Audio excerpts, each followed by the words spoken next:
And welcome back, everybody, to another live reaction here at I'm Not a Coach. And yes, it is day three, the final day of the 2026 NFL Draft, baby.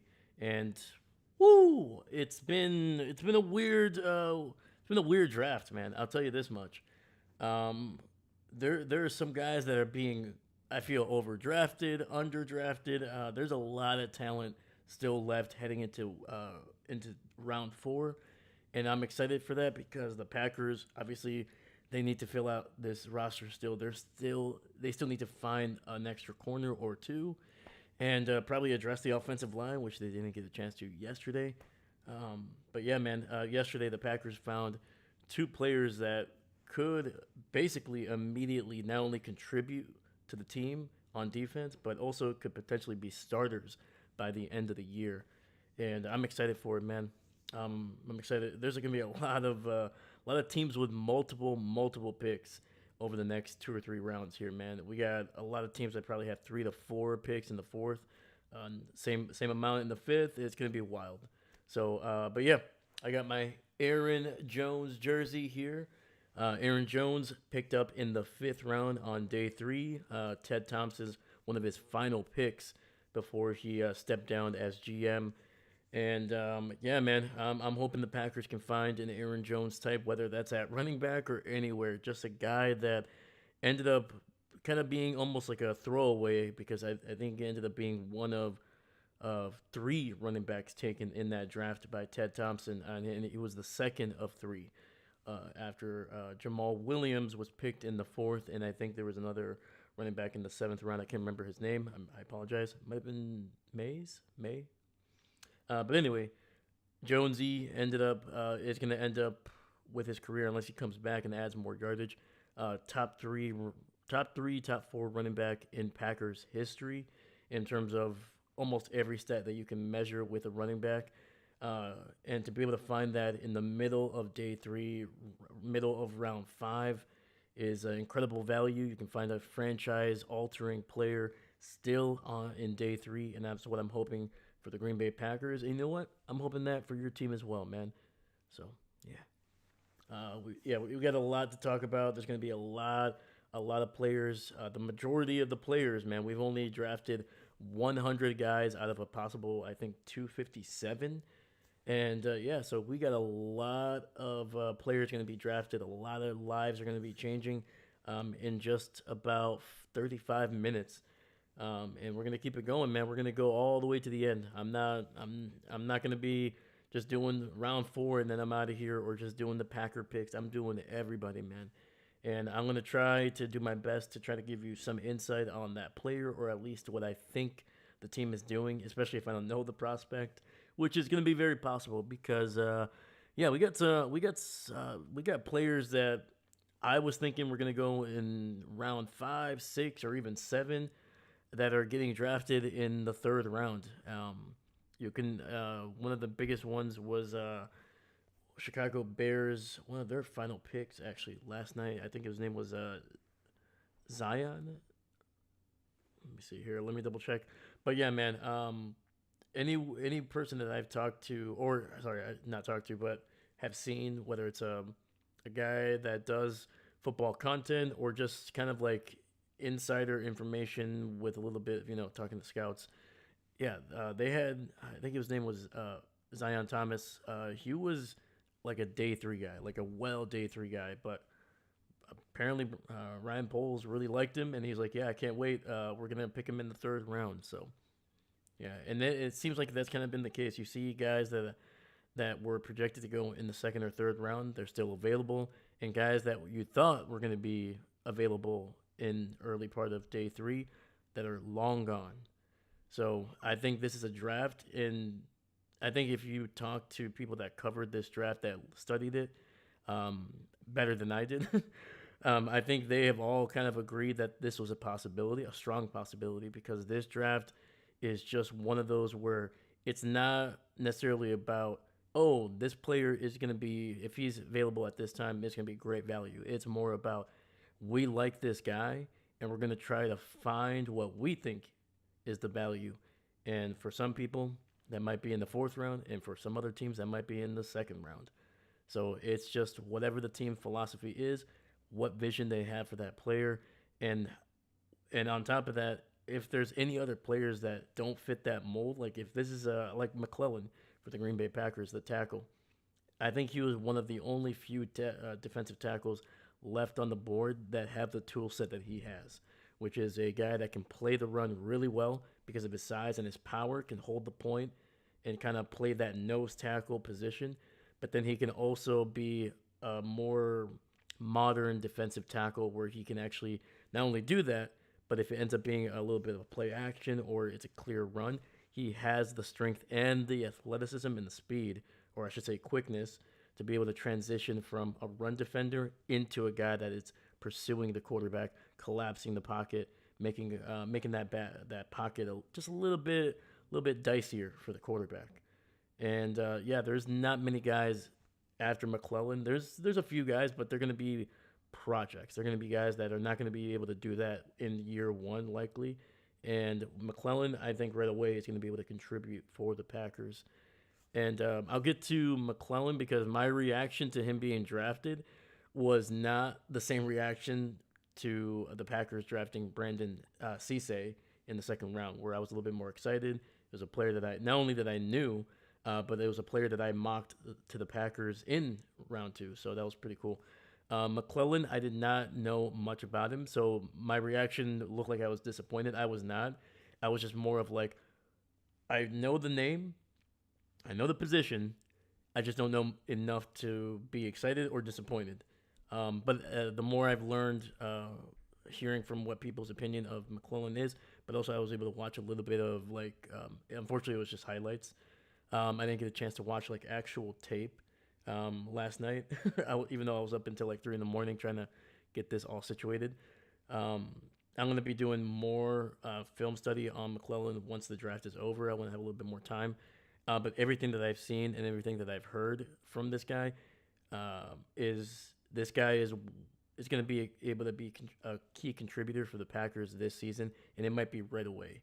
Like we're talking about a guy that's going to be able to be the future nose tackle, defensive tackle for the Packers for probably throughout his rookie year contract, and that's exciting. Anytime you can find that, even in round 3, that's a plus, absolute plus. So, but yeah, I'll talk about why my reaction or my opinion has kind of evolved and changed as I found out. Not only because of the tape, but also why the Packers also traded up to get McClellan and not just stayed pat at 84.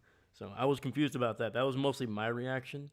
Why it was so subdued is because I wanted to know what the Packers gave up to move up, and it ended up being a 5th-round pick, which little pricey, but understandable, especially for the player. All right. Let me get situated here. But yeah, man. Sorry, guys. How are you doing? Sorry, my goodness. But yeah, man, I'm talking about my own things. How are you, man? How have you been enjoying the draft? Round 1, round 2, round 3. What are your opinions on your team's picks? And on top of that, what are you looking for them today, man? Most of the teams, especially teams that even had only a few picks coming into the draft, have clearly traded down. San Francisco, Seattle, those teams have found ways to acquire multiple picks, especially in day 3, to kind of hopefully fill out that roster, get as many at bats to find that. I don't want to say just one great player, but multiple great players that can contribute to a potential Super Bowl run. But yeah, let me know what your opinion is on your team so far. Are you happy? Are you disappointed? And what are you looking forward to the most? Yeah. All right. David, I have no idea who's good or bad, so my pick suggests are just here for shenanigans. You know what? I like that too. I like the shenanigans. And if you don't like shenanigans, man, well, I'm going to tell you right now, this channel might not be for you because we like shenanigans. The restaurant and the act of shenanigans. But before you leave, make sure you like and subscribe. No, but thank you so much, man. David, welcome, man. Hope you're doing well, man. Let's go. The draft is going to be getting underway in about 29 minutes. You're loco. Let's freaking go. We got Davison. Finally, someone good on defense. Very good, man. Davison, really athletic corner, man. Um, and you have to be, obviously, if you're going to be playing in the Big Ten. Big corner, athletic. The only knock on him is how uh, overly aggressive he has been throughout his career. I think he finished his college career with, I think, 30 penalties. Um, and I think that has to do with two things. One, I think it's a little bit of technique in positioning himself to not be in that situation where he feels the need to grab, or kind of, you know, feels like he's not in the position to make the right, kind of slow down, stay with the receiver, so he kind of just grabs to slow them down. You're not going to be able to get away with that in the NFL, man. And two, I think part of it, man, is that sometimes he panics. He definitely panics. Once again, still a really good player, something that can be potentially coached out, or at least kind of minimized. And I think the Bills are willing to take that risk. I think they're hoping, one, it's a high upside, and two, even though he finished with 30 career penalties, he only had 5 this year, only 5. He probably could have been called for a few more, maybe, but I think seeing that number go down dramatically is a good sign. It means he's learning, he's getting better, and I think that's what the Bills are betting on. That the penalty issue is going to be resolved with more coaching, more opportunities, as he goes along. And on top of that, I think part of it is, the Bills are going to put him in the right position. I think at Ohio State they were just like, "Hey man, you gotta be the dominant. You gotta be the most physical." I think the Bills are going to be more of like, "Hey, we're going to play maybe with a little bit more cushion as to start, and then we're going to build that confidence up." So, but yeah, Davison, really solid, really solid. Let's go. And TJ Parker, yes sir, very athletic, fast, edge rusher there in TJ. He was a guy that I was hoping could fall to the Packers, or if he fell enough, maybe the Packers could trade up. Because I feel like that's where the Packers are kind of going towards when they're with their edge rushers, kind of that size, that speed. They're trying to get away from the Rashawn Garys of the kind of that mold where they're maybe not as fast, but they're powerful. And I think the Packers are like, we got a powerful guy already in Lucas Van Ness, and he's not really working out either. So let's get some speed. Let's see if we can kind of change the trajectory of this defense, at least especially on the edges. So yeah, TJ was solid, man. We finally addressed our biggest problems. There we go, man. And I feel like you got some. I think Davison, I would have probably picked him a little bit later, but once again, if I mean, at the end of the day, if it works out, who cares where you drafted the guy? Like, if you get a starter for 3 to 2, even 2.5 years, who cares if you overdrafted him by 5 or 15 picks? Who cares? Um, like, at the end of the day, it's about finding players that are going to be able to contribute to your team. Once they're drafted, it doesn't matter if they're a first round draft pick or a seventh round draft pick. If they're the best player that you have, that's great. So yeah, but yeah, man, I'm liking what the Bills are kind of doing, man. They're finally addressing some needs. They had some holes even last year after the draft that they didn't address. Similar to my Packers, they should have addressed corner way sooner than this year. They should have hit it earlier in 2025 in Green Bay. But they went the wide receiver route, which is not a terrible thing. They have some depth. They have some really great potential players there. But yeah, they should have addressed corner. And I feel like some of these teams, especially with this draft, because there isn't really a guy outside of the first, I would say 5 to 7 picks. There weren't any players that you can just be like, oh, absolutely, this is a guy that's going to be this. A lot of this, starting even into the second round, is pure projection.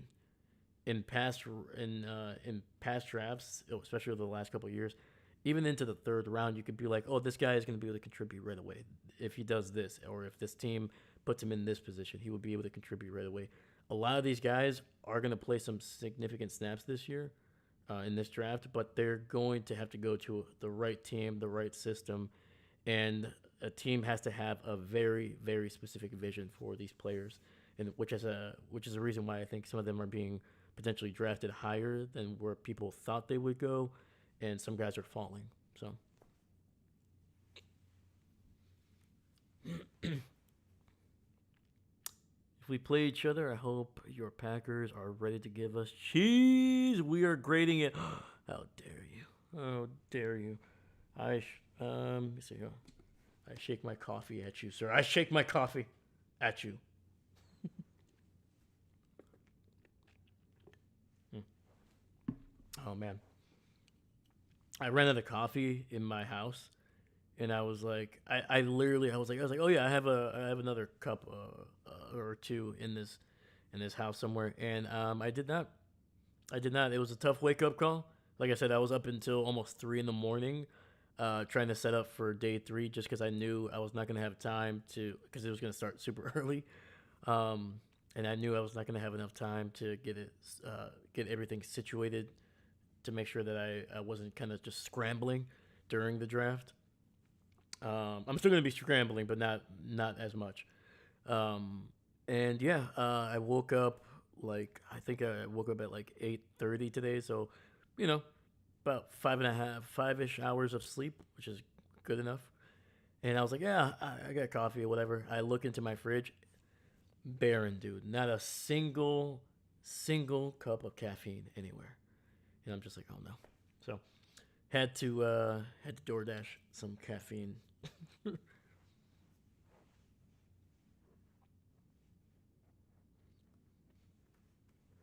So you will see me come alive over the next 20-ish minutes here. So I'm hoping it to be well awake by the time round four starts. But speaking of grated cheese, man, oh man, dude, I was grating some cheese a couple weeks ago, man, because I had some family over, man. And I'll tell you where right now, the cheese, man, once it gets in your fingers, oh my god, it's impossible to get that smell off. No amount of hand washing for like the next day is gonna be able to get your hands not smelling like cheese.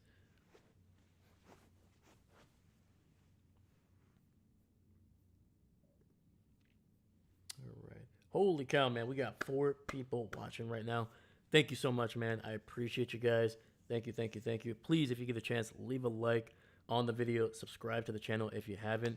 We're doing every single pick. I'm going to try to talk about every single one to the best of my ability. And on top of that, it's a free way to support me on the channel. There's nobody else here. Everything that you're going to see throughout this draft, I'm doing. Yeah, there's nobody that's editing videos. Nobody's that's bringing up any of this stuff. I'm doing it all. So it would be awesome if you could just leave a like on the video, man. Helps this video get kind of recommended by YouTube's algorithm. Yeah. So thank you, thank you, thank you. But yeah, my wife says trying wearing gloves when you're shredding cheese.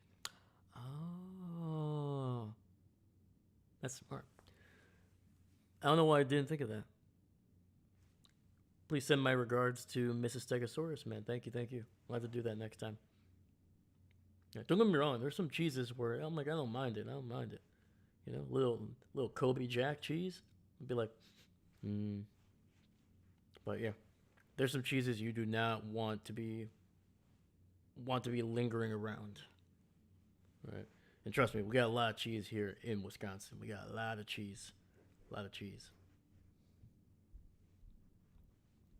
Also, speaking of cheese graters, I absolutely love that the Bears, they're one of their more famous pieces of headwear over the last couple of years has nothing to do with Chicago, has nothing to do with the Bears, has nothing to do with their team in general.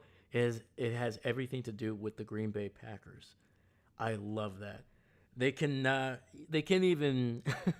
They can't even have things that their fans wear without it being a reference to the Packers. I just love it, man. I just love it, man. It's so nice to know that even when we're not around them, they are still purchasing things, spending money, creating things that have something to do with the Packers. Man, they cannot exist without us. They feel empty without the Green Bay Packers. I love it. Shout out to Chicago, man. Always making Packers fans and the Green Bay Packers wanted, even when we don't really care. So thank you. But yeah, I think it was during one of their picks in the second round. I think the player that was announcing their pick was like he pointed out a guy with a cheese grater. He's like, yeah, keep grating that cheese. I was like, even when they're picking somebody, they had to talk about cheese. They had to talk about the Packers. I love it. We live rent free in their brains, man. Oh, there we go, David. Packers living rent free in Chicago's heads. Beautiful.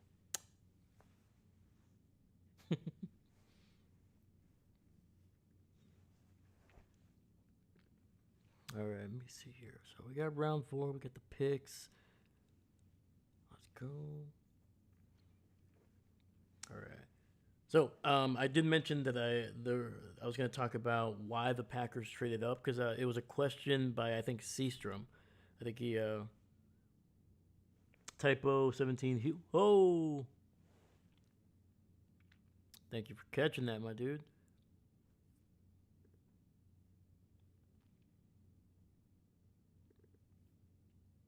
Oh, yep, I see him. Houston, the Houston Texans are going to be picking in the fourth round, 17th pick. The Houston Texans. Sounding like a Dr. Seuss team right there.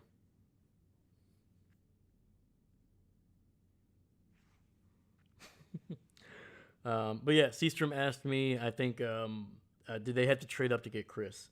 And I thought he was talking about another Chris when he mentioned it. But yes, Chris McClellan. So the reason I think the Packers had to trade up or felt like they needed to trade up is one. I think Chris would have been available at 84 potentially. There were two other defensive tackles that went before 84.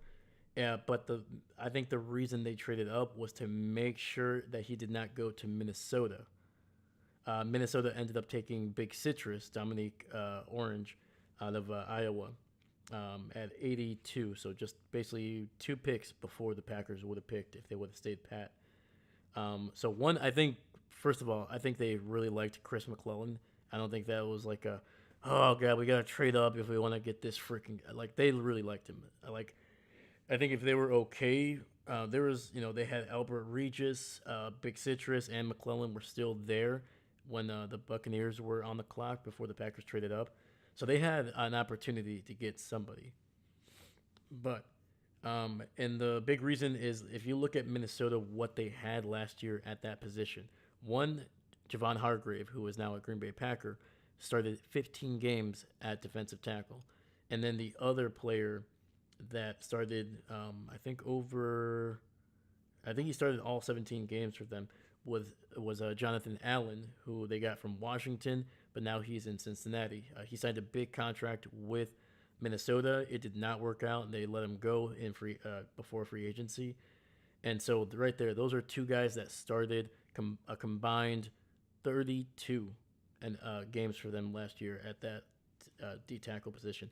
That is a lot of snaps, a lot of snaps. And right now, before they drafted Dominique Orange, they were down to Levi Drake Rodriguez, who was a seventh round draft pick in 2024. He played rotational on the defense and was mostly a special teams guy. Actually blocked a punt or a kick last year. And then the other nose tackle that they had was Taki Tayamani, who was on the not special teams, practice squad the entire year. He did not play anything in 2025 for the Vikings. So they lost two starters, a lot of snaps at D tackle, and they already addressed it earlier with Caleb Banks in the first round, but they needed another guy, and I think the Packers felt like Chris McClellan was a target for the Minnesota Vikings. So they said, you know what? We don't want to face McClellan, multiple times a year for the next 4 years. Let's go up and get our guy to make sure that one, we get our guy, and two, he doesn't go to Minnesota. So I think that's why they traded up, because they knew Minnesota was going to be interested in getting a D tackle at that time.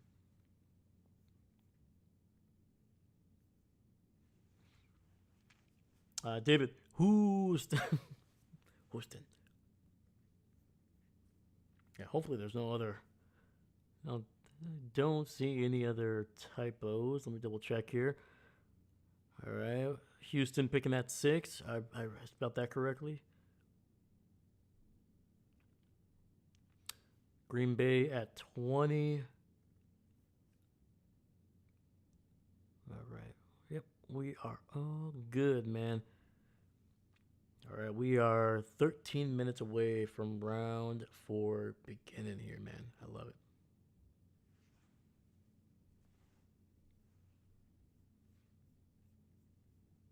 Hold up, let me get rid of this bad boy just for right now.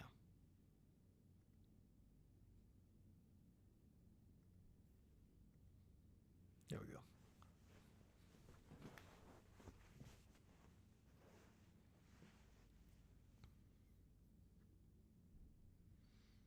But yeah, let me look up what the Packers are still needing here coming into round 4.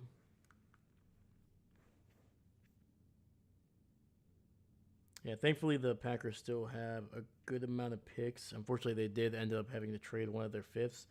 I think they're going to move down at some point here. I this is If they stay with the picks that they have right now, they would have 7 picks, from starting with Brandon Cisse all the way through round 7. Only 7 picks. That would be the fewest that they have ever had with Brian Gutekunst as the GM. I think the fewest picks that they've ever had was 8. I think he had 8 last year, and I think it was either 2019 or 2018 where he had 8. But yeah, there's been a couple times where they've had more than 10. I think they had 11 in 2024, and then 2023 maybe. It was either that or 2022. But either way, the Packers love their philosophy has always been to get as many players in. They rarely stay at just 6 or 7 players. They like to get to that 8 or 9 spot there, because I feel like they know that the draft, there's always it's a crapshoot. The more at bats you can have at the draft, the better chance you're going to find not only that player that could change the course of a season or a position, but also multiple players that can contribute at different spots throughout the defense, offense, special teams, whatever it is. So, let me see here.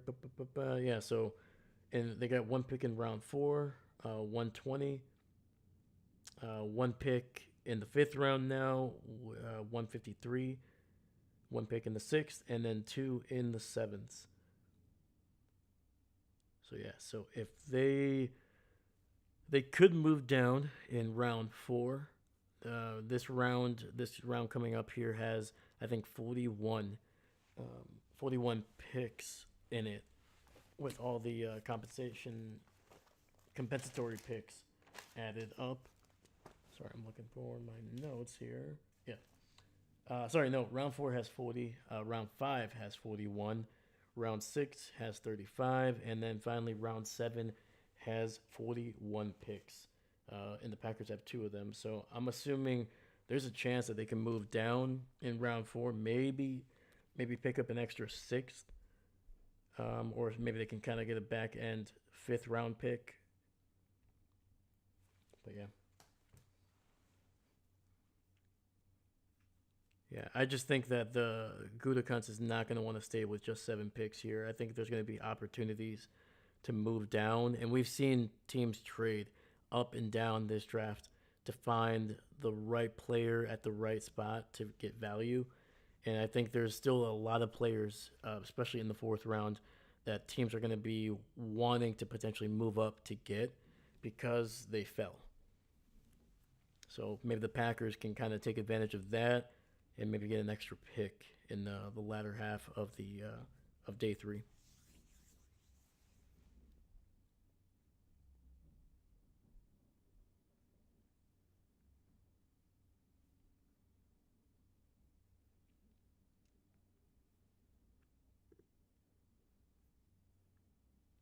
Actually, let me get the whole overview of.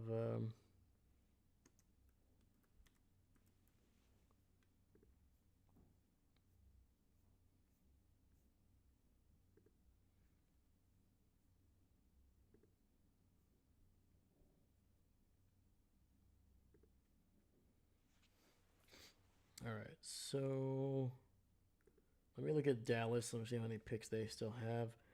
So yeah, Dallas. Jesus, they have 3 picks in the fourth round. They have pick 12, 14, and 37. And then after that, they don't pick again until the seventh round. So if I'm Dallas, I'm trading one of those 3 fourth round picks. I'm trading back. Um, I mean, heck, even if I have to trade towards the end of the fourth round, maybe pick up a fifth and a sixth, or maybe multiple picks in the sixth round for that fourth round pick by moving down a couple spots. But yeah, Dallas has already picked up 3 players. Caleb Downs, one of the best, probably the best safety in this draft class. Malachi Lawrence, a prospect that probably is going to be able to contribute on passing downs right away, but he does have the capabilities to kind of be an every down back eventually. He still needs to develop his strength when it comes to the running game, and just has to develop um, more. I think they call pass rush move sets. Right now, he's kind of limited to just kind of using mostly his speed. He can still use his hands fairly okay, but he can get better at that.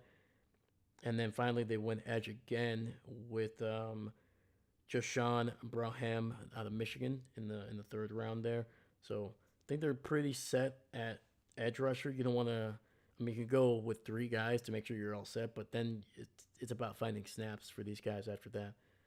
And I think they addressed it early enough where I think the quality of players, eventually those guys are going to be able to make some key contributions.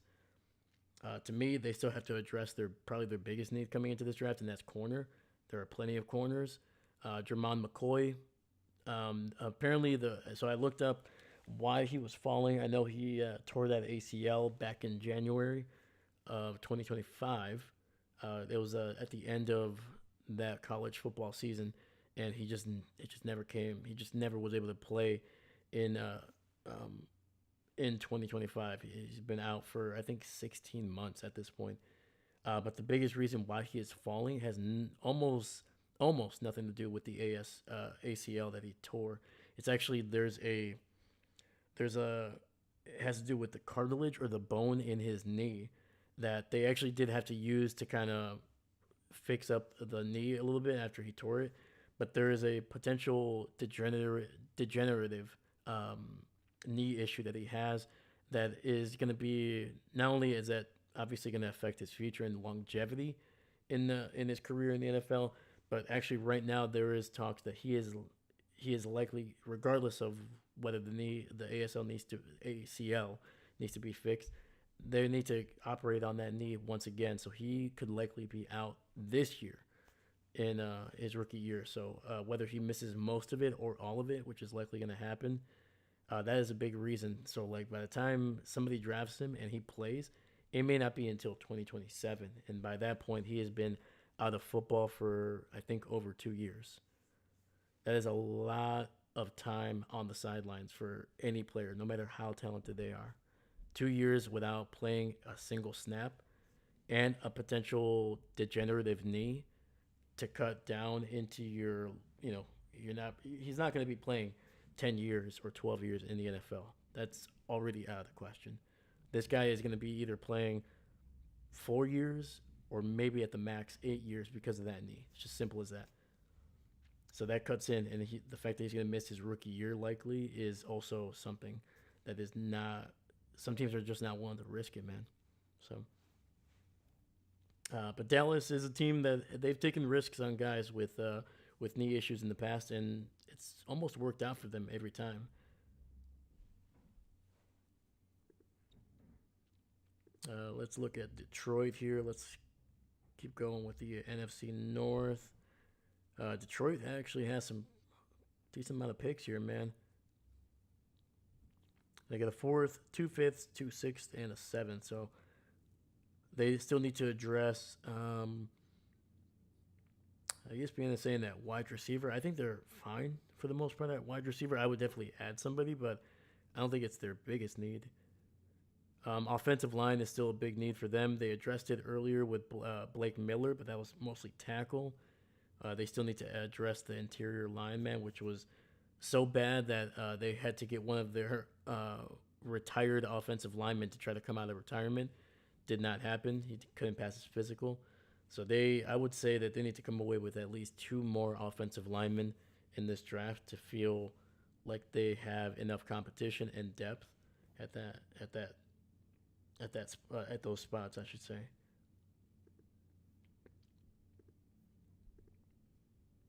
Let me see here.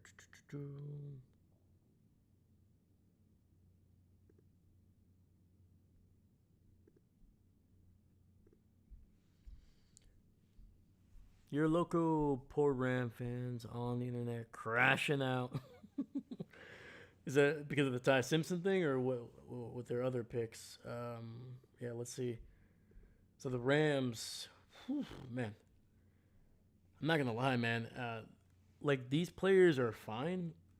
Like Ty Simpson, I think was definitely overdrafted. I don't think he's a. I don't think he's gonna be a bad quarterback. I just don't know. I just don't know which one you're gonna get. He doesn't. He didn't start a whole lot in at Alabama. He sat for a long time. Like he was not one of those guys that was threatening to start as a sophomore or even into his junior year. Like he just wasn't that guy. You knew that he was going to get a potential chance to play as a senior, and that's what ended up happening.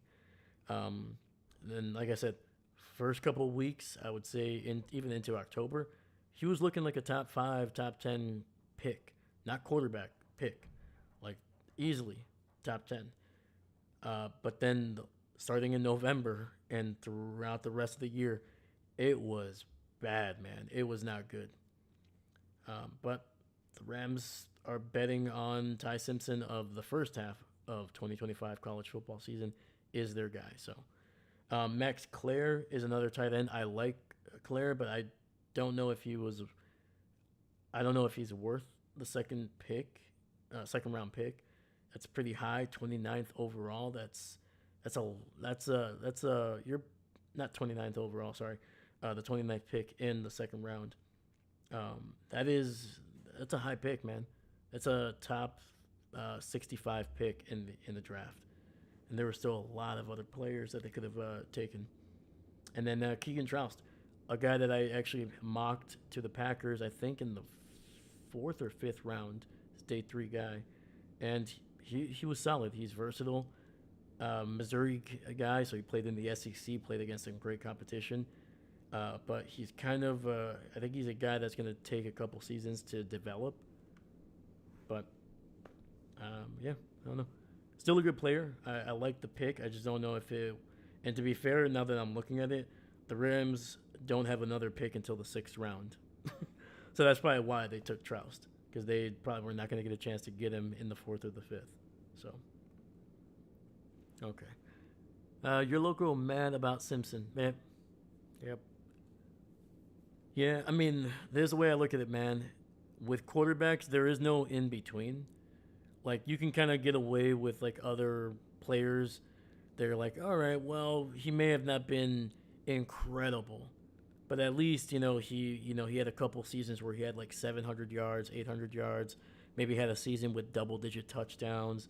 Or if you're on defense, you're like, all right, well, he racked up a bunch of tackles. He had that one game where he had like 2 interceptions, or at the very least contributed in special teams. Worst comes to worst. With quarterbacks, if your quarterback is not good enough to start, he's not going to be on special teams. He's not going to see the field.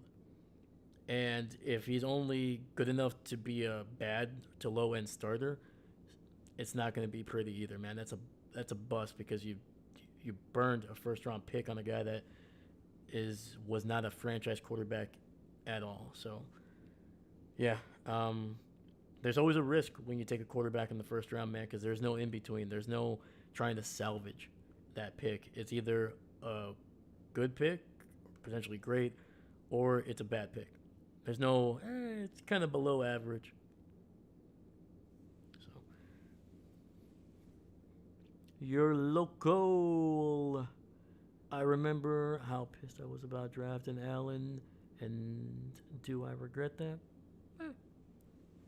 I mean, Allen was a raw prospect, man. There was a lot of people that were saying that like there's a good chance Josh Allen does not develop, man, because he's athletic, he's crazy arm, everything, all the tools that you would like for a quarterback to have, it was there, but his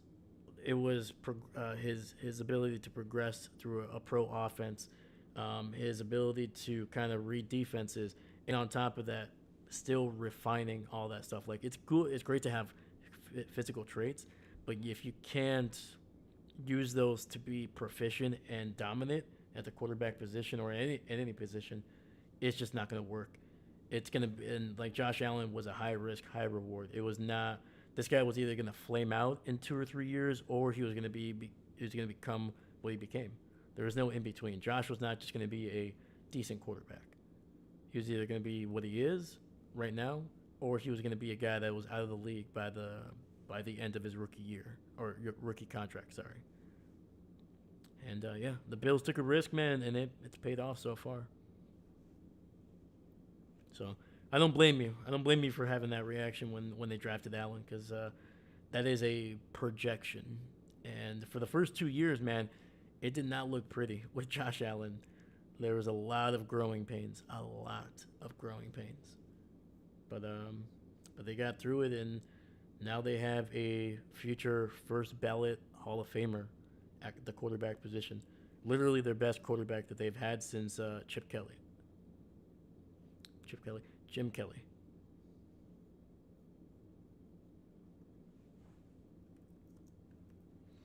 All right, baby. We are here, and the Raiders are on the board.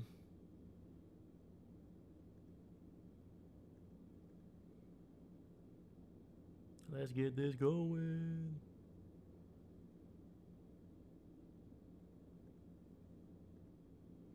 Let's go, baby. Yeah, but you look at Sam Darnold, Allen could have been the same issue if they didn't keep him at the Bills. True. Very, very true. Yeah, and Sam was like he was a late riser, man. Like he was not on the radar the previous year. He was a kind of a, I don't want to say he was a 1 year wonder in college, but like he didn't have a whole lot of tape, and he rose very late. Like even after the college season ended with Sam Darnold, he was still kind of projected in that second round, late first round. But he just kept on climbing, and the Jets took a risk on him. It worked out eventually for Darnold. It did not work out for the Jets, obviously. But yeah. My thought process was 0-star prospect, not really known. How are we going to develop him? Well, we found our star. Yep. That's why the draft is so interesting and so fascinating, because you can get a guy that is everybody's saying, oh, this guy's the next great thing. He's a sure thing. Flames out. Doesn't even come close to finishing his potential. And then you get a guy like Josh, or even guys like that, like Aaron Jones, guys that are like, well, we'll see. He might develop, or he might be a nice little change of pace back eventually, and then ends up becoming one of the top 3, top 4 best running backs in a very old franchise that has had a lot of great players at that position, or like the Bills, future Hall of Famer, and a guy that is giving you a chance to win your first Super Bowl, hopefully. Oh, the pick is in, baby. All right.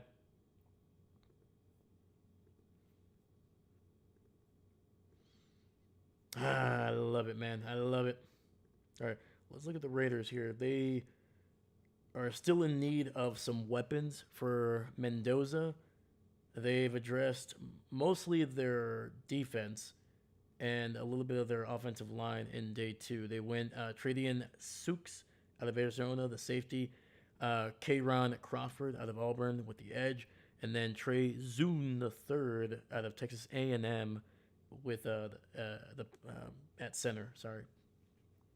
Even though I think Zune can play guard or center, I think they're going to want to keep him at that center position. And he also played tackle almost his entire career at Texas A&M, so he's a very versatile guy. So to me, one of the better value picks in day 3, even though he may not have a high ceiling at any of those positions. Like I don't think he's ever going to be a star at any position, but he's going to be a guy that's going to start the majority of his rookie contract, and that's pretty good to get in the third round. So anyway, wide receiver, defensive tackle, corner. Even though I think they have some solid corners, they could always use more because that secondary for the Raiders was underrated, but it needs to get better still. So yeah, the Raiders have 2 picks here in the 4th, pick in the 5th, 2 in the 6th, and 1 in the 7th. And there's a lot of corners right now, some really solid corners that are still available. So, yep. I want more defensive players, man. For the Bills, yeah, let's check out the Bills, actually.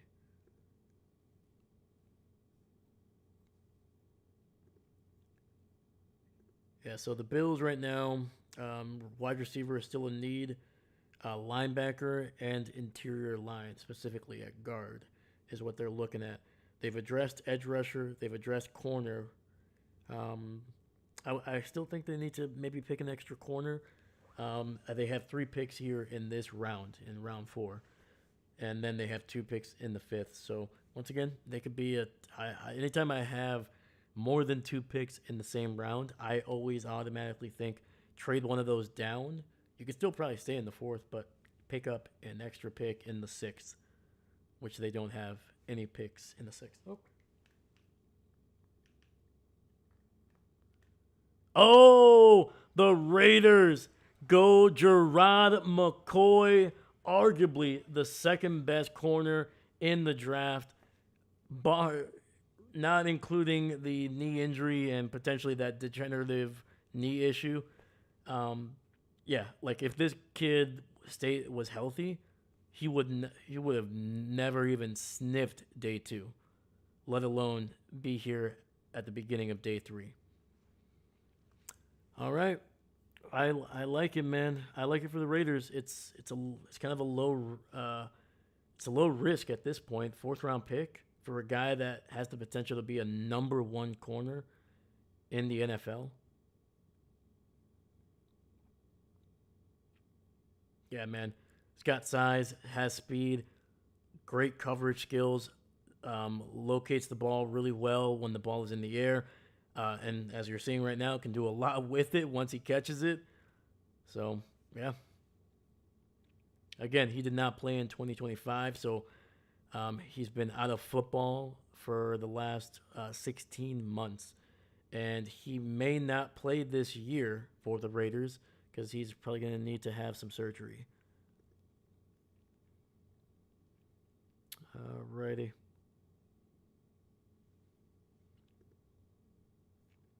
The Bills are on the clock here. Let's get that going. Bam. Yeah, I like that pick for the Raiders, man. That was a good one.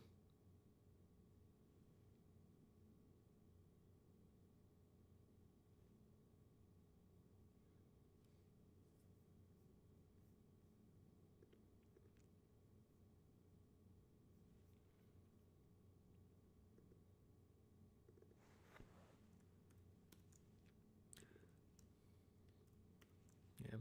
Ba-ba-ba.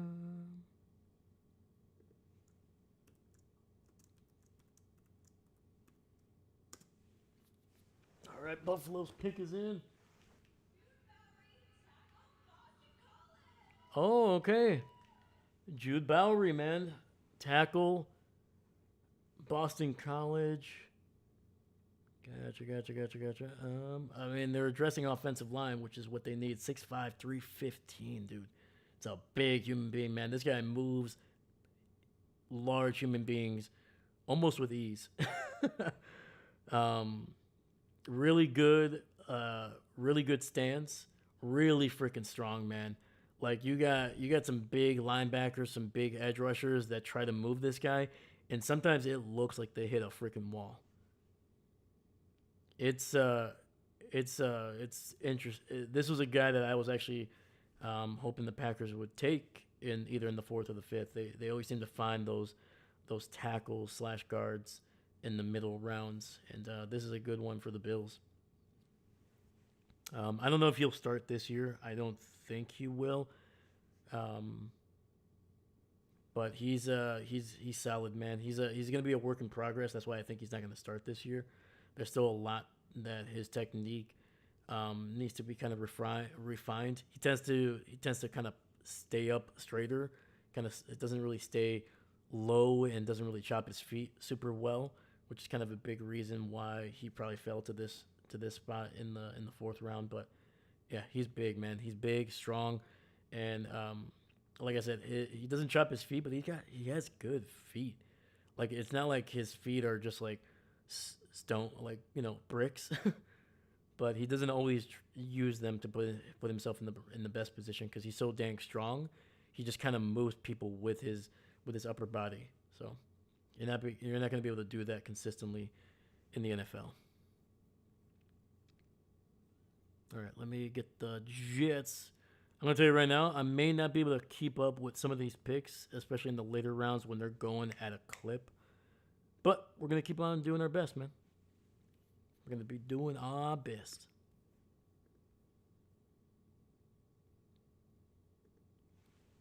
All right, we got the Jets on here. I've been liking what they've been doing on this draft, man. Let's see if they can keep it going.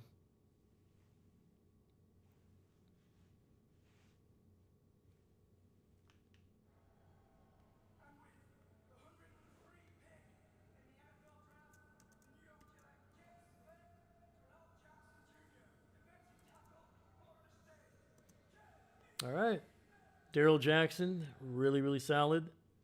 It's a big human being out of Florida State.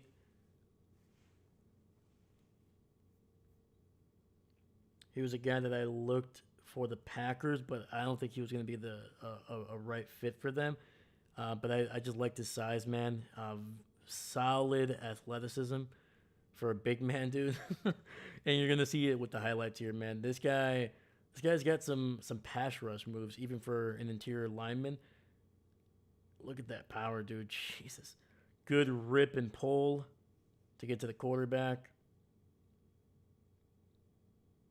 Yeah, yeah. There's a big man that plays like a big man, dude. He is just strong, man. He bench presses people when he's trying to push them.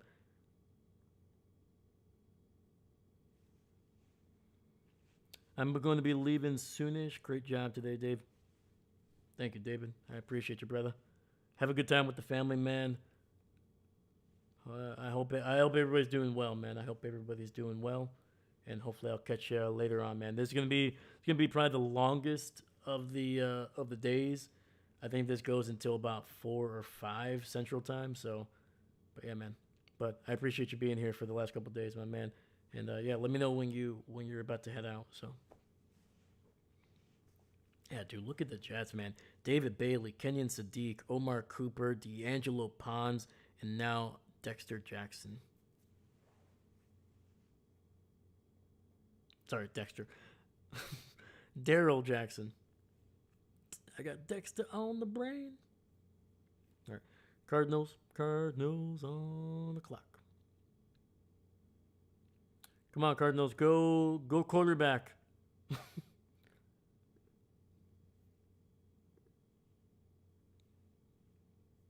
Yeah, we may not be using the on the clock little text that I made up because something tells me these, especially these picks in the fourth round, and as we get into like the sixth and seventh, the pick is going to be in basically almost immediately as soon as the teams are on the clock.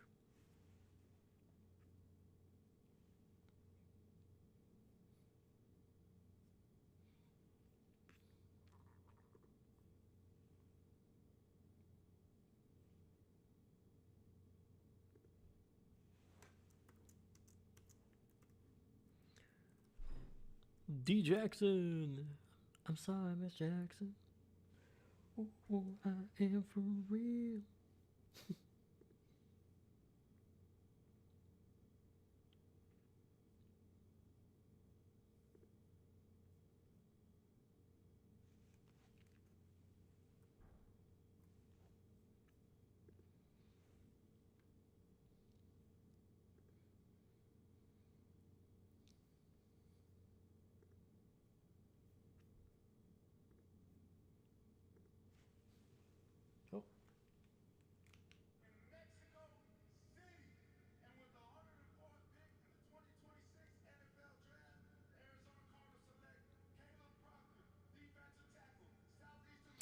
Oh, oh man, that was one where the that was a D tackle that the Packers were high on. Man, they were high on him. They brought him in for a top 30 visit. 6'1", 291, a little bit undersized, both in height and weight for the D tackle position. But he was not going to be a nose tackle. He's not that type of player. He is a guy that is going to be kind of just off the side, basically lined up near the guard, and hopefully he would be able to get to the quarterback. He was a kind of a situational pass rusher, interior pass rusher, but he's solid against the run. Like, don't get me wrong, that's not a weakness of his, but he is definitely a guy that you want during like early down, not early downs, in third down passing situations. Put him in there, see if he can disrupt and kind of get your defense off the field with his speed and athleticism, and he's fast as heck, dude. Southeastern Louisiana, so smallish school. So yeah, man, that's a good pick. That's a good one for the Cardinals, man. That is Mike LaFleur there, taking a player that his brother, or at least his brother's team, was high on. So,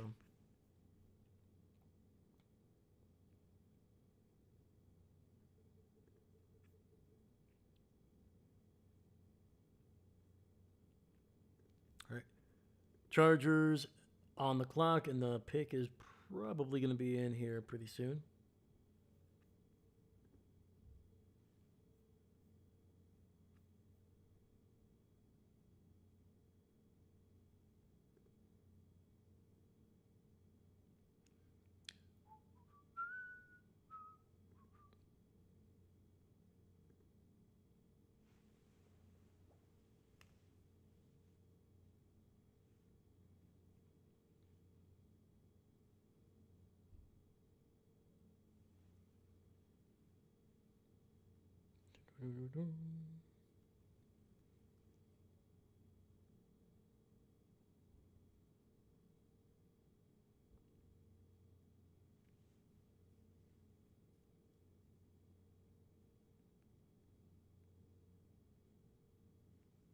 So we're on a commercial break. We're not missing a thing right now. The Chargers are still on the clock here. Their pick is in.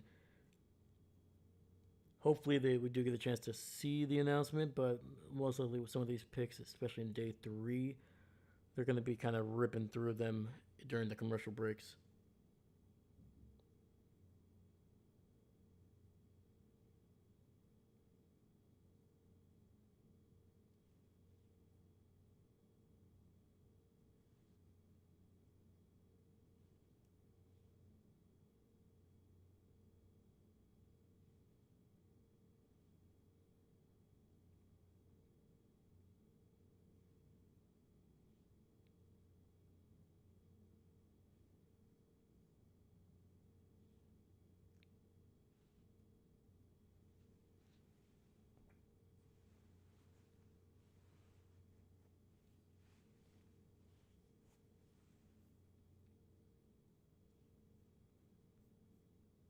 All right, let's see here. What do we got? What do we got?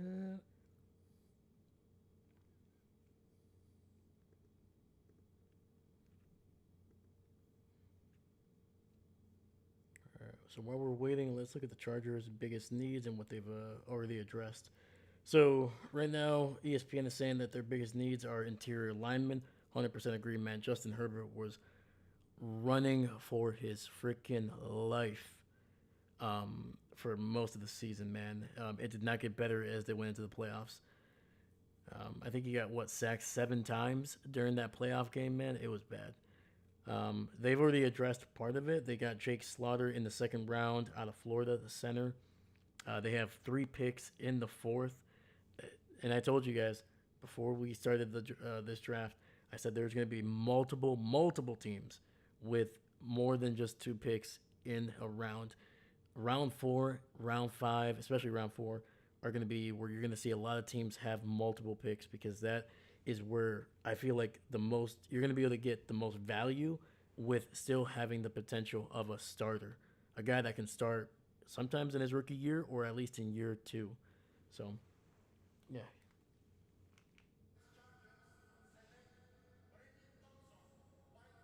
Órale, Guillermo. Woo! Let's go. Mi compadre, órale. All right, man. They go Brennan Thompson, not Brendan Thompson, Brennan Thompson. Mississippi State wide receiver. I don't know much of anything about this guy. I've seen the name a couple times, but he just was not kind of on my radar for the Packers, because he seemed like he was a little bit undersized, to say the least. Let me see here. What is he listed at? Yeah, 5'9", 164, dude. Um, yeah, that's about roughly 20 pounds lighter than I think the Packers have, than the Packers are wanting their receivers to be. Like, this guy is small. This guy is mini, even for a small wide receiver. Like, the 5'9" is not too crazy, but 164 that is light, man. Like, to put it into perspective, I am like, I'm trying to think here. I'm like 9 to 10 inches smaller than this guy. Shorter, I should say. But at one point, I only weighed maybe 20 pounds lighter than this guy. Granted, I shouldn't have been that big, but yeah. Like, that is a small, light human being. And obviously going to be a slot corner. You're not playing this guy on the outside against like those big corners. This is a guy that is a short yardage situation. He's going to be a little bit of a complement to what they're trying to do in the short yardage situation, which they were not very good at. Unfortunately, the Chargers were, but hopefully with this kid, they're going to be a little bit better.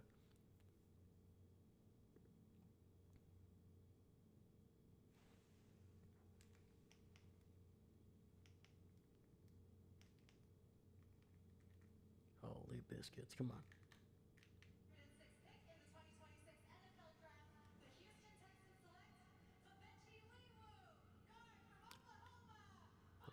Oh, okay, there we go. Okay, Fabechi Weewoo. um, so Fabechi Weewoo was a guy that I had the Packers take. I think in the 5th round, a couple times. 6'4", nearly 320, interior lineman all the way. Um, he's not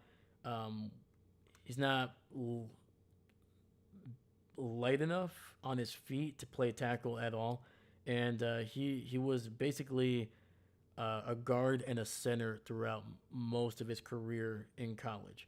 And oh, look at that! There we go. So yeah, you'll see him if you look at the highlights. You'll see him inside guard. He was an interior lineman all the way. Freaking huge, massive human being. Hold up. My gosh, sorry. But really good, really solid. Can pull, which is what you want for a guy in the NFL, especially if you're going to put him anywhere in the interior. He's going to need to be able to move fairly well, even for how big he is. And that's even more terrifying, because if you get a guy that big that can move, imagine how terrifying it is if you're running at him while he's trying to like stay still, because you're going to hit a wall. But imagine if that freaking dude is just full gallop running at you on a pole run. He's gonna freaking wipe you out. I don't care how big you are as a defensive lineman, you're gonna feel that. You better brace for the hit because that is 320 plus pounds of just bad intentions coming at you. So, but yeah, pretty good pick. I like it. The Texans needed to get beefy at that interior spot. They needed to protect C.J. Stroud, so hopefully he can stop throwing interceptions at the worst possible time. But yeah. All right, we got San Fran on the clock here. If I can find the 49ers.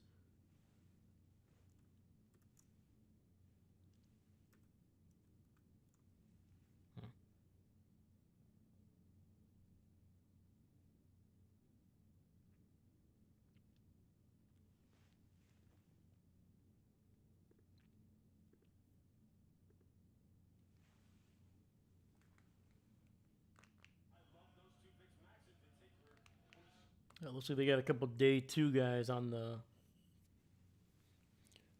stage here. So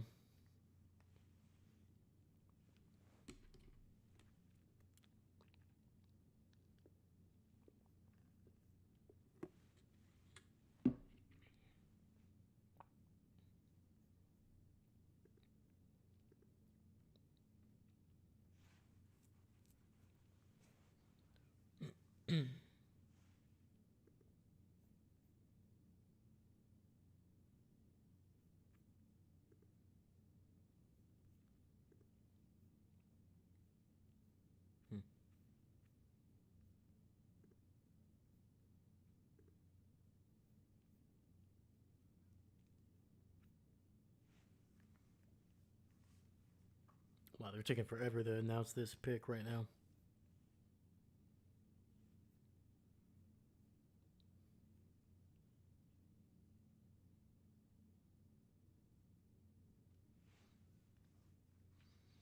All right, let's look at what the 49ers have done so far and what they still need to do.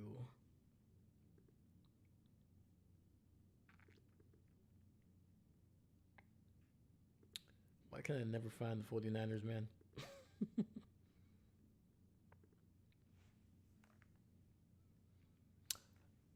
Oh, okay. Okay. That scared the poop out of me. Um, they brought up Drew Aller, but I didn't see his name at all. It just said quarterback, and that's what I thought the 49ers went with. I was like, what? Why are you going quarterback in the fourth round? Okay. So, yeah, so far the 49ers need to address offensive line, center, tackle, guard, probably. They're just everywhere on that offensive line. And they also have a need at safety. So far, they've addressed wide receiver with Stribling at the beginning of the second round. They went edge with Romello Heights in the third. And then to finish off the third round, not double dipping, but their second pick in the third round, they went Keelan Black, the running back out of Indiana. A well rounded running back, perfect for what the 49ers love to do, and that is just kind of develop running backs and turn them into guys that other teams are willing to spend some decent money or draft picks to get later. Seems like the 49ers, like every year, they're flipping a running back for like anywhere between like a fourth or a seventh round pick. So yeah, 49ers are one of those teams that have multiple picks in round four. They actually have four picks in round four and one pick in the fifth, and that is it for them. So I'm assuming at some point they're going to try to trade potentially one of these fourth round picks and pick up maybe an extra pick or two in day three to kind of round out. But they could stay pat, man. That's still five players in the next two rounds. That'll be a total of eight players that they get. So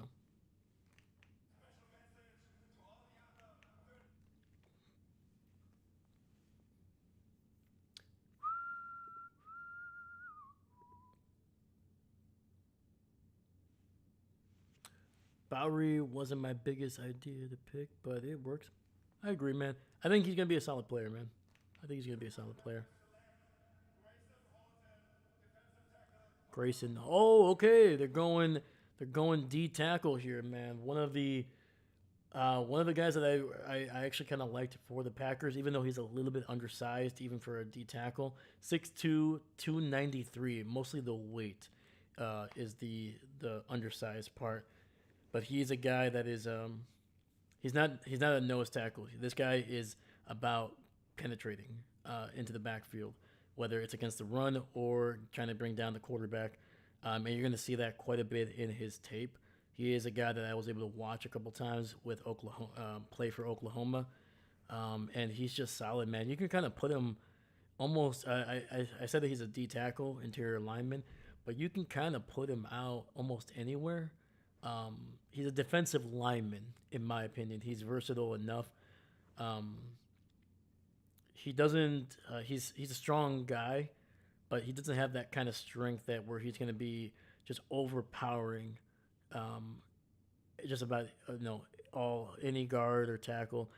Since he's so small, he plays with like a natural low leverage, which is really good when he's going up against some tall, big offensive linemen because he can get a little bit lower than them and kind of generate that push, especially if he gets the push early.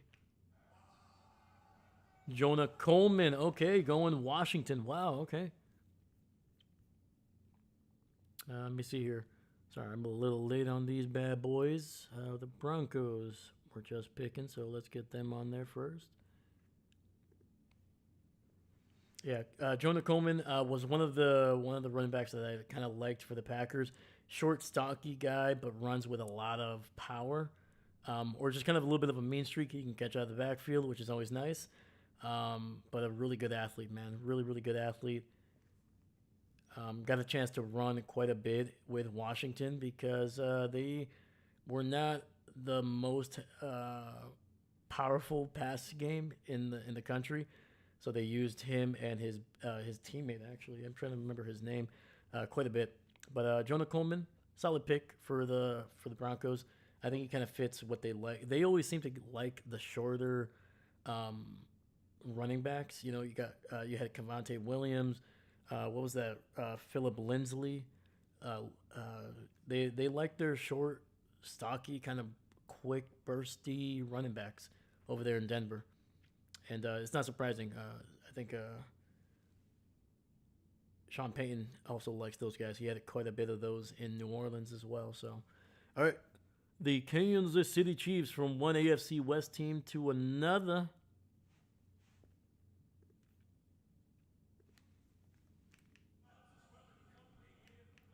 Oh my God, this guy's still talking. Come on.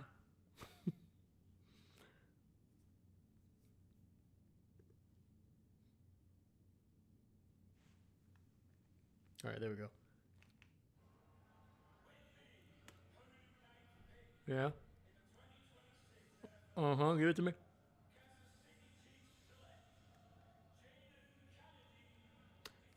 Jaden Kennedy, safety out of Oregon. Okay, that is one of the guys I do not know much of anything about.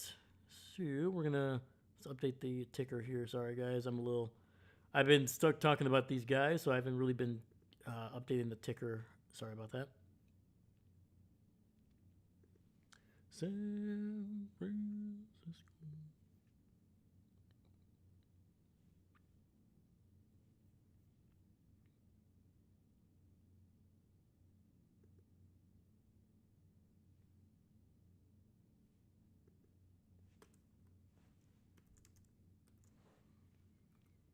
So let me catch up here with this.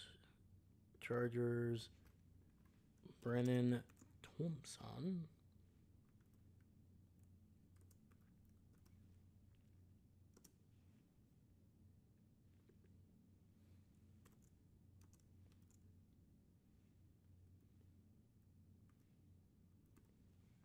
Woo wee woo.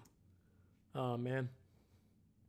Fabechi Wawiwu is one of my favorite names to say, man. It's just so much fun. And it's kind of spelled it's it's said how it's spelled kind of basically, except for the obviously the silent N in the last name, but it's fun.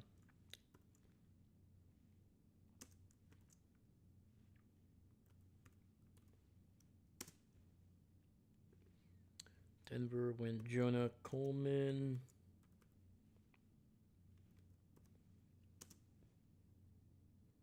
And Kansas City, Jadon Kennedy.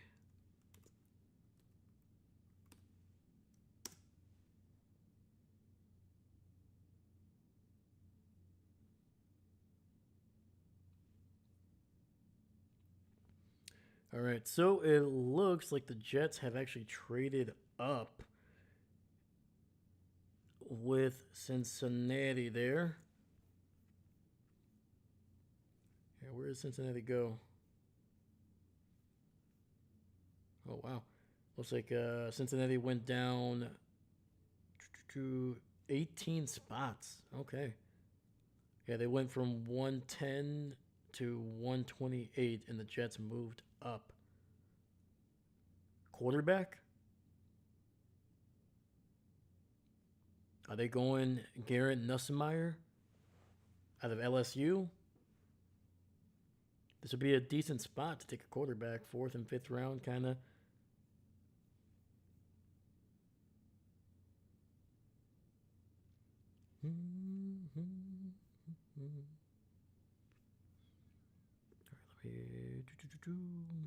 So we're on the commercial break. We're not missing a thing. We're not missing a thing. We're on a commercial break.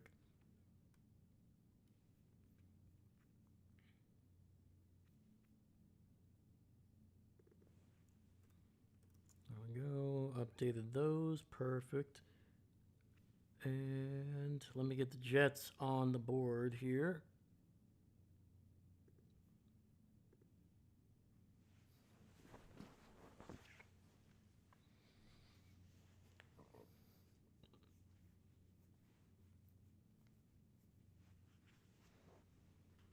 How we doing, everybody? How we doing? Let me know. Let me know. Yeah, if you're new to the channel or you're just joining us for the first time today, first off, thank you for being here, man. Appreciate you guys. If you do get a chance, leave a like on the video, subscribe if you haven't. It helps out the video. Kind of gets this video into other people's hands as well, eyes as well. And it's a free way to support me, man. Everything that you're seeing here was created by me, is being run by me. There's nobody else here. Nobody's, there's nobody in the background doing this stuff. So, yeah, man, I love doing it, man. It's my favorite thing. We do Packer games. We do all NFL games. Last year we did over 110 live stream games, play-by-play reaction, the whole 9 yards. And hopefully this year I'm going to be able to add some extra content in between those games. Kind of through Tuesday into Friday and Saturday, things like that. So yeah, if that's something that you're interested in, please leave a like, man. It helps out the channel grow. The sooner this channel can grow, the sooner I can basically just kind of make this my full-time job. Hopefully in the future, man. That's my goal and my dream, man, is to be able to do this full-time. So.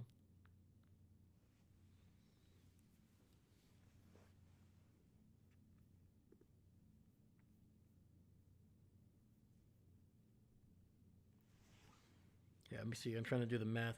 So I've done. Let me see here. 9, nearly 10 hours worth of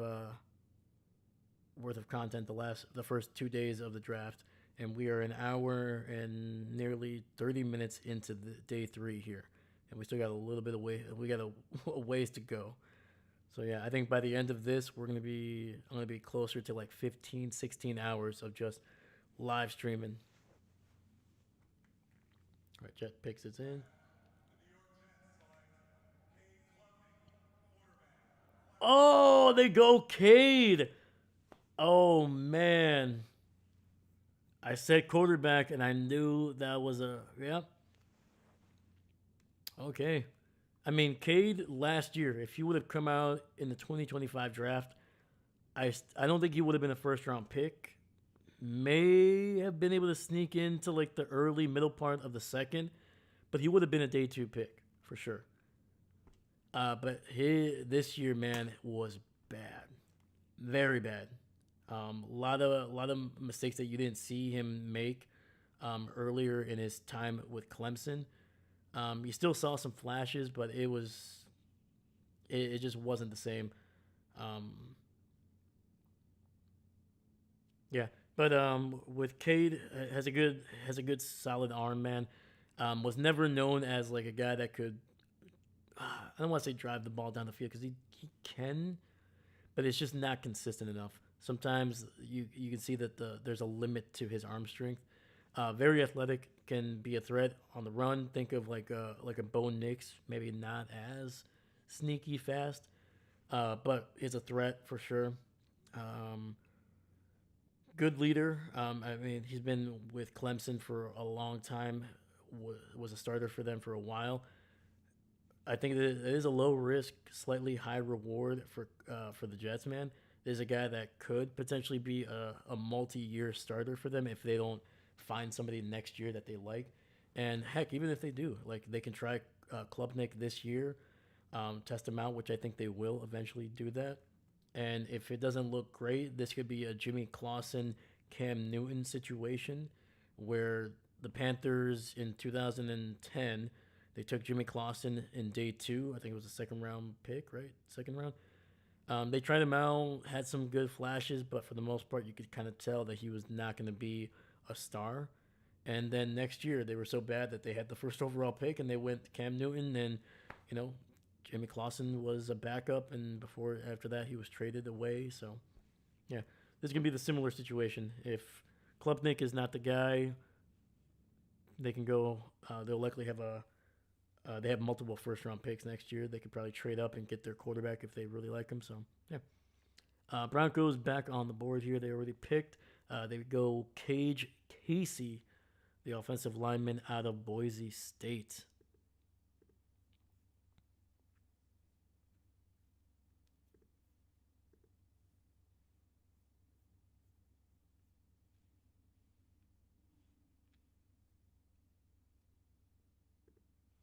I don't know really anything about Cage Casey, so I'm not going to have much to say on him. But I will say that the Broncos, we saw how their offensive line struggled, even though they didn't have Bo Nix to kind of mitigate some of their weak points by being able to scramble out of the pocket, buy some time in that AFC Championship game. You saw that what happens when you don't have a truly athletic quarterback that has timing and rhythm. The offensive line needed to get better. I'm not saying this kid is going to be starting this year, but he's going to be hopefully a kind of in the next year or two. I should say 2 or 3 years, going to be a starter there. So, all right, Cowboys on the board here. Let me get the Broncos out of here.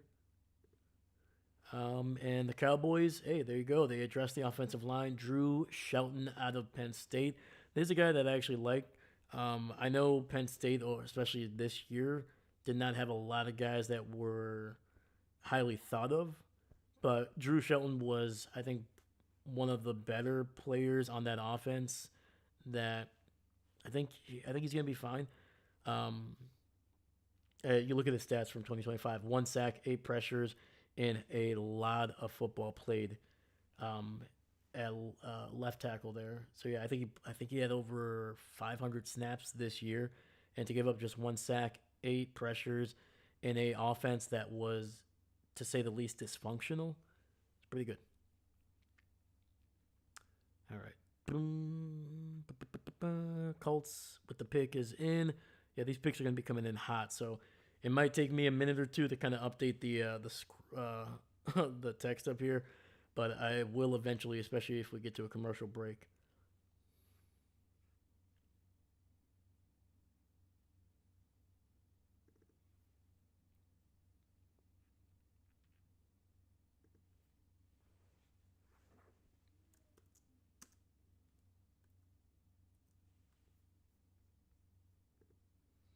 Yeah, it seems like the biggest surprises of almost every round has to do with the quarterbacks taken.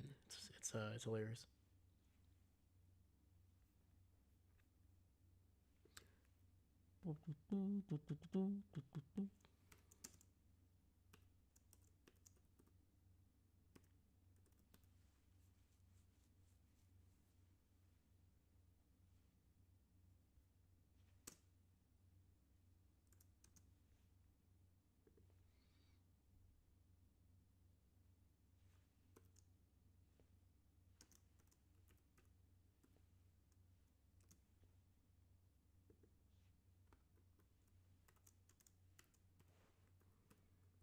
we go. Drew Shelton.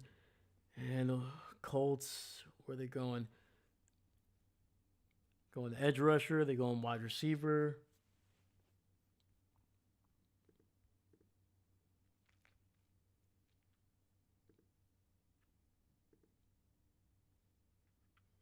Yeah, they've already addressed linebacker C.J. Allen. That is a replacement for Zaire Franklin, who they traded to the Packers. They went A.J. Huckley, one of the higher rated, not higher rated, but yeah, I'll say higher rated safeties in day three. LSU. Some people are not high on him because he doesn't seem to be great in coverage. He's good in run support.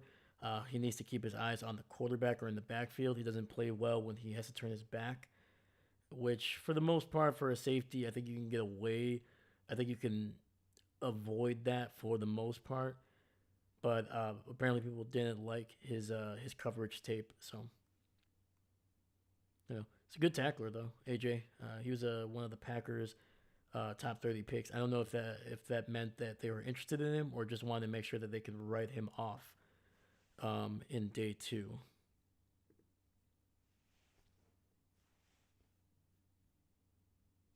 Yeah, we're still waiting on the Colts pick here.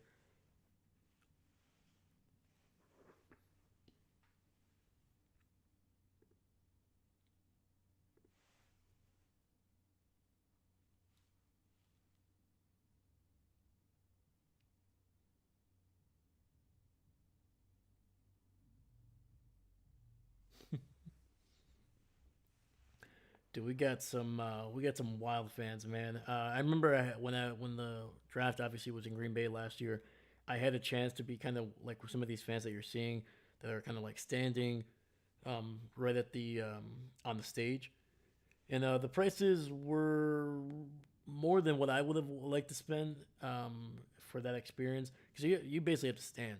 There's no chairs. There's nothing. You do have a chance to kind of with those packages. You do get the chance to go to like a apparently like a little area where you can kind of sit down, go use the bathroom. I think there's even like snacks involved in that. I think if I had a little bit more money saved up, I may have tried it on day three, but I liked having the option to kind of move around the draft and kind of just talk to people and meet other people. So that was kind of the thing. That's what I was afraid of. I was like, if I buy this, I feel like I have to stay there to get my money's worth. So I don't know. Eventually, I'll try it maybe. That way, I can probably talk about the experience because I don't really see that too much. Oh, they go guard Jalen Farmer out of Kentucky. There we go, Jalen Farmer.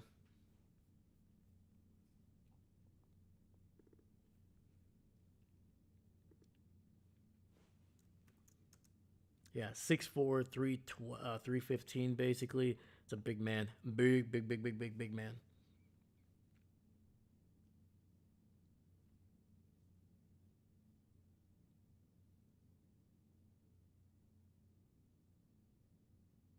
Kind of want to see what he's doing here against the run. I didn't really get a chance to really see much of Farmer at all, to be quite honest with you. Um, Surprisingly, for how big he doesn't seem to have as much power as I would have thought. But again, I just saw a couple snaps here. So, but yeah,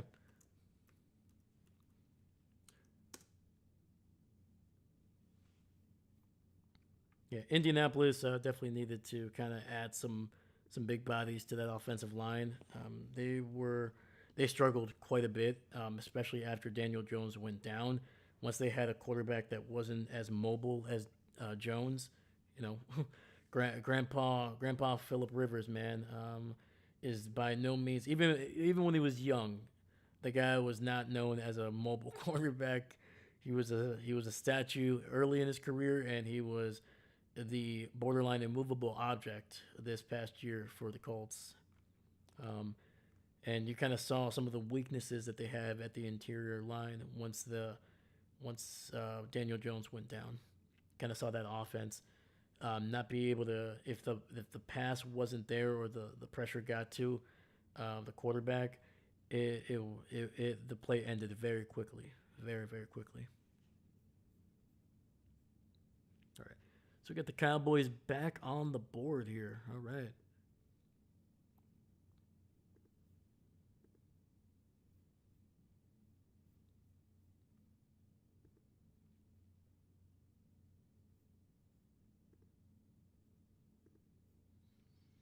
All right. The good news is we are getting closer and closer to the Packers picking here, man.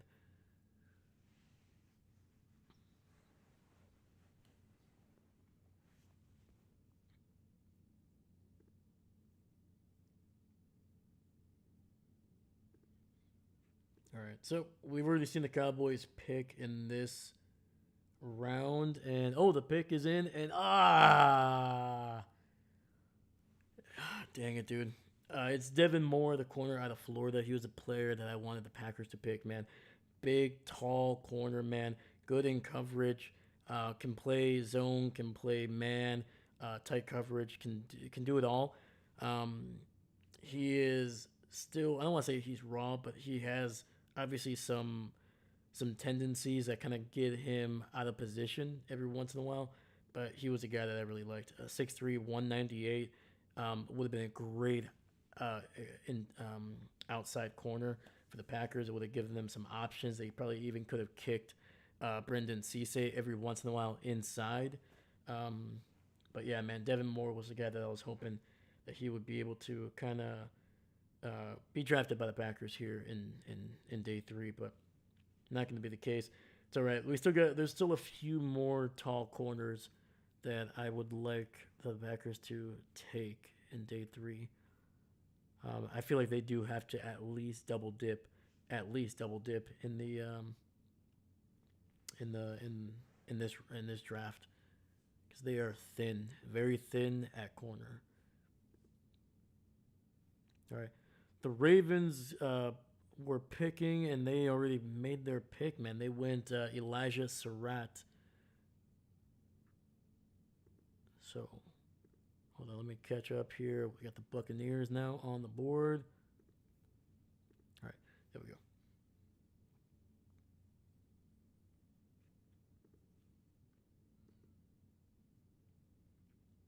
So yeah, Surratt was one of those underrated wide receivers out of Indiana. Man, went on obviously was on a historic run with Mendoza and Kalen Black, who have already been drafted. I think there was another Indiana player that was drafted already.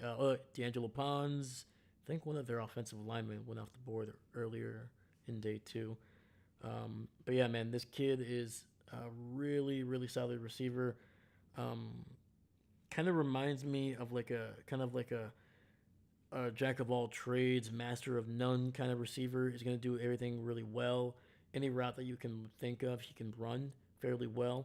He's got good hands. I feel like sometimes he lets the ball get into his body a little bit more than it should, especially for. It seems like he has somewhat natural hands, and I don't know if it's a confidence thing or it's just more of like a just like the way he's been coached. But yeah.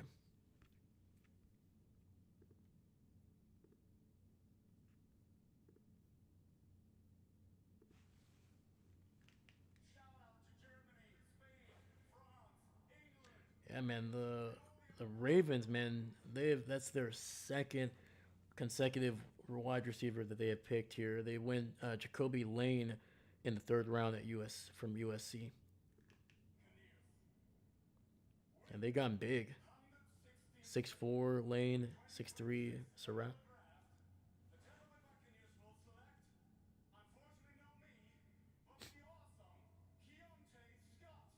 Oh, okay, they go corner. All right. Keontae Scott, Miami, another guy that could have gone to the Packers in day three. Um, I'm trying to think. Oh man, I feel like I'm getting him and Abney mixed up. Uh, Keith Abney was. Let me see here. Where are you?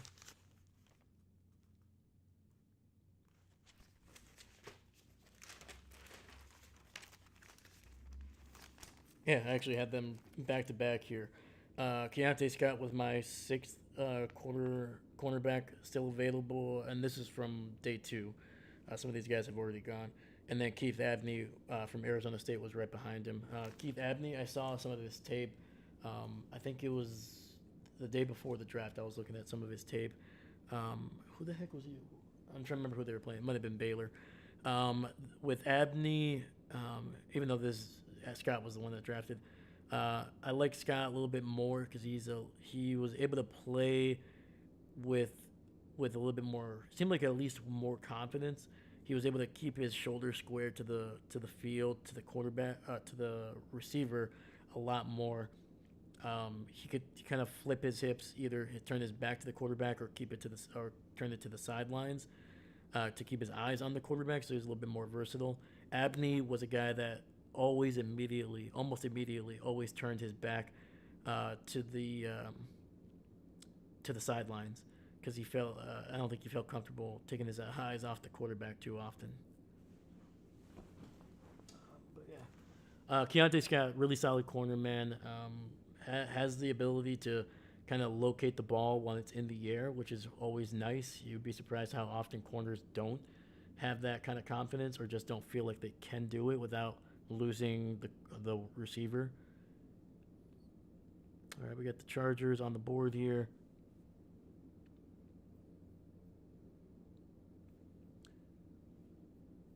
Holy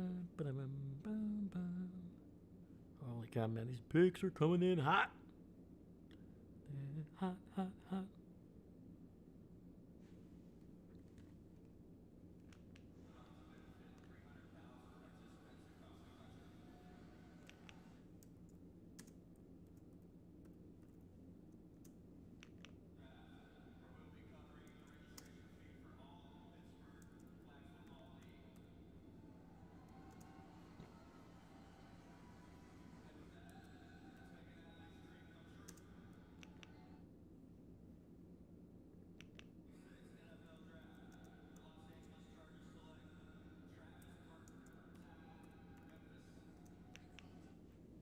Travis Burks. It's one of the guys I do not know very well, so I probably won't have much to say about the player, but I do have something to say what the Chargers are doing, clearly. 6'8", 325. That is a big freaking human being right there, dude. Jesus. And you're seeing a lot of that. A lot of these like super tall tackle slash guards, they're going in day 3. Like, and the big reason you don't see guys like that big go earlier is that they just don't have the natural leverage advantage of a guy that is 6'4", 6'5", that maybe not as tall, still tall, but not obviously not as imposing physically for a guy that's obviously like 6'8". But once again, those guys that are 6'4", 6'5" have less work to do than when you're trying to get going. Like, oh, look at this dude, Jake Slaughter, Travis Burke. Like, they're going for guys that are big, that have power along the offensive line. And I like I don't know. Once again, I don't know Travis Burke, so I don't know if it's a good pick or not. I'm gonna try to look up. Once all this is done, some of the players that I don't know, I'm gonna kind of go team by team and see how these players what their role will be this year and maybe next year, things like that. But you can never go wrong with addressing the offensive line, man. That is the lifeblood of any offense. So, all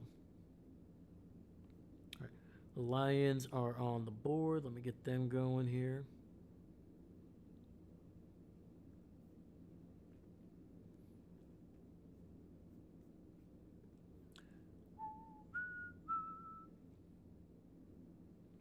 So actually, the Chargers traded up in that position to get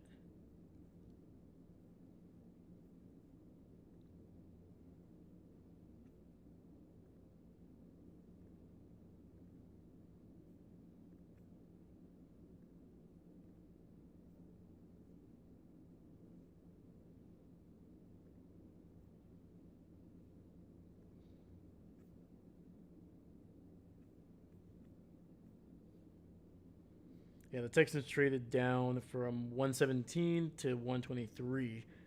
The Chargers trading up there. So let me adjust that bad boy. Oh, wait.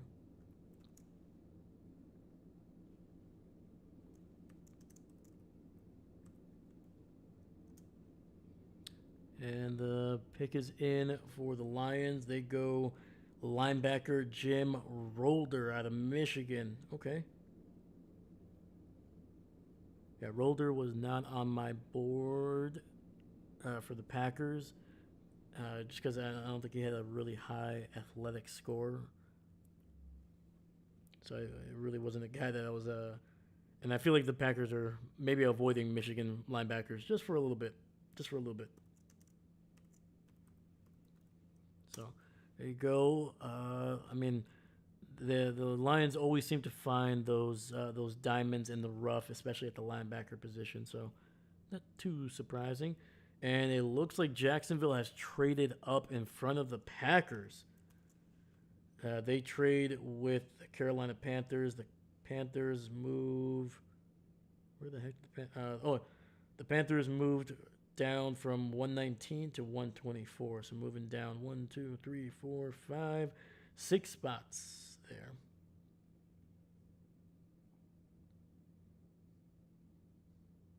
Sorry, 5. I can do math. I can do math. I promise.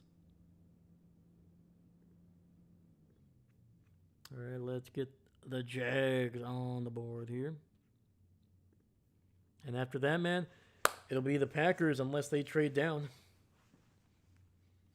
And Jags go Wesley Williams, the edge rusher out of Duke. All right. Where are we here?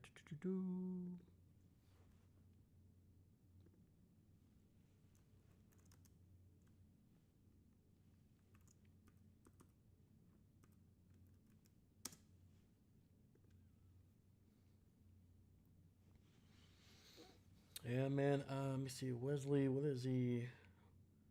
6'4", 256. That's actually kind of what the Packers like, at least in terms of size. Let me see what his.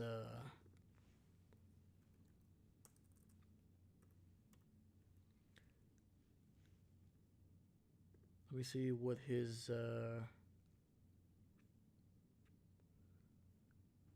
What his testing looked like.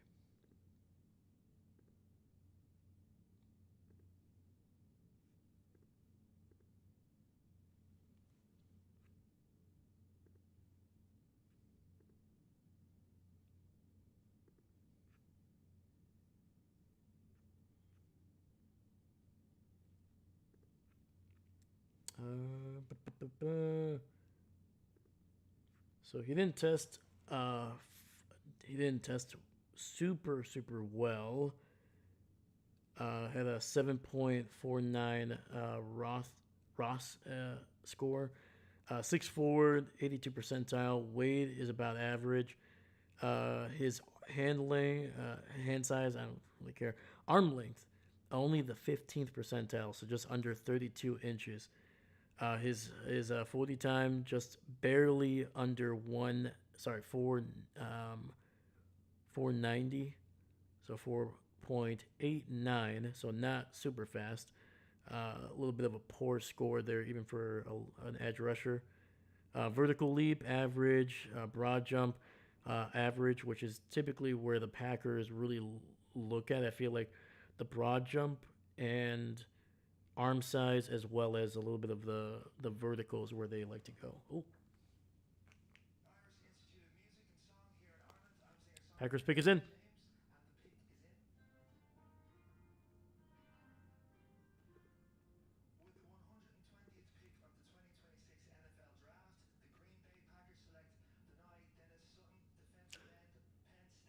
Wow.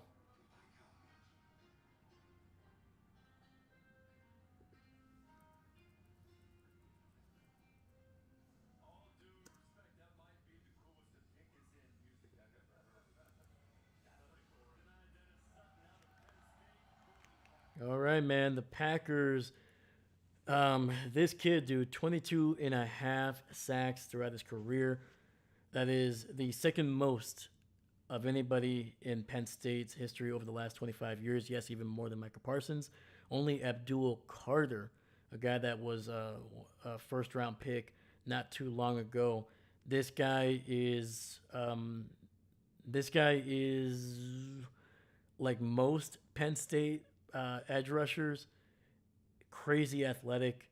Sometimes it shows up, sometimes it doesn't. Um, he's for some people he's a little bit too inconsistent, not strong enough at the point of attack, especially against the run. But he is a I feel like he's a situational pass rusher for the most part early in his career. Like this year, he's not going to be an every down edge rusher. He's not that kind of guy, but high potential, man, high potential. And now the Packers are going to have a pair of Penn State legends on the edges there with Micah Parsons and now Danny Dennis Sutton. Hopefully getting to the quarterback. And I bet Micah Parsons is he's a little excited that he's gonna have a Nittany Lion, former Nittany Lion with him.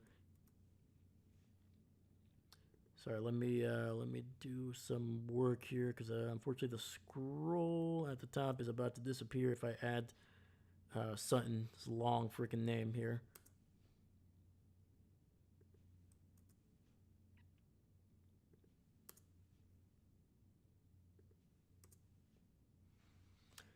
And the Steelers keep going wide receiver. This one they're picking up Caden Wedgen, 5'9", 193.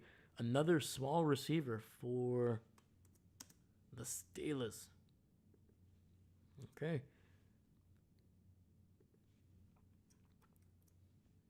Which is usually not what the Steelers like to go with, at least in terms of recent history. They usually try to go for some big guys. They already have a big, tall receiver in DK Metcalf.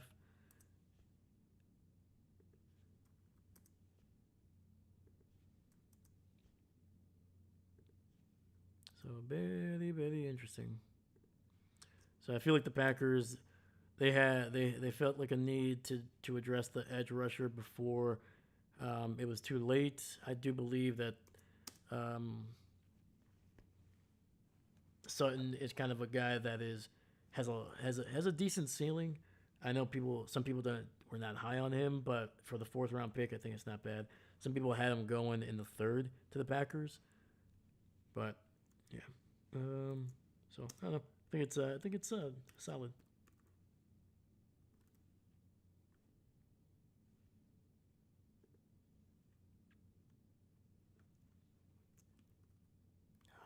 Biscuits.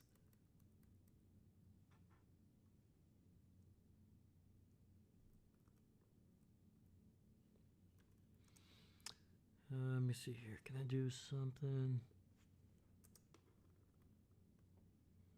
Sorry, guys. Technical issues. Unfortunately, OBS has a little bit of a limit when it comes to scrolling text. So I'm literally just trying to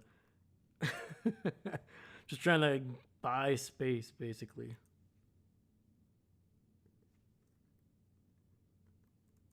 There we go. All right, it's the best I can do.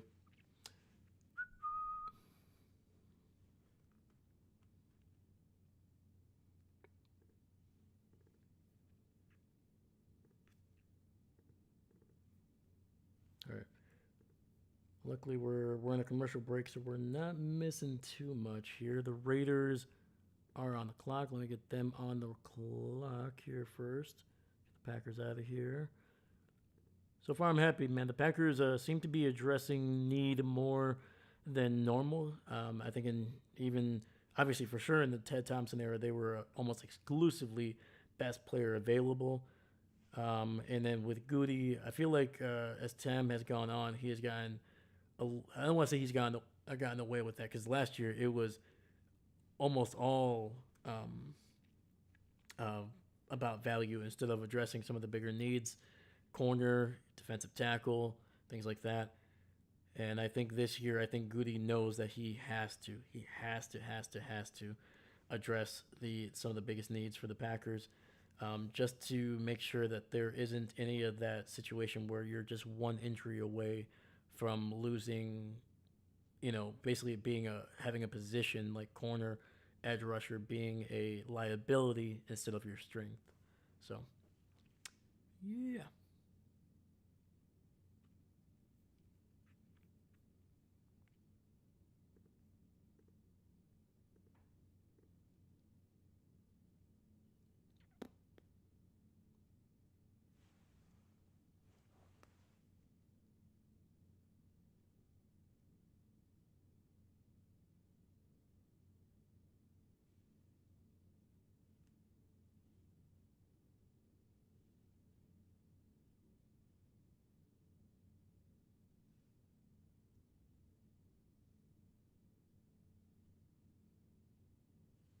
All right.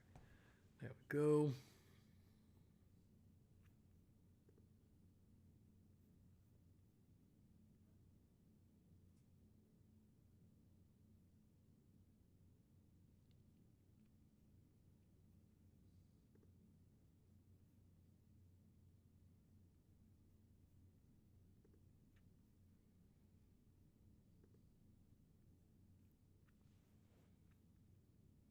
All right. So let me get Caden Wedgett on the board for the Steelers here with the 21st pick in the fourth round.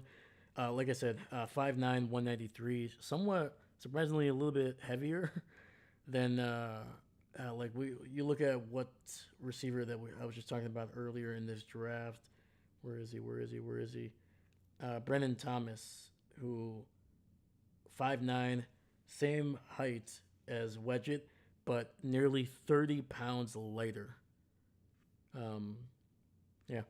So Wedgett, he's kind of a gadget guy. Once again, I think this is where you're going to see a lot of these receivers because the the risk reward is so low for these guys that are more going to be volume catchers. You know, guys that catch passes within 10 yards, get you the first down, maybe a little bit of yak after the catch there. And yeah, man, it's always good to have those guys, man. Usually I don't like them being this small, but it's been working out for some of these guys over the last couple of years. So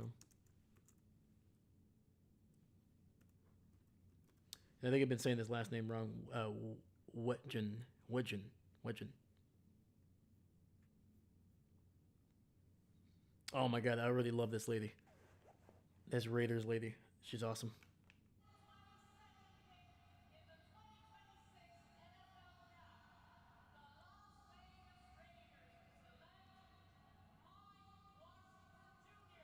Oh, they're going running back, Arkansas. Okay, Mike Washington Jr. Man, there's a guy that I'm pretty sure was brought in for a top 30 visit for the Green Bay Packers.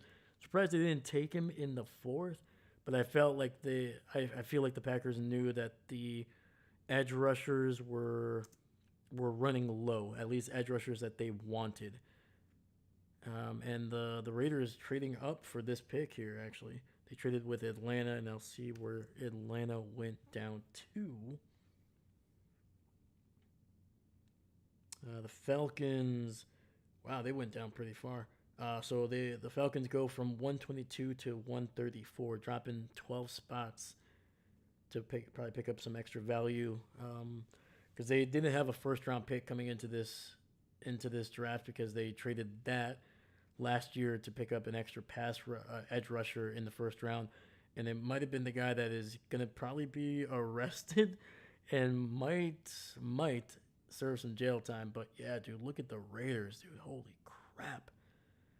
Mike Washington, man, is he's a big, solid back, man. And what I mean by big, I don't mean like 6'2", 6'3". He's like and I mean barely 6'1", but he plays with some strength, man. He's 223. He's got some heft to him. He's got good speed. The Texans are on the board here. Let me get them going.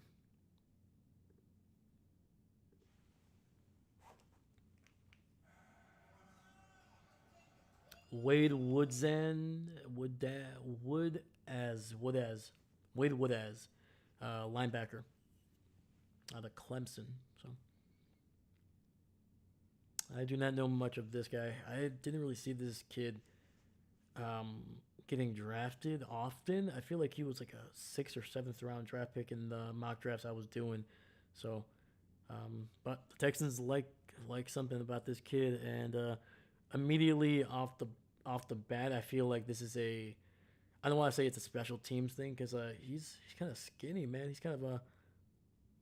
It's definitely a scrawnier guy that I was expecting, but seems like he has really good speed, and I think this is depth, obviously, but also a guy that worst comes to worst, if you can't get him on defense on the field often, um, gonna be a really good special teams guy, and you gotta build that out. You gotta build out the special teams. All right, Bears are on the board here. Their pick is already in. Holy cow!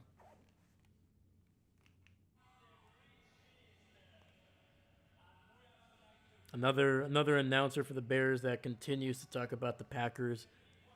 I love it. Living rent free in their head, man. Even after they beat us in the playoffs, they still can't get over us. Malik Muhammad, man, that was a freaking player that I was hoping the Packers would take. He was a guy that I had the Packers taken in the third round, and I'm just like, man, I'm disappointed he's going to Chicago. 182. The 182 is, I think, the biggest reason why maybe the Packers were not as high on him as some people were expecting. There's obviously other like coverage stuff he still needs to work on. Um, like at the top of the routes, he gets a little bit handsy. Really good at finding the ball though. Doesn't I'm not saying he gets a lot of penalties because he didn't really get too many penalties in Texas, but in the NFL, if you start kind of making contact at the top of the route, you're gonna get called a lot more often than you were in college. So, I think this is actually a good value pick for the Chicago Bears, unfortunately, and I think it's a rangy, slightly even though he's only 6 feet, he feels like he plays taller. Feels like he plays like at like 6'2", but really solid pick for them. Again, a guy that I was hoping the Packers would take, but that did not happen. All right, Bills on the board here.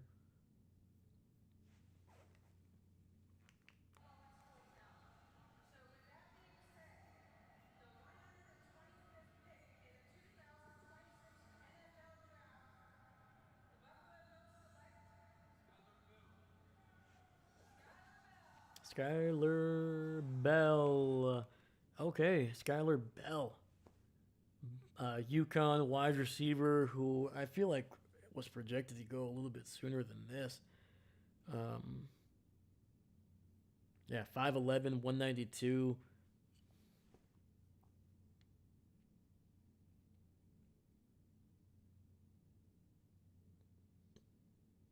Ooh. So he wasn't always going against like some high competition at UConn in that conference. Um, but I mean, he played really well, man.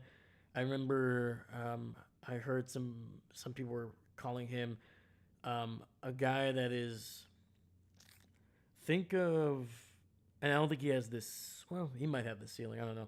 Think of just like a slightly taller-ish version of Jaden Reed. That kind of doesn't have the high end speed to like just be a burner, but can just kind of do everything really well. Can be versatile.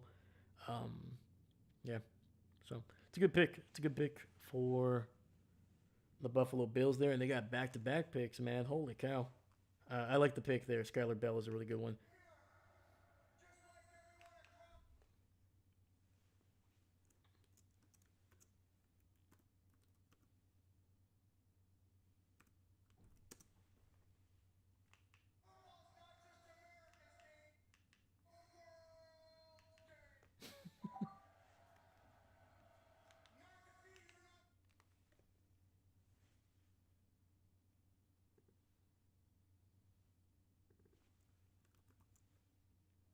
All right, let's get Houston where the Chargers were. Okay, big dog, come on, just read the pick.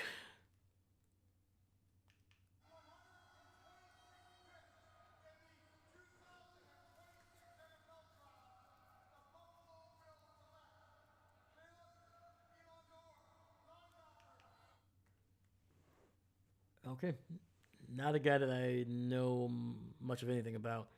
But the Bills are making sure that they have plenty of bodies on defense. Man, 6'2", 234, so slightly ish undersized for the inside linebacker position. Usually, you want them around 245 to 250.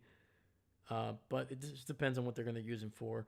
Um, Seems like he's really good against the run, man. Able to sift through a lot of bodies, avoids blocks to get to the ball carrier.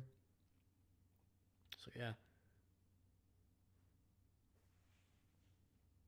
so he's slightly undersized too, 6'2", but not by any means. Like we've seen shorter guys like 5'11", linebackers still do pretty well in the NFL. So yeah.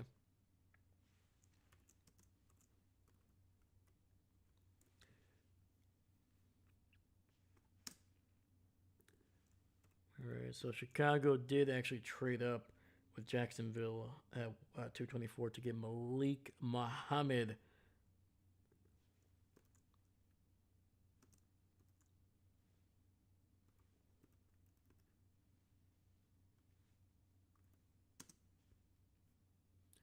And the Bills, man, not trading down with those back to back picks. They stayed there and get their wide receiver and a linebacker.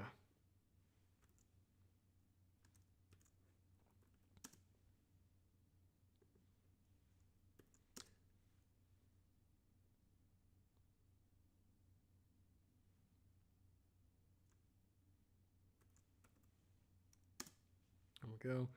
All right, next couple picks are going to be San Francisco, Cincinnati, Carolina, who traded down, Miami, Chargers. Those are the next like 5 picks right there.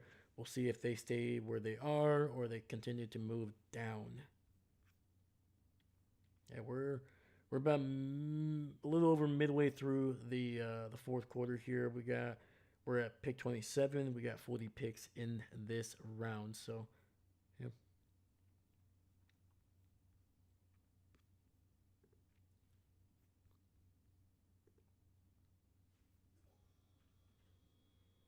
We're gonna keep it going. We're gonna keep it going.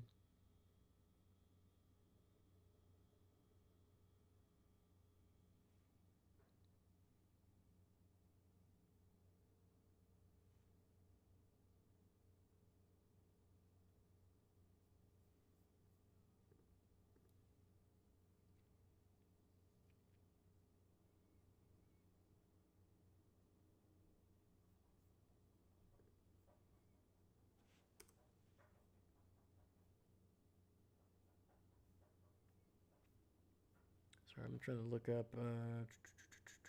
Oh, one thing I forgot to mention. I didn't know this during the latter half of the third round, but Jonathan Grenard, arguably the best pass rusher that the Vikings had last year, they traded him to the Philadelphia Eagles for 2 third-round picks. One in this year's draft, it was pick number 98. That's why the Vikings had 2 back-to-back picks in round 3. And then they also gave away a third round. The Philadelphia Eagles sent a 2027 third round pick for Grenard, and on top of that, they gave him a 4 year, $100 million contract. I don't know how much of that is guaranteed. I don't know how much of that is guaranteed. Oh, sorry, I don't know how much in guarantees he has, but how much is guaranteed at signing and then signing bonus. So I'll look that up here while we're on a commercial break. But yeah, that was a big trade there.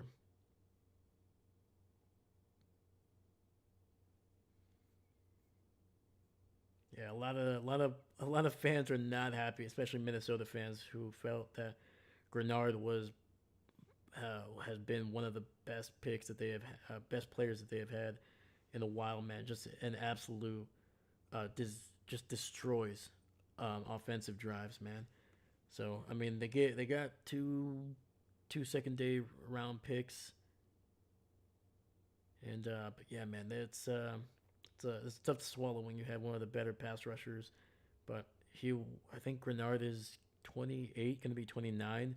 So I feel like Minnesota is like you know what? Let's strike while the iron is hot. We don't know if he's going to continue to play at that level, and even if he does, he's got maybe another 2 or 3 years of elite production potentially.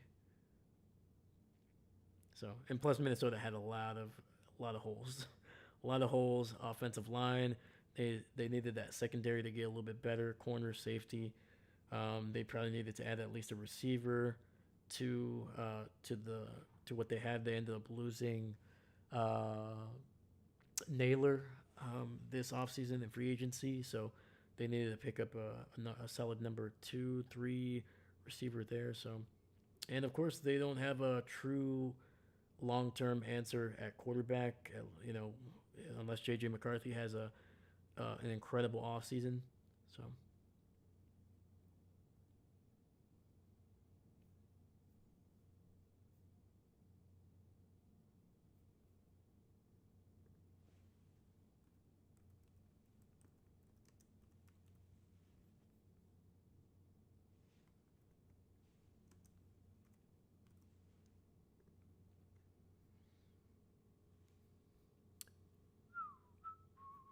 All right, where are we here?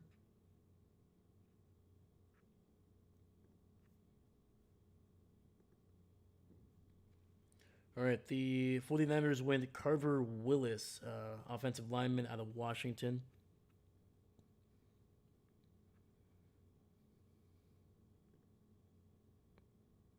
And now the Bengals are on the board here. We'll see what their pick is in.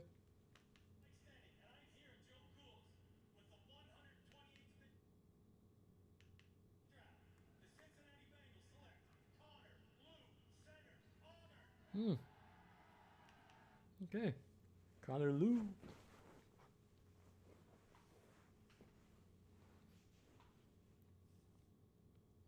Connor Lou. All right, man. They finally realized that they actually have to protect Joe Burrow. They're like, oh, dude, like yeah, I forgot.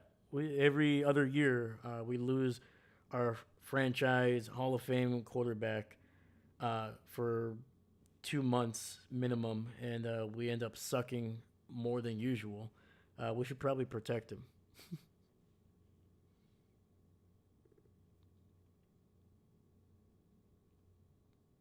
All right, let me get the 49ers pick here. Carver Willis. And yeah, the last time the 49ers drafted a guy with the last name Willis, worked out for them. Worked out for them pretty well.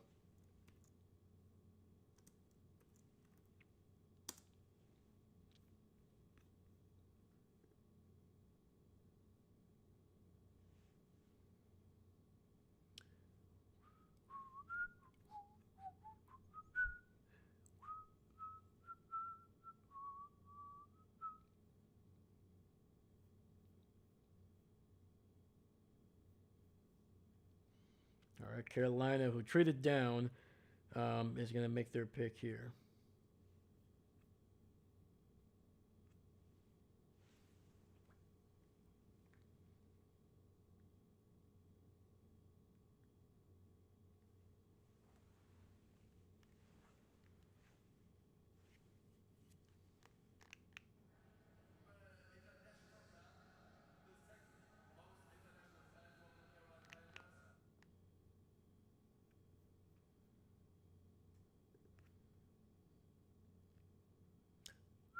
Holy shiza. All right.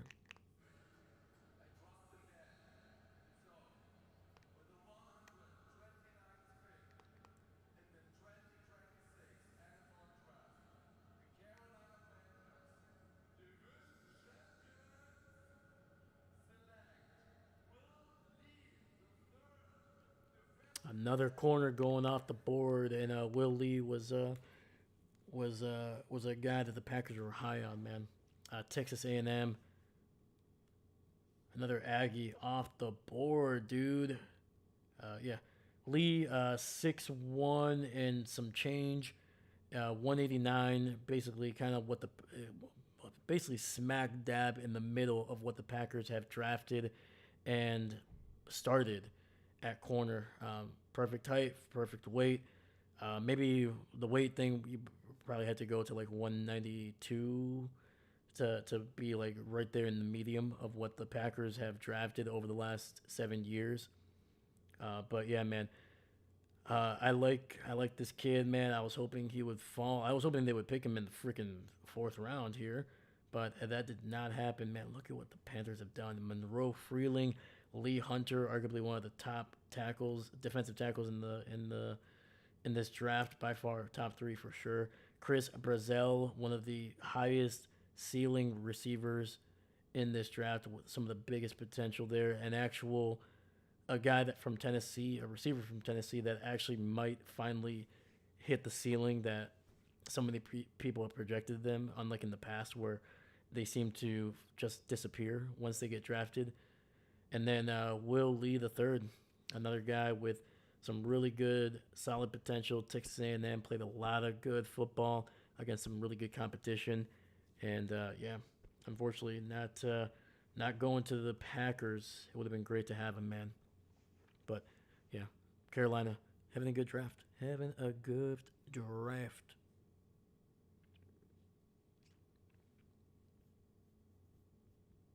So yeah.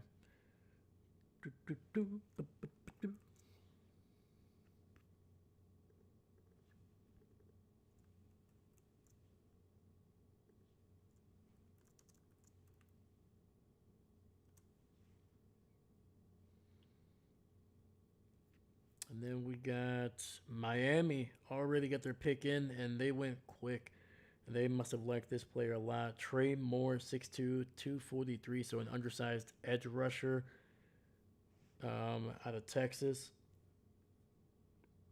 So let me get him in there. And right now the Chargers are on the board here.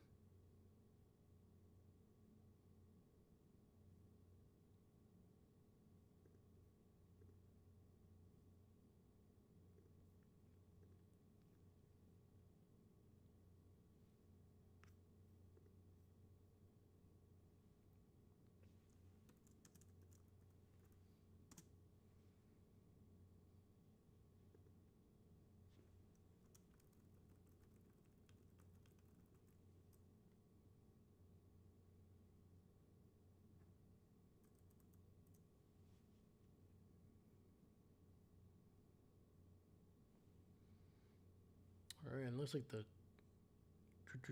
there we go. Ah, man, another player that I was kind of hoping the Packers would get.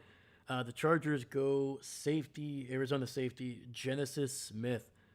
Um, Really solid player, man. Very productive in his time in Arizona. Opportunistic, really good tackler.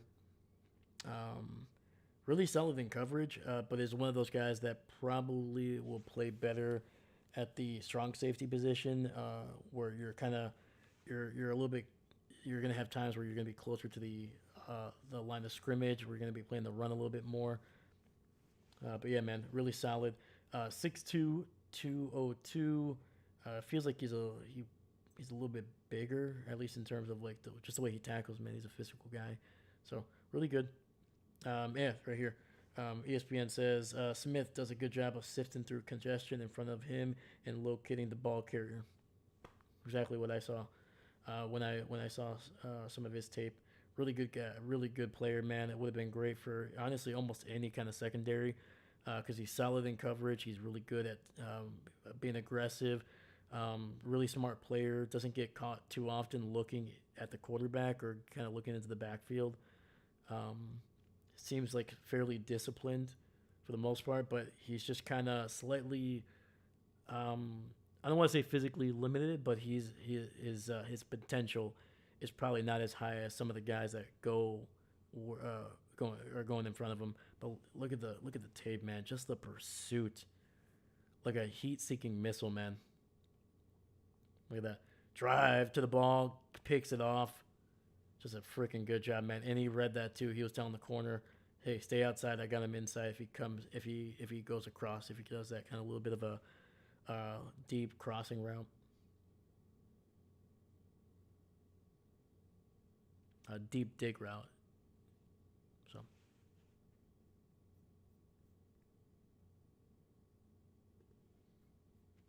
really good player. So Saints on the board here. Sorry guys, I get caught up talking about the players, and might happen from time to time as some of these picks get called up faster and faster. But don't worry, we will be catching up.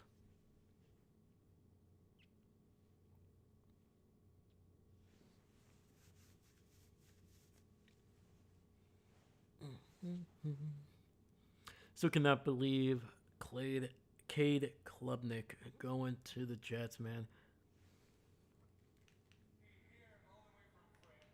France.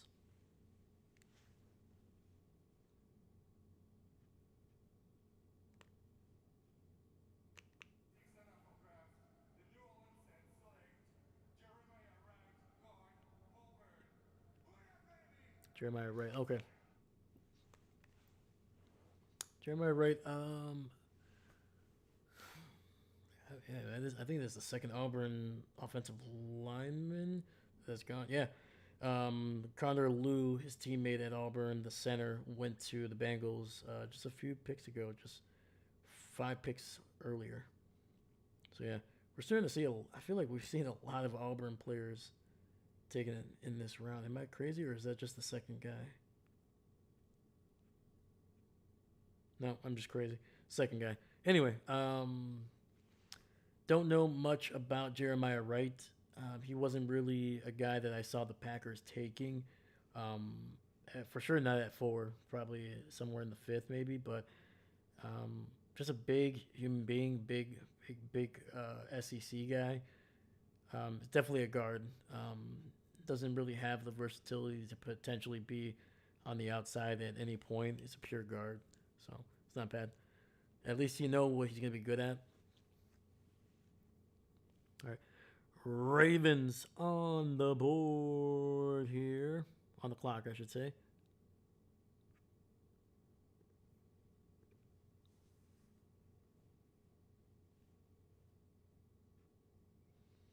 But yeah, this is a solid need. They got to protect uh, Tyler Shaw over there in New Orleans. They got to give him protection. They got to give him weapons. They gave him a tight end earlier in the draft, and now they're trying to build that offensive line around him because he looks like a legit quarterback in this league, and hopefully he continues to develop for New Orleans. Yeah, they got him Jordan Tyson earlier in the draft, and they added some pieces. Um, uh, they added a piece in the defensive line there with Christian Miller. They gave him Oscar Delp, the tight end that I mentioned earlier in the 3rd, and now they got him some protection with Jeremiah Wright. This is going to be that was their first of 2 picks in the 4th round. They have a pick just 4 picks later.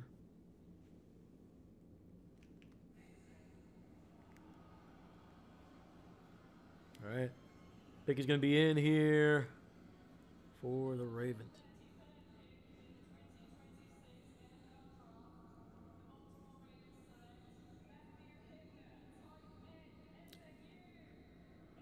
Matthew Hibner, SMU. Okay.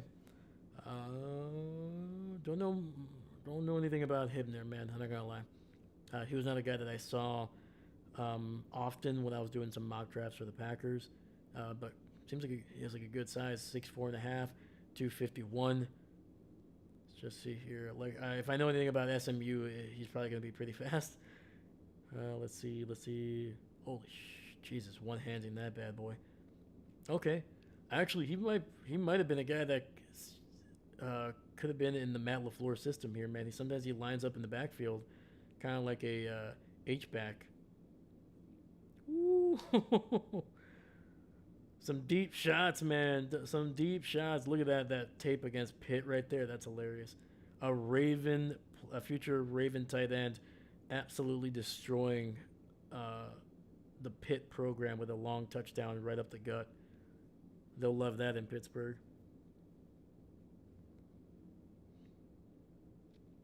Yeah.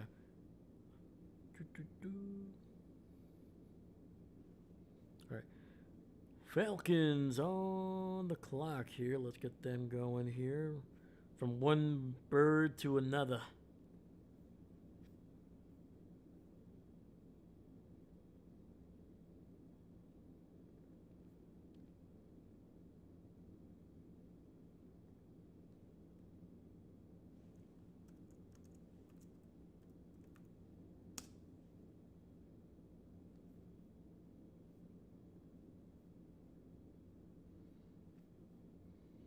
And it looks like the 49ers once again trading back with Baltimore here. They'll probably pick up a few extra value picks here. Matthew Hibner. And the Raiders also trading back with Atlanta here. ATL. All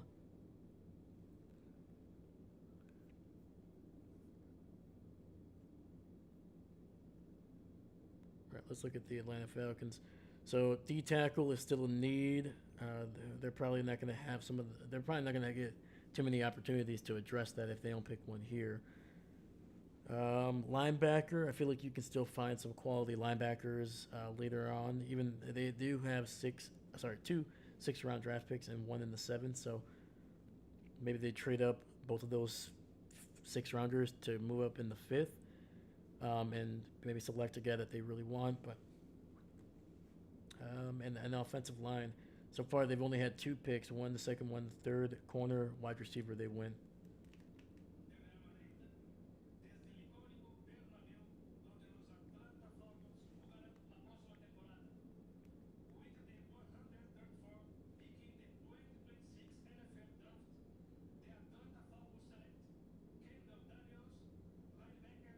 Okay, there you go. They go linebacker. I was just mentioning that. So I guess there wasn't a tackle that they really wanted here. Like I said, it was already getting thin by the time the 4th round kind of started, and it did not get. You know, there's a good amount of them that kind of went off the board early. So yeah, Jesus man, 6'5", 241 man. That is a big human being. And jeez, it's just knifing through to get to the running back there in the backfield. He's quick. He is quick.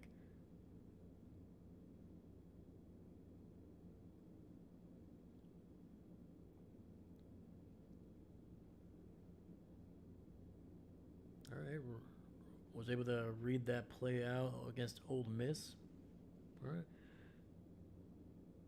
Kendall Daniels going to the ATL, and he joins another pair of defensive players. He joins Avian Terrell and Zachariah Branch. So the Falcons, man, they are going heavy in the in defense here. Now that's half of their picks already used. All of them on the defensive side of the ball. Like I said, they got 2 picks in the 6th and one in the 7th, and we'll see if they eventually address offensive line. I mean, they're good at running back. They got their quarterbacks situated, and I think even tight ends at receiver they're fairly deep in. But offensive line is definitely something they gotta address.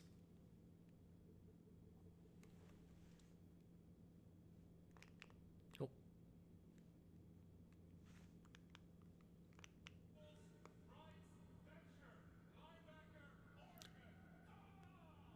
Bryce Betcher. Okay, Oregon linebackers.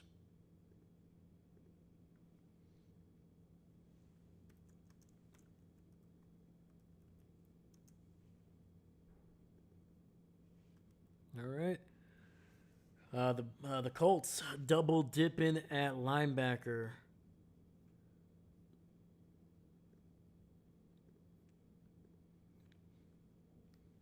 Let's see here. Let's look at the Colts here. They were one of the many teams that did not have a 1st round pick earlier, and like I said, they double dip at linebacker. They with their first pick in the draft in the 2nd round, they went C.J. Allen, the linebacker out of Georgia.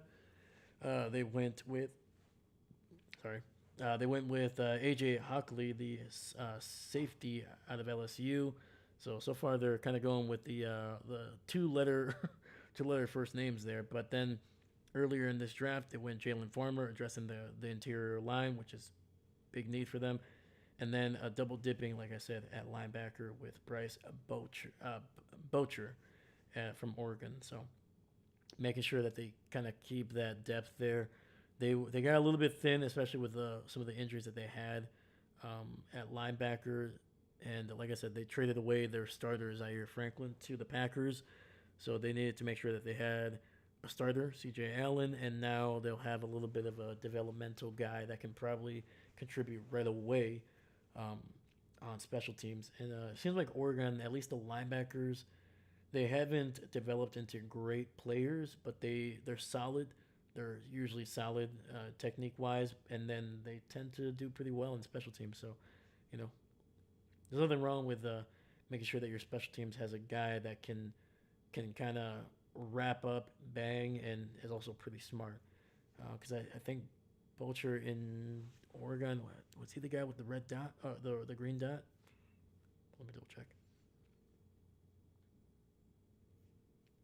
Um, While I'm looking that up, let's talk about. I mentioned that I was going to look up Jonathan Grenard's contract. So it was a 4-year, $98 million contract, not 100 million like it was projected. So that was a little bit of an inflation. Only 2 million, but I'll take those 2 million.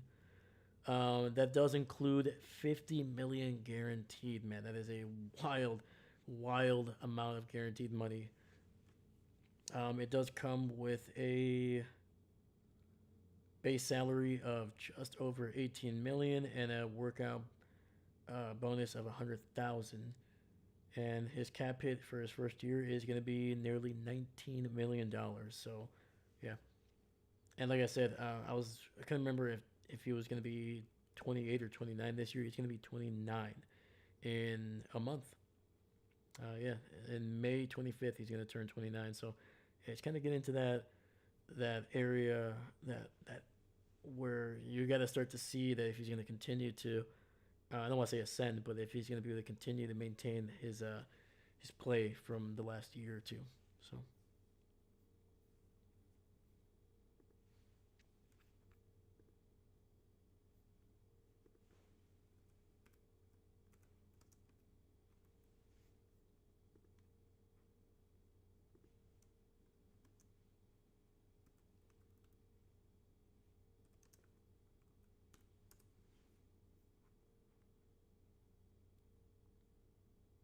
there we go. That's what I thought. So yeah, Bryce, he was a standout linebacker at Oregon and wore the green dot helmet in 2025, signaling his role as the primary on-field communicator for the defense. So yeah, once again, getting a leader, you're getting a guy that can communicate. You need that not only on defense, but you need that especially on freaking special teams, man. You need a guy that's going to be able to get everybody right. Um, and yeah, just going to be a solid pro, man.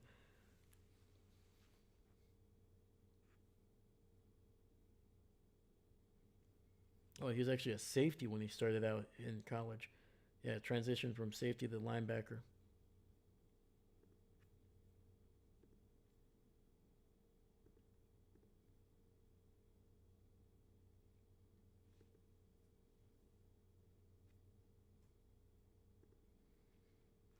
All right.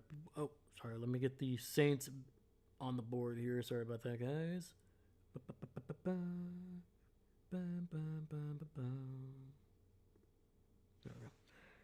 All right. So, yeah, we got the Saints, the Cowboys, Dolphins, 49ers, and the Bengals to finish off this fourth round, man, which has been really, really fun, man. A lot of trade backs for some of the same teams, like 49ers traded back.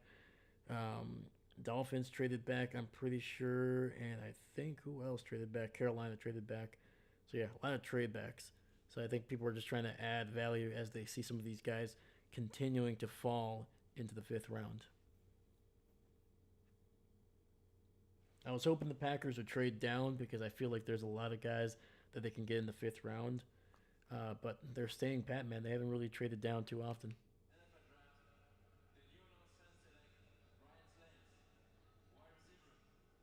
What? Oh, Oh, they go Bryce Lance, man. A big bodied receiver, man.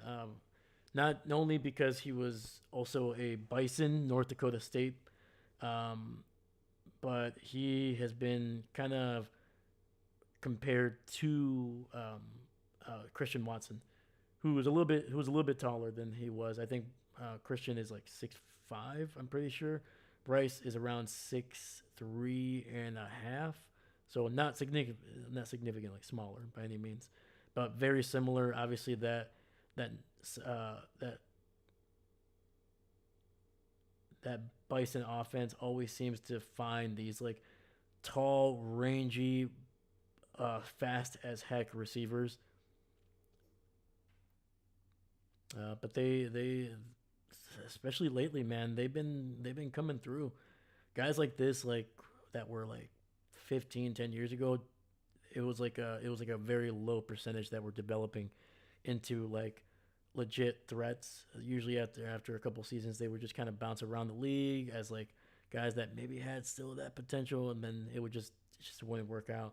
But you're seeing a lot of guys like this that are a little bit raw, still need to develop a lot of their routes, maybe a little bit inconsistent in their ability to kind of get, I don't want to say get open, but just being able to get out of like those some of the some of those tougher like too high safety coverages.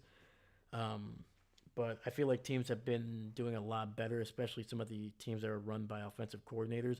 They've been doing a lot better of getting these guys open early and then developing them and turning them into, at the very least, um, guys that are going to be around the league for a bit that can contribute in some key spots throughout the season. So yeah, I know that was a guy that the people had the Packers projected to just because it's another big bodied receiver that they really like, but I think it would have been a little bit too similar to Christian Watson, but it would have been kind of cool. I mean, if Lance would have been able to be developed like Christian Watson was, maybe outside of the avoid some of the injuries early on, that would have been incredible to have two big, tall, fast receivers like that. All right, Dallas is on the board here.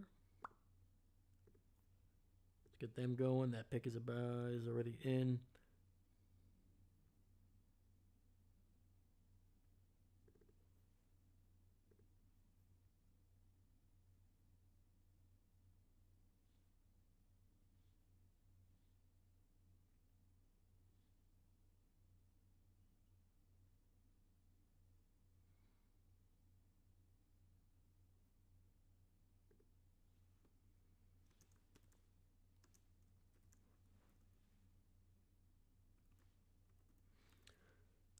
All right, so it looks like we're on a commercial break, so we're not missing a thing right now. Let me get Bryce and Bryce. Bryce Boucher, the linebacker from Morgan, and then Bryce Lands. Let me get those guys on the old ticker here. Yeah, yeah. So we got Dallas, Miami, San Francisco, and the Bengals to finish off this round, and then yeah, then we're gonna get situated for round five. Should be fun, man. We're only one round in, and it's already been 2 hours. Oh, baby. The good news is, like, usually the seventh round kind of goes at a clip. I might not be able to comment on every single pick. I will try. And then being able to get the logos up, that might be a thing I struggle with, even with the hotkeys that I've kind of put in already.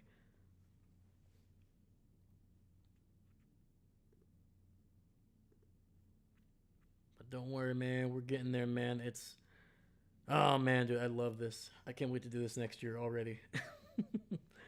um, I learned a lot from this experience, man. I learned a lot doing this. I'm going to be a little bit more informed next year about some more players. I'm going to be start doing some. I'm actually going to watch some college football games this year, um, or at the very least, I'm going to try to pick just a handful of players from like some of the bigger teams to kind of get an early jump start on those guys, and then as we get closer to the end of the season, maybe I'll look at some of the kind of like those draft boards for some of these people, and then if I find any like spots or holes that I'm missing, I'm gonna try to add those players and try to watch at least some film on them. And yeah, so next year, man, I'm hoping that I can add a little bit more depth into some of these later round guys, and even some of the earlier guys that I didn't really expect to see go in round two and three. So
Pick is in.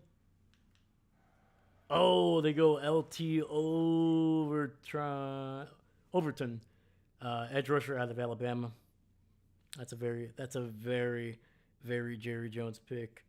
If that that's a very Jerry Jones coded pick right there. That is yeah.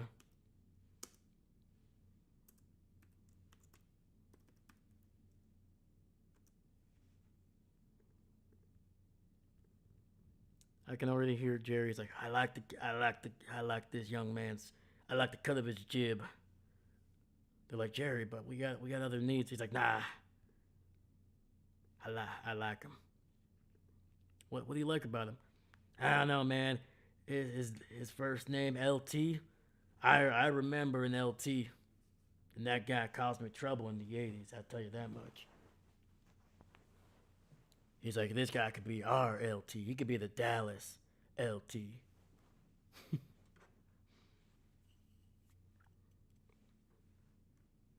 They're like, are you sure, Jerry? Of course, I'm Jerry Jones.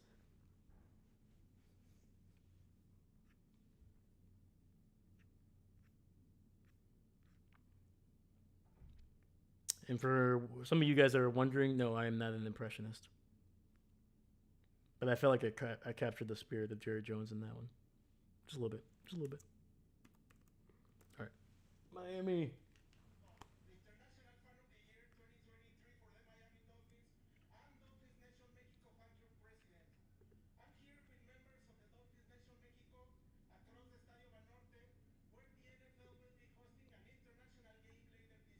Let's go. Dale, hermano.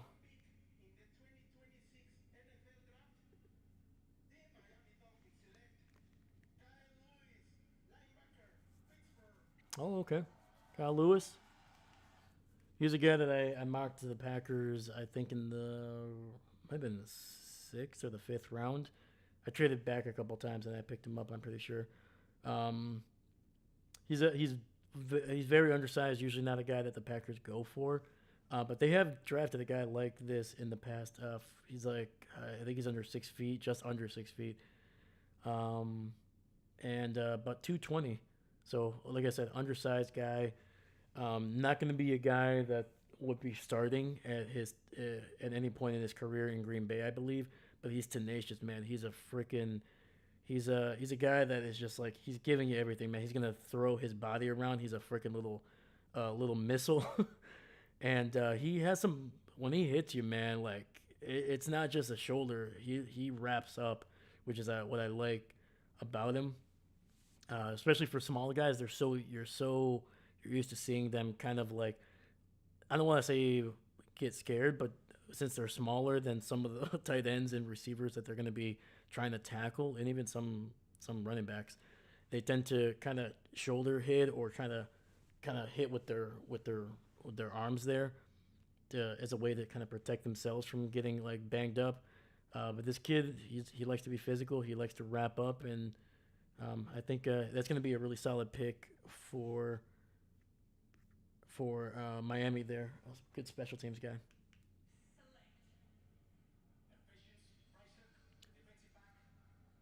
Is that Guardado? Pinche Guardado. Oh man, another athletic, tall corner out of Washington. We saw Efranescence Paishak, probably butchered that name. We saw his teammate Takario go earlier, I think in the second round. I had both of these guys potentially going to the Packers just because of their size and their athleticism. They're very much Packer coded. Both of them are imperfect prospects. Um, Prysock, more than anybody else, he's still very raw. But as you're seeing, man, he's a willing tackler. He plays physical. Doesn't get caught too many times uh, with penalties. Luckily, he seems to be kind of smart.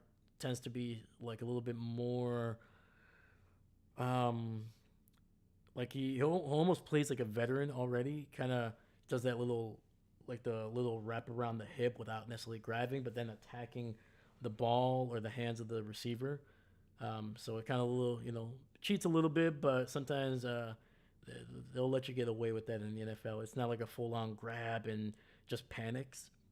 He plays with some confidence, man, but he's a raw guy. He's gonna take probably a year or two to really get to the ceiling that he has, and he has a high ceiling. I think he has a higher ceiling than Takario, who went earlier. Yeah, I think in one mock draft I picked both Takario and him. In I think there was like two. I think I picked Takario in the third, and I picked him in like the fifth round, early fifth round. But all right, final pick here of the fourth round.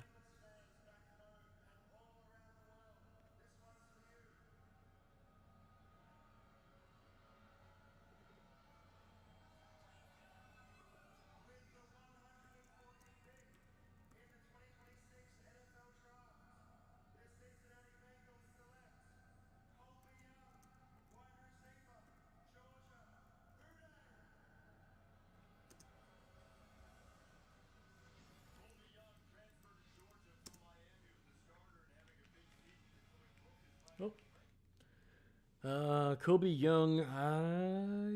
Don't. I didn't look at him actually. Georgia Bulldog receiver. So SEC guy. Doesn't seem like he runs super fast, but he's got some good size. And when you play in the SEC, man, you're gonna be playing some good competition.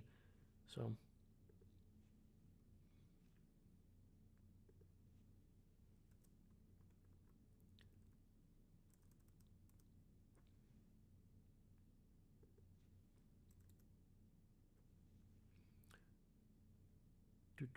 sorry, I hit the character limit in this bad boy.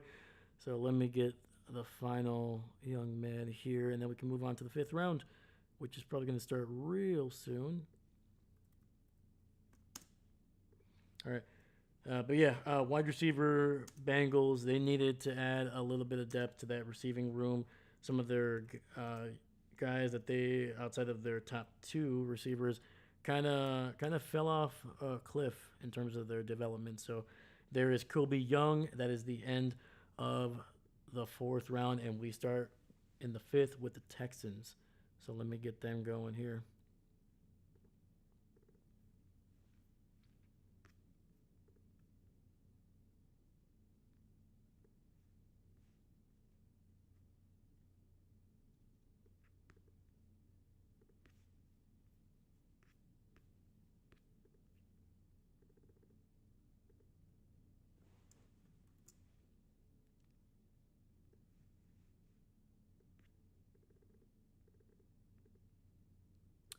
Paste. There we go. Let's change this.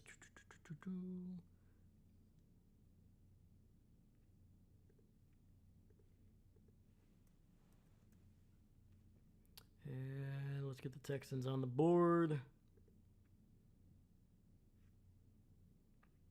Where are you? Where are you, Houston? There you go. Oh, they go Kamari Ramsey, safety out of USC. Okay. I like it. It's a good pick. Good value pick, especially in the fifth round.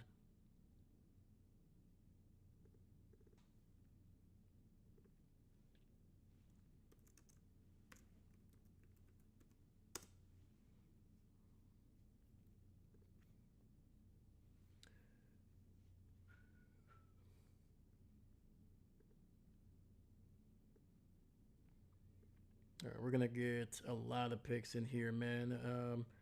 Yeah, this round is gonna have 41, which I'm pretty sure is the limit for any amount of picks that you can have in a single round. So hopefully you got a chance to see some of the players that were picked down here in the second half of the fourth round, because they are about to go away here. So I always like to write every single player down. I like to give them a chance to kind of see what the that's why we have the tickers, man. That's why we have the tickers, to make sure all these guys get a chance to be seen. And there we go. They are gone. They're gone. All right, Tennessee is on the clock. They already picked Fernando Carmona, the guard out of Arkansas.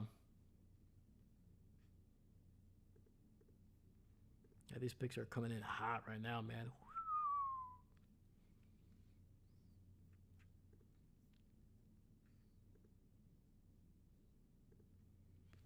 All right, let's get to Arizona here. They're on the clock.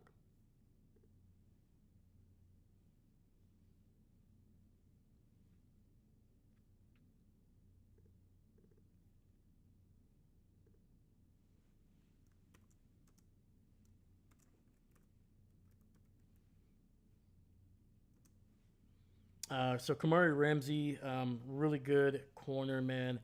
Um, Solid size for what he's going to be needing to do. 6 foot and some change. 200 pounds, physical. He's going to be more.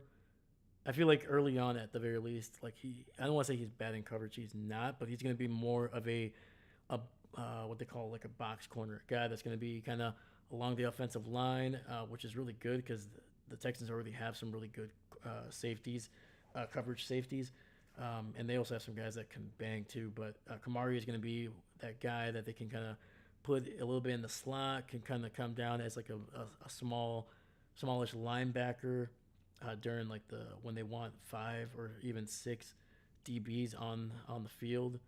And yeah, man, he's gonna be maybe not 6, but 5 DBs on the field. But yeah, man, he can blitz, man. Yeah, he wraps up really well. He's gonna be a contributor against the run.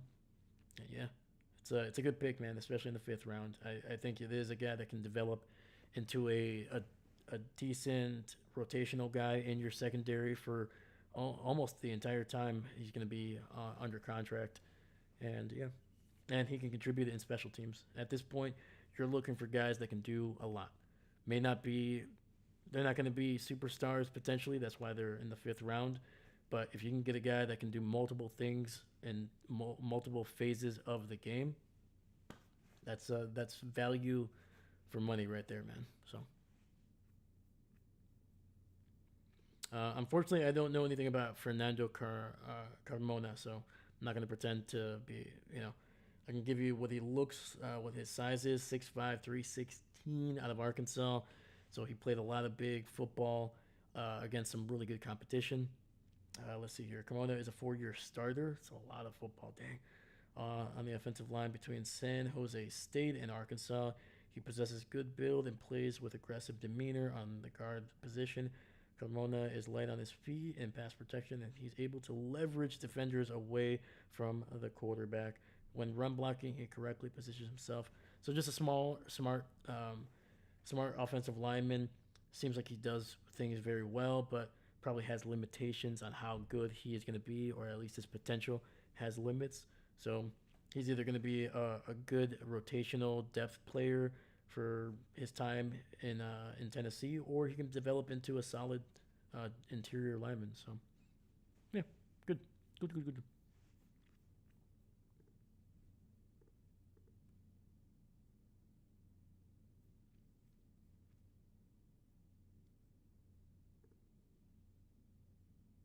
All right, we're still waiting on the Cardinals here. They're talking to Sean McVay, so unfortunately, we may not be seeing too many picks being called at the podium at this point.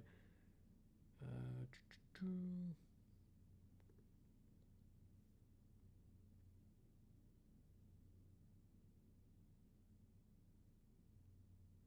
So here are a couple players that I'm hoping the Packers take at some point here along the offensive line. You got Jaden Roberts, guard at Alabama, played a lot of football, solid athletic score. Had a down year though. Like I think if he would have gone, I think people have said that if he declared for the drafts last year, he probably would have gone sometime in day 2. But instead he is falling. And then you got Falale Falele Falele Faamo. I butchered that. Not a great athletic score, but a big tackle out of Wake Forest. Going to be transitioning to guard most likely, but the fact that he can play or has played tackle is always good. The Packers love that kind of stuff. Um, he was originally with Washington State and then followed his head coach to Wake Forest, basically. 6'5", a little over 310, and a Samoan. So yeah, it's a big man, big man.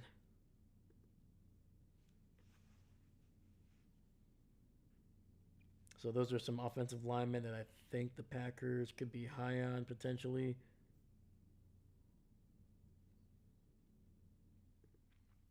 But they usually like to convert tackles into guards. So let me look at some of the tackles that are still available.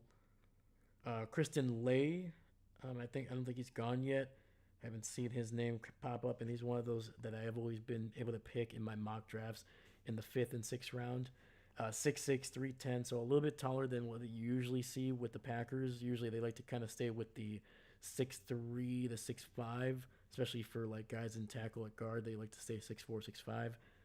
Um, but yeah, Junior out of Clemson has some really, really, really solid potential at tackle, and but again, he's one of those guys that you could try him at tackle, could work because of his athleticism and just the amount of potential that he has, but he might be kicked in at guard. Yeah, he's got great arm length, or good arm length, I should say, not great. But yeah, I don't know. To me, he seems like a really solid player. Uh, they're saying that his weight is below average. I think for the most part, it's fine. The Packers don't tend to go 320 with their offensive linemen. They like guys kind of within the range of like 307 to 317, 315, something like that. So yeah, but again, value pick there at the end, really solid. All right, let's see. Cardinals went Reggie Virgil, Texas Tech wide receiver. Okay, the receivers are kind of flying off the board. Some of these tall guys. Reggie, 6'3", 187. So some really good length, some good size there. Um, Let me look at his numbers. Yeah, the Packers were they brought in a few receivers. They're looking for some big bodied receivers. Didn't test incredible, like off the charts. Still 7.6 in terms of Ross score there, or Ross. Um, Ran a 4.75, so not as fast as I think the Packers would have liked. I think if it was 1/10 of a second faster, you would see this guy probably drafted earlier, probably in round four. Good broad jump, which is what the Packers like at almost any position, especially wide receiver, edge rusher, defensive tackle, things like that. It kind of shows how explosive they can be. And this kid is explosive, so he doesn't have top end speed, long speed, but he could be very explosive early on. So maybe he can get on top of the corner within the first couple yards, within the first 5 to 10 yards. Maybe be able to get on top of the receiver and get in good position. Solid vertical, 36. Um, that's about average or slightly above average. So yeah. Oh, sorry, falling behind here on the current picks. I'm kind of getting lost in the sauce. The Panthers going interior line with Sam Wetch out of Kansas State there, and right now the Chargers are on the board here.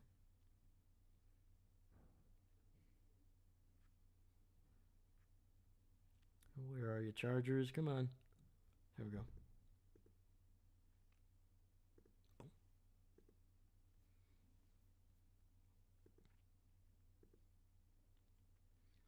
Yeah, so Sam 6'4", 303, so a little a little light at the center position, especially for interior linemen. Especially nowadays, it seems like you want them kind of closer to like 310, 315. Um, but at this point, you're not going to find a prospect that's going to be, fitting all the tickers or all the ticks or all the check marks that you want, you're definitely gonna go for some projection. But he seems like he's a smart player. Played a lot of football. Let's see, come on, where are you?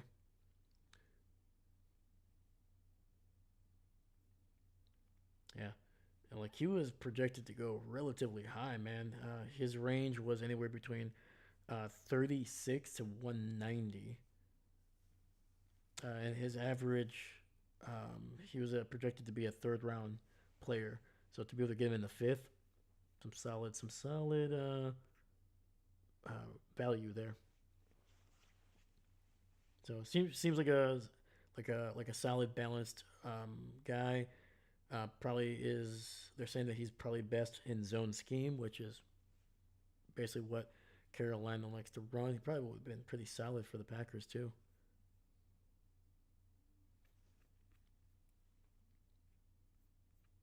Oh, there he goes, Nick uh, Barrett.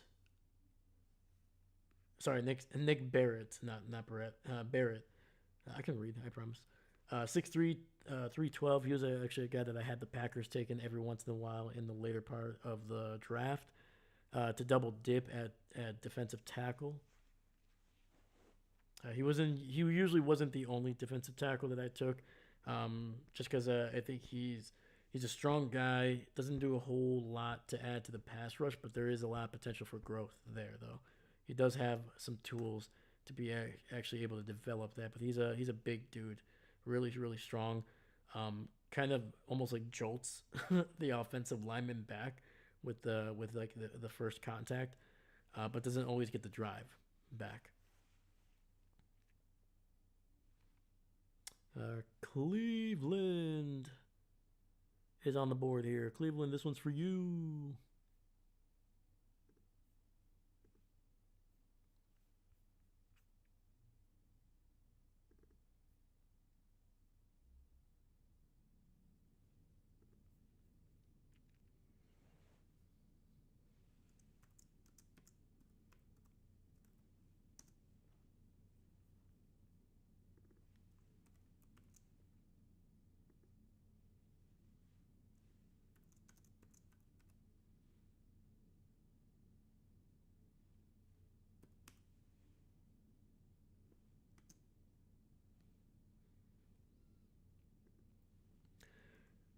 But yeah, Nick Barrett, really good value, I think, for the Chargers, who needed to get a little bit, needed to add some depth to the defensive tackle, the interior part of that defense.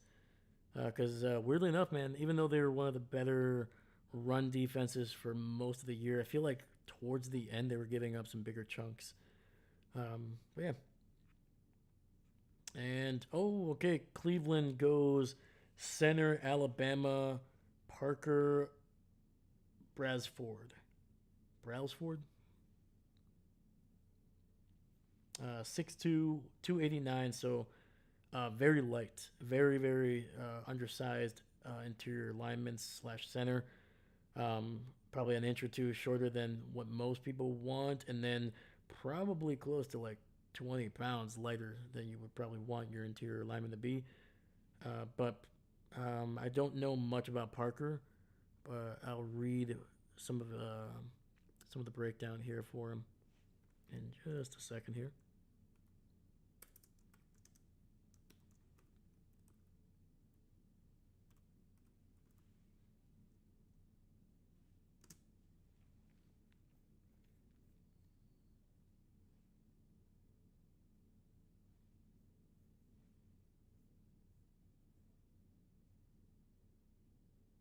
Oh,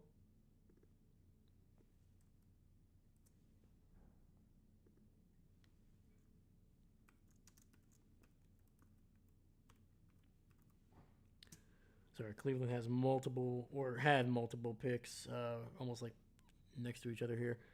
But they looks like they traded down one spot with the Seahawks. But right now, Washington does have the pick, so let me get them on the board. Boom. Let's see who they go with. Yeah, Washington hasn't had too many picks. They had one pick in the first. They picked Sonny Styles with the seventh overall pick. Then they went Antonio Williams, wide receiver, in the third. And now they have a pick here in the fifth. They have two in the sixth and one in the seventh. So not many picks for a team that needs a lot of bodies. A lot of bodies offensively, defensively.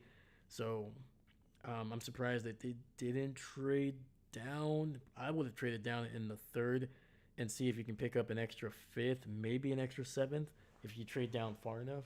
Like, to me, Washington needs bodies, man. But David, okay, I am back for a few minutes. What's the craziest part today so far? The craziest part so far, I would have to say, has been. Let me bring him up. First off, Jermon McCoy, the safety with that bad knee, finally went off the board. He got drafted for the first pick, and then I would say after that, the Jets drafting Cade McClubnick, the Clemson quarterback who has been their starter for quite a bit. So the Jets they're gonna roll the dice with a guy that had, if he would have gone to the draft last year in 2025, he probably is a relatively early day two pick, but because he regressed and had a bad season, they were able to get him in day three. So I feel like the quarterbacks are like the biggest story of how far they fall. Um, that's been that. Let me see here. The Chicago Bears drafted a corner that I was really hoping the Packers would take in Malik Muhammad. So there's that. What else? I think that's about it. The Dallas Cowboys drafted L.T. Overton, and I made the joke that I think Jerry Jones got confused and thought they were drafting L.T. Lawrence Taylor. He's like, I like him. I remember a guy named L.T. He was good. He was real good. So yeah, L.T. Overton, an edge rusher. So there's that. Yeah, right now there's a decent run on interior linemen. There's been three interior linemen taken in the first seven picks. So yeah. Haha. So are there any quarterbacks left expected to be taken? There is. There's gonna be a couple of guys. Let me bring them up. Dahlia. Oh, hey Dave. What can you tell me about the Packers? Well, the Packers are going heavy on defense. They're going for a lot of guys that are young with high ceilings, but may need a couple weeks or maybe a year or two before they really get to their potential, which is a very Packer thing to do, especially defensively. They always liked working with their projects and developing them into potential superstars because of their physical traits. So, but luckily for the most part, their corner that they took in the second round, the D tackle in the third, they're going to be able to start almost immediately, especially or at the very least contribute heavily.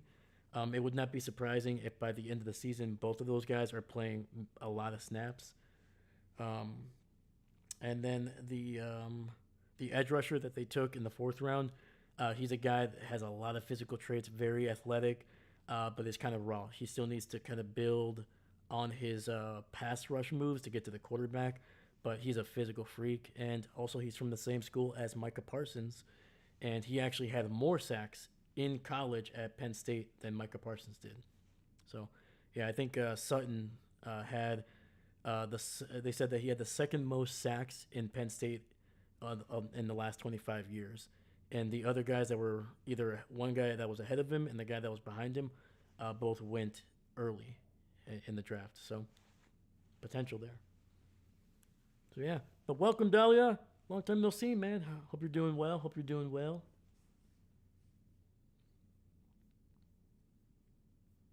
Yeah. Let me look at the quarterbacks that are expected to be drafted here. So there's still Garrett Nussmeier, the LSU quarterback. He's probably not going to go super high. Taylor Green is a guy that I saw a lot that people really like around this fifth round, sixth round. Crazy athlete, has a good arm, can make a lot of the throws. It's just accuracy and mechanics are a big thing. And the accuracy could be because of a mechanical thing. So if you fix the mechanics, you fix the accuracy. But a crazy athlete, man. I'm talking about like borderline Lamar Jackson speed at that position. Lamar obviously a lot better of a product from Louisville.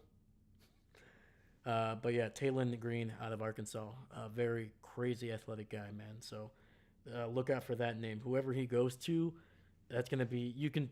I can already tell you right now. Whoever he goes to, the fan base is gonna be like, oh my god. Either this guy is gonna be the next, maybe the next quarterback that we can develop, either to be their starter or for a guy that they can trade in a couple years for probably a higher pick than what they used on him. So, all right, let's. Sorry, I'm falling behind just a little bit here. So Washington picked edge rusher Joshua Joseph out of Tennessee. Don't know much about him, so I'm not going to pretend to know. But we'll look at what his measurables are. Seattle just picked guard out of Iowa, Bo Stevens. And right now the Browns are back on the board. They just picked a few picks ago, just like about 3 picks ago. Oh my God! And they go Justin Jefferson. Yes, they took Justin Jefferson away from the Minnesota Vikings. Oh, never mind. Never mind. It's a linebacker from Alabama, Justin Jefferson, not receiver, Justin Jefferson. Dang, I got excited. I got excited. But yeah, so they go linebacker, which makes sense. They had one of the, I think they might have had the defensive rookie of the year at that position last year. And so now they're giving that young man some help. All right. Raiders on the board here. All right, let me update the old ticker there. Ba-ba-ba-ba-ba. Where are we? So Washington.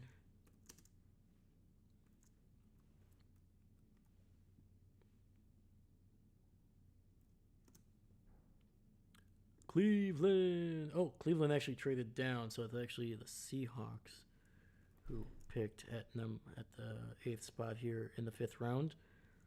They went Bo Stevens.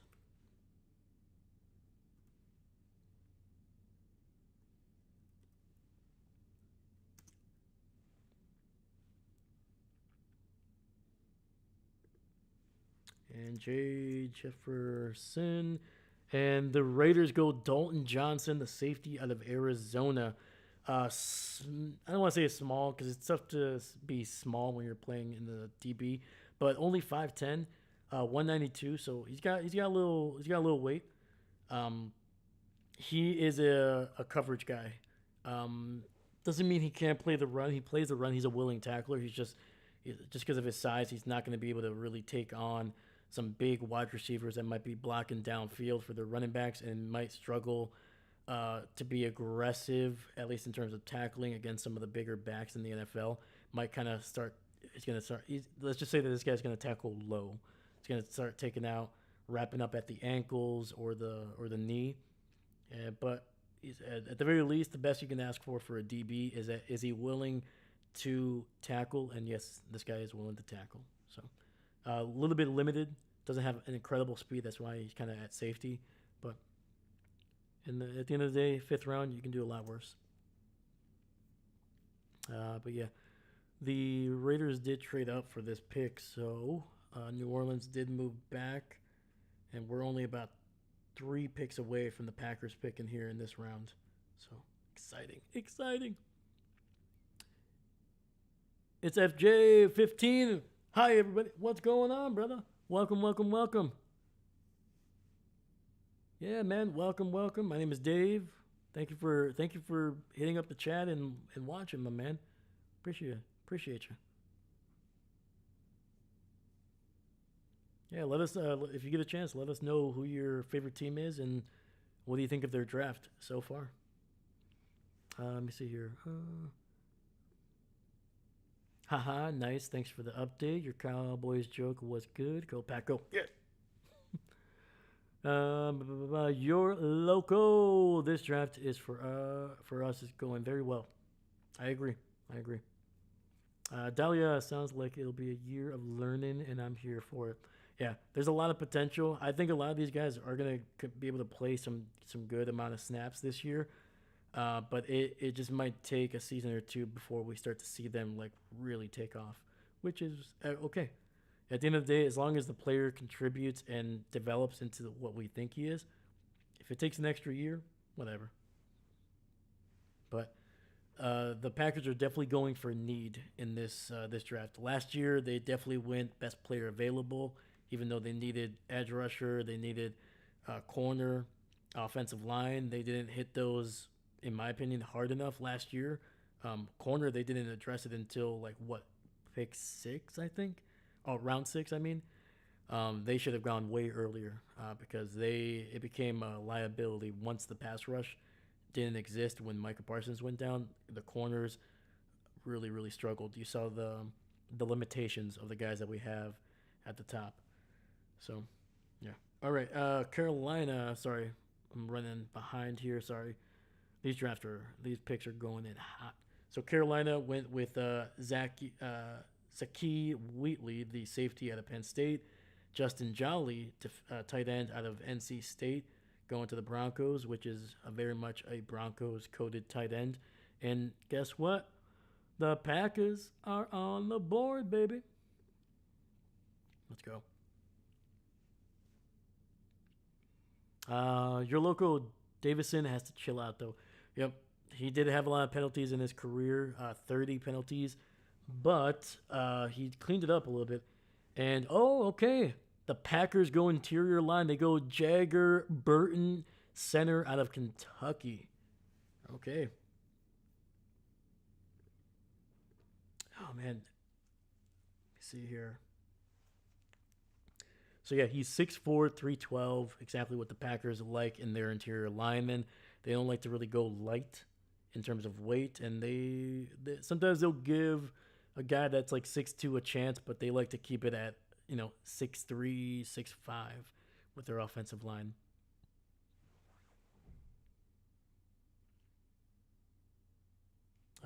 So the analysis, this is from ESPN, so not a consensus, but he could get pushed around every once in a while with a bull rush, but he is light on his feet, very good power when he is able to surge forward, which is good. Um, he needs to improve his hat placement and can get caught lunging at his blocks. He lacks great balance and core strength, having trouble, which to be quite honest with you, seems to be a Packer coded center right there. Uh, Not super strong. Sometimes can get pushed back. The Packers like their centers, especially under the Matt Lafleur offense. They like them to be a little bit more finesse than like a grinder, you know. So okay, yeah, man. Sometimes hey, you gotta eat your vegetables, man. You gotta eat your vegetables. And the Packers had needs at interior line, whether it was guard or center, man. Yeah, I'm just surprised they're not trading down. Just very surprised. I feel like that you could have found some value in the later parts if you traded down, but the Packers are staying where they are. All right. 49ers on the board here.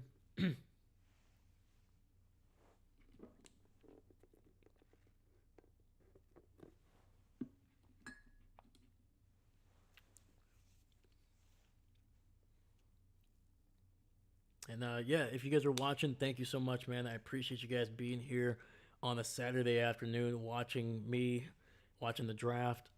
Thank you so much, man. I hope you're enjoying the coverage here, but also I hope you're enjoying the draft, man.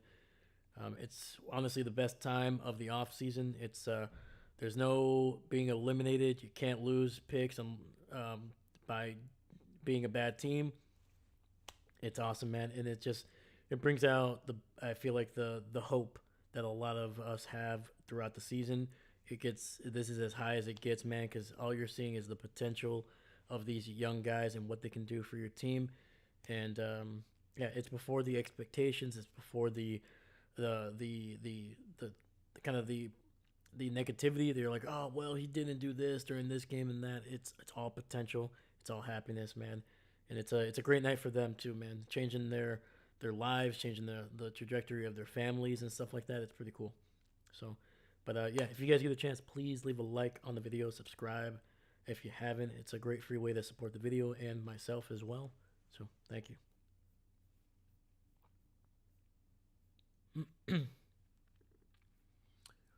Yes. Oh, man. The 49ers take Jaden Duggar, linebacker out of Louisiana, and that is a player that I know for a fact the Packers wanted. I think they were projecting him to go in the 6th or 7th, not this early in the 5th round. And instead, the 49ers take another player that I think the Packers were high on. Monsters. Monsters, I tell you.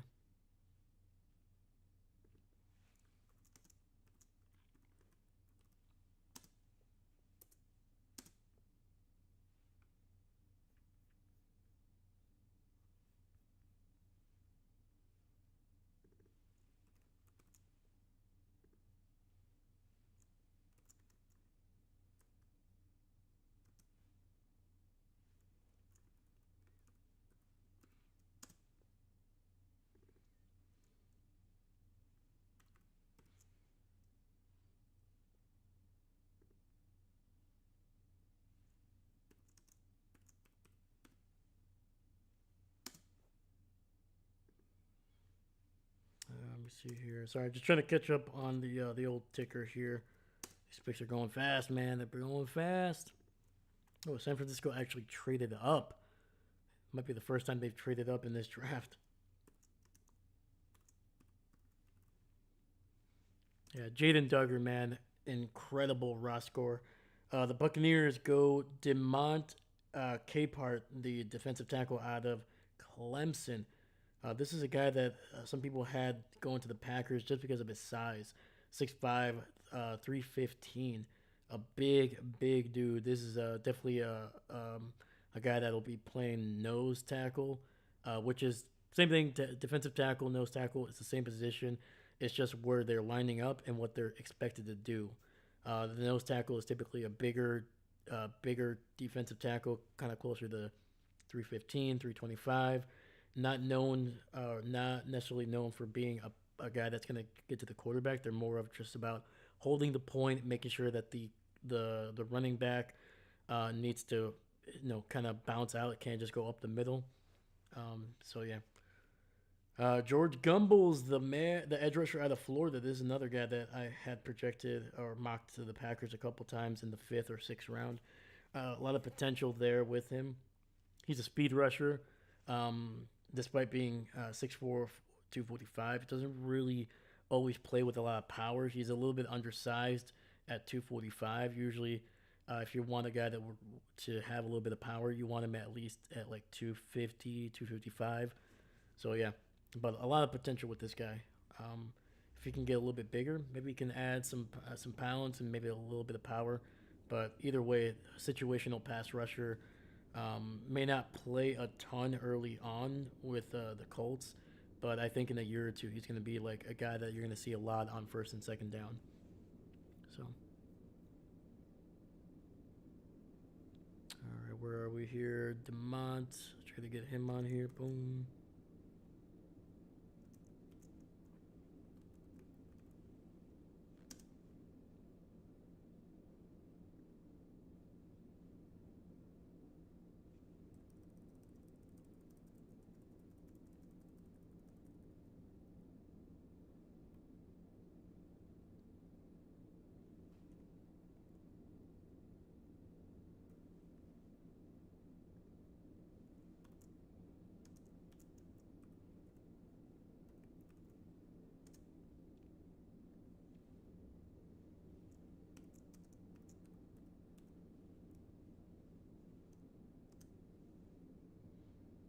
But yeah, George Gomes Jr. Man, I think did he did he transfer to Florida?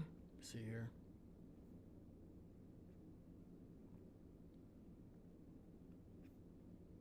Yes, he started out at Northern Illinois and transferred to Florida. That's what I thought. Okay, yeah, because I remember I was pretty sure he did not stay or wasn't at Florida the entire time.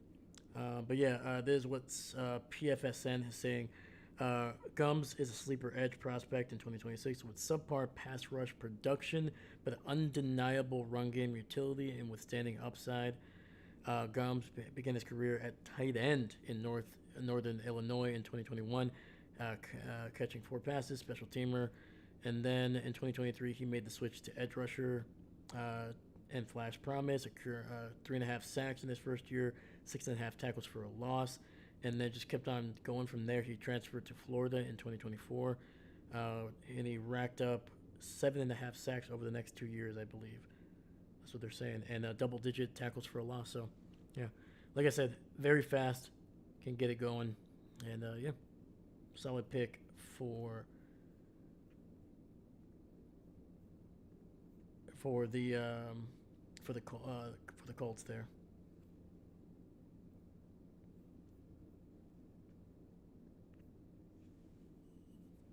Detroit going Keith Abney, man, and I do have some film study on him. I'll talk about him here in just a second. But yeah, that was another position of need for Detroit, man. Their secondary has been got hit with a lot of injuries over the last 2 years, but also they lost some guys to free agency, so needed to kind of retool the secondary.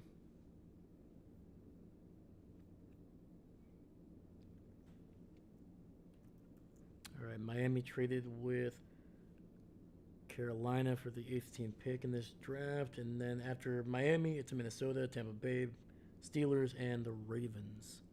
So we're gonna keep it going here.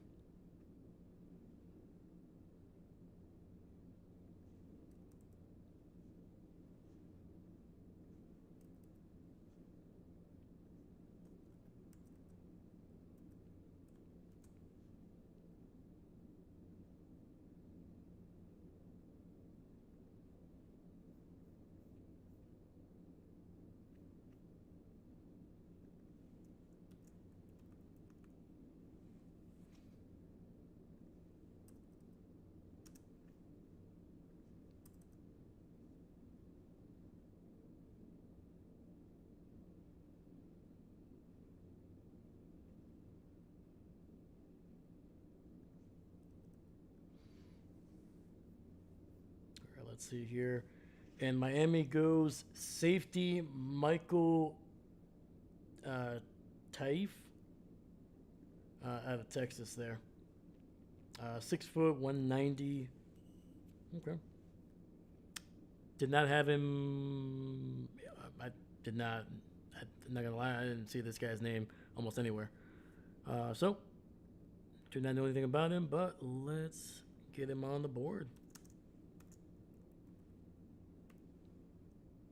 But yeah, if he was playing in Texas, man, they played some big time football over the last 2 years. So, it's got to be some talent there. Got to be some talent there.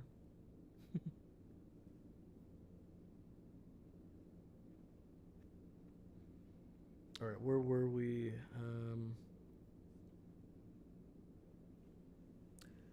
Captain, holy cow! Bills picked Jude Brown, round three. Round three.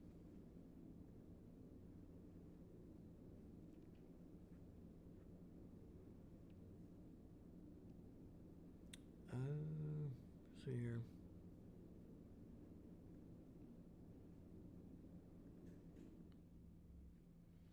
Yeah, so let's look at the Buffalo Bills here. They picked Jude Bowery in the fourth, not in round three. In the fourth, then they went Skylar Bell. Then they went Caleb Elms Orr. So that was offensive tackle Bowery, Bell receiver, and linebacker Orr. Yeah, they're addressing some big needs here, man. And sorry, I'm a little bit behind here. Sorry, the Vikings are actually on the clock, not the 49ers. Boop.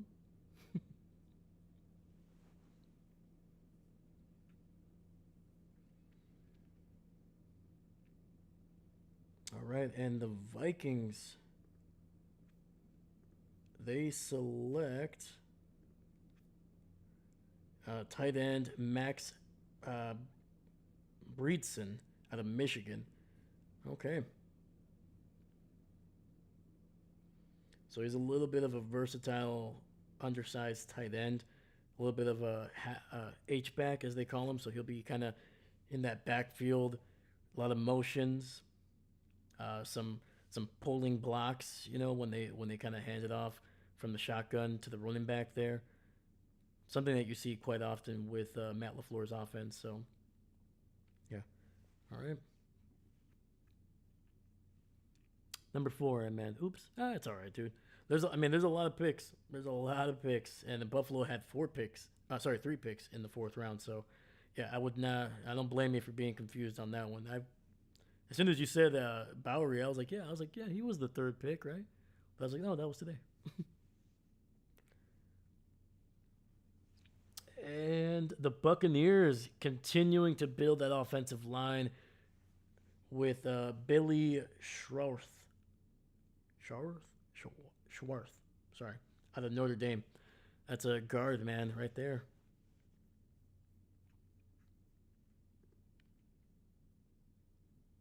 Yeah, let me see what Tampa has done. Yeah, these picks are going to start coming in fast, man, even faster than they've been coming through. Um, but yeah, that is their first offensive lineman. They've gone edge, linebacker, receiver, corner, defensive tackle. Obviously, they just took Cape Hart 5 picks earlier, and now they are down to 2 picks, one in the sixth, one in the seventh. So, yeah, yeah, the Tampa Bay Buccaneers, man, they had a pick in every single round. They had two in the fifth. So yeah, one second, third, fourth, fifth, two in the fifth, and then they're gonna have one in each of the final 2 rounds here. All right. The Kansas City Chiefs are on the clock. See where they go.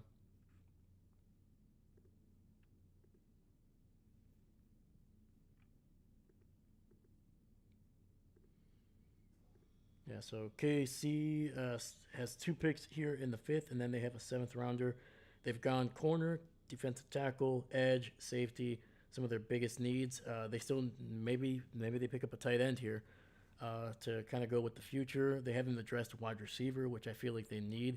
They need a big bodied receiver, in my opinion, a guy that you can kind of get down the field, get those jump balls. They have guys that are short, under 6 feet. Then they have a lot of guys that are 6 feet, 6'1", that are really fast, like pure speed demons.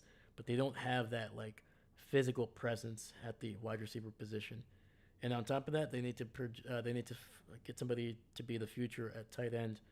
Because Travis Kelsey, I think he only has one more year left, and I think this year is going to be it for Travis. Man, he doesn't need to prove much in his career. Started 9 games at left tackle. Was a team captain in 2025. Has experience at the right and left tackle, playing left. I like it. Drew Brewery, now Buffalo Bill. There we go. They need versatility too, the Bills. So that's a good pick. Finished career with a total of 194 tackles. These are recoveries. Bills pick 3 above 4th and bottom. Yep. Right on. All right, we're still waiting for the Chiefs here. The pick has not been announced yet, so that's good.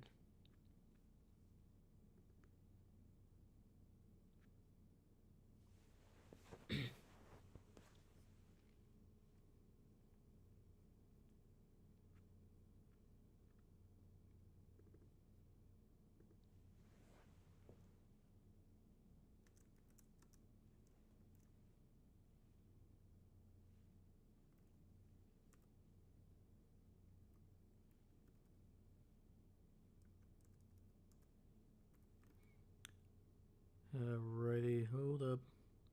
Hey.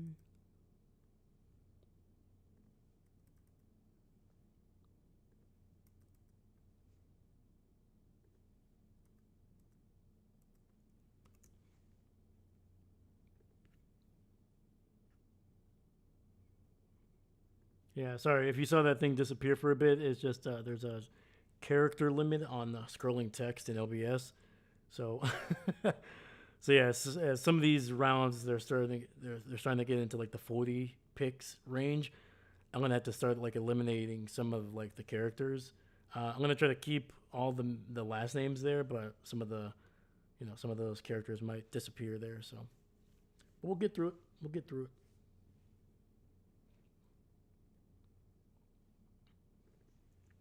Yeah, it looks like Casey actually traded up to 161, and that the previous pick that we just had, the Tampa Bay Buccaneers 160, that was actually via the Packers when they traded up in the third round to get Chris McClellan. So yeah, the 160 was originally with the Packers, and they traded that to the Tampa Bay Buccaneers to move up.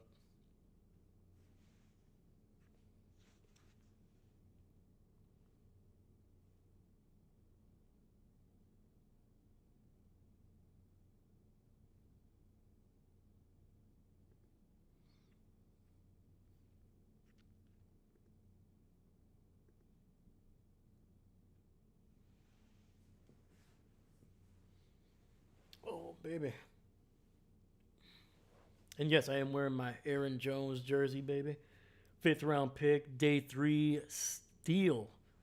I guarantee you, man, if they redid that draft, Aaron Jones will probably go somewhere in the first round, man. By far, one of probably off the top of my head, I think he was the third or fourth most productive running back taken in that draft, even though he was probably, I think, the 16th or like, I mean, it was, he was well, I mean, he wasn't even the first running back that the Packers took in that draft. They took Jamal Williams a pick before in the fourth round, and yeah, they were able to get an undersized but tenacious uh, running back out of UTEP, out of the University of El Paso, Texas. And yeah, man, became one of the best running backs the Packers ever had in franchise history. Not only in terms of his impact on the field, but in terms of stats, man, you look at Aaron Jones. That dude is all over the top five, top three Packers all-time rushing yards, touchdowns, season rushing yards, season touchdown. I think he actually owns the Packers record for the most touchdowns in a single season by a running back. So yeah. So if we can find another Jonesy in the third round, whether at running back or any position, man, um, I'd be I'd be more than happy. And speaking of running back, Chiefs going Emmett Johnson out of Nebraska. Let's go, man. 1,400 rushing yards in 2025 for Emmett Johnson. So he had 8 games over 100 yards just in 2025 alone. So very productive back. And that's something that the Packers, the Chiefs have not done consistently, and that is go over 100 yards rushing in a single game. So maybe Johnson can bring some of that to KC, even though they did pick up probably the biggest prized possession at the running back position in free agency. They are not going to be satisfied. They're trying to retool, reload that backfield because they were missing explosive plays. They were missing youth in that backfield, man. Isaiah Pacheco is gone. I don't think they're going to be bringing Kareem Hunt back. If they do, he's going to have to compete for a spot. All right, let's see the Baltimore Ravens. Ooh, okay. I've seen Chandler go around this time, fifth and sixth rounder. So they sorry, I need some water. They definitely needed to fill that secondary, man. They tried to do it with Jair, and it did not work. After about 2 games, they basically gave up on Jair Alexander. They even traded him to the Eagles for like a late round pick, and luckily for them, that was a great decision because I don't even think Jair played a single snap for the Eagles there. I think the Eagles gave up a seventh or a sixth round draft pick and got nothing from that. So Chandler Rivers, small, 5'9", definitely going to be a slot corner, nickel, dime, those packages. He's not going to be on the outside by any means, and that's okay. The Ravens have addressed that DB position quite a bit in this draft. Let's look at what they've done here so far. Yeah, they went offensive lineman, edge early in day pick round 1 and 2. They've gone receiver a couple times. Actually, that's why I was getting confused. They haven't gone corner yet. Actually, sorry. I thought they double dipped at corner. They actually double dipped at receiver. They got Jacoby Lane in the third, and then they got Elijah Surratt early today in the fourth round. Two big bodied receivers, man. I think Jacoby Lane is the smallest, and he's a 6'3", 200 pounds. Actually no, 6'4", and Surratt is a 6'3", 210. Jesus. So yeah. So probably should have addressed corner, but they have one, two, three, four, five picks still left in this draft. They have two more in the fifth. They have one in the sixth and then two in the seventh. So they're gonna get a couple chances to address the corner position, and I think they're gonna need to add at least one or two more for sure. Maybe a safety.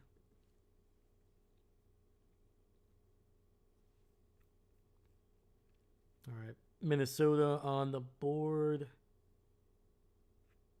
God, I can never find the Vikings. Just like they can never find the Super Bowl either. uh, I make myself laugh. Ah, son of a biscuit. I just saw who they picked.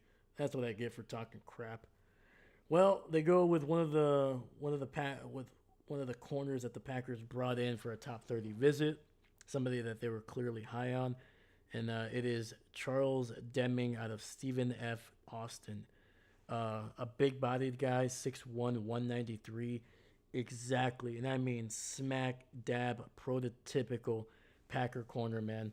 If you look at, and I talked about this a couple weeks ago, I did a breakdown of what the Packers have basically drafted or either started at corner over the last 6.5 years.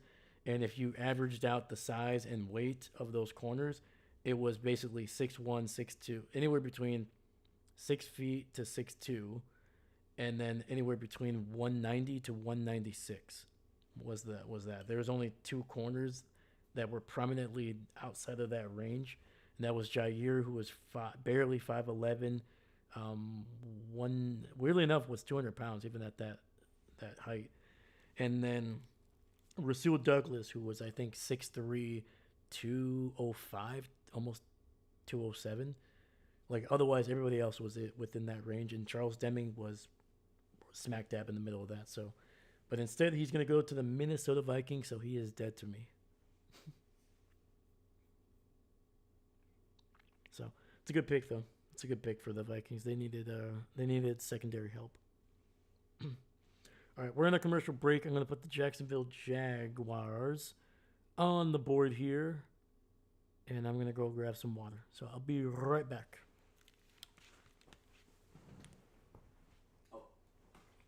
Actually,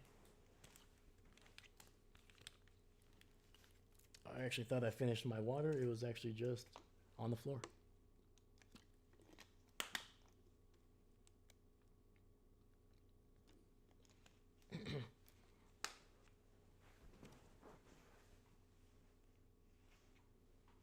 But yeah, that's what I get for talking trash right there.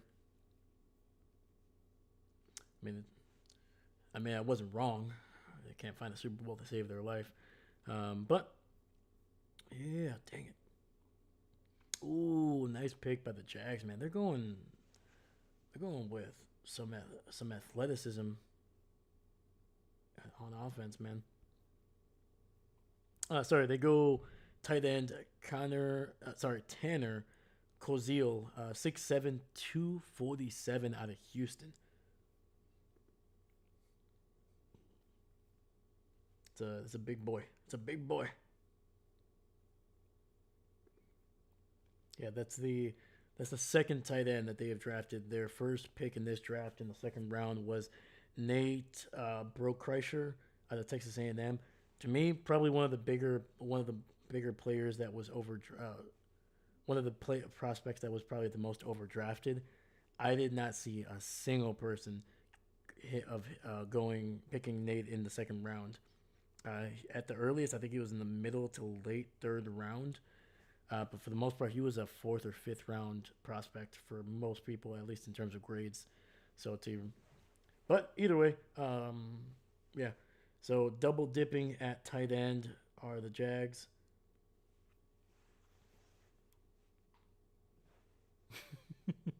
He is dead to all of us Packers. Dead. Even though it's not his fault. I just feel bad for him. He's gonna have to live in Minnesota. Oh. It's Minnesota is like Wisconsin with just without the coolness, without the success, without the lakes. They're a state of 10,000 lakes. Well, we have more lakes than Minnesota. So even the thing that Minnesota is famous for, we beat them at. Okay. Yeah. Yeah. Yeah. Just like living in Wisconsin, it can be tough in the winter, but at least we are a better state. Being in Minnesota, you're getting all the worst stuff of Wisconsin, just without the benefits and the cool stuff of Wisconsin, like Summerfest.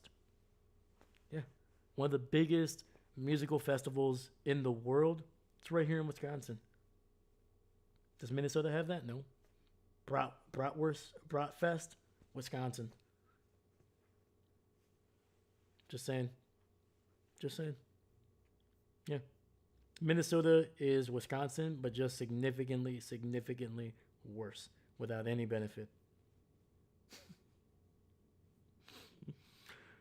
Oh, man, dude. I'm so sorry if there's any Vikings fans that are watching. I'm sorry that you root for a terrible team. Gotcha. I'm starting to lose my mind.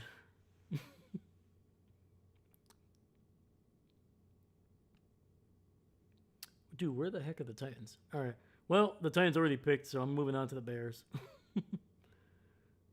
Speaking of a state that is like Wisconsin but just worse, Illinois. Illinois could be losing their Chicago Bears. The Chicago Bears, as soon as 2 or 3 years from now, could be playing in Indiana if they don't agree to a new stadium, which I hope happens. I hope that the Chicago Bears need to move to Indiana to be able to have a new stadium. That would be the funniest freaking thing of all time.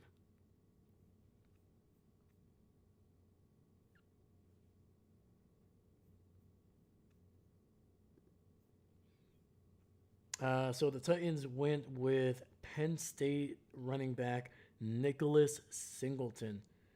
Very nice, man. He's the kind of guy that I like for the Packers, even though I don't think he would be a good fit in the system. He's a one cut guy. One cut goes north. No, none of this dancing. No trying to find. Just hit the hole, make a cut, and just go. I like those kinds of running backs. Those are the kind of running backs I like.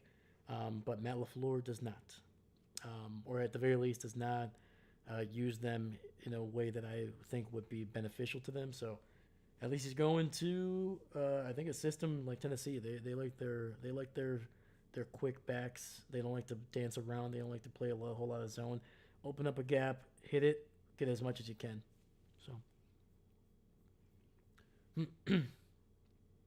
all right, Chicago Bears. I think the pick is in. Still have yet to announce it, so let me update the old.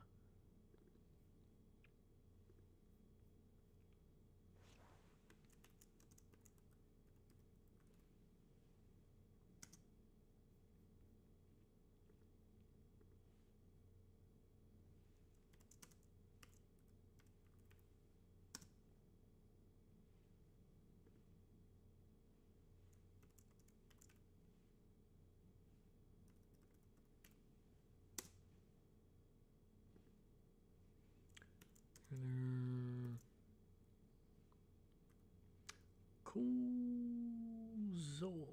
Kozel. Cool last name though.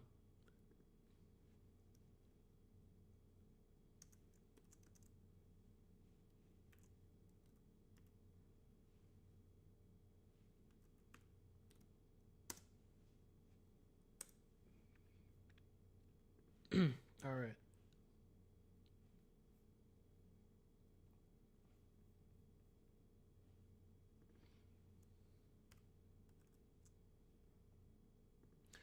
And it looks like the Bears are going linebacker Kayshawn Elliott out of Arizona State.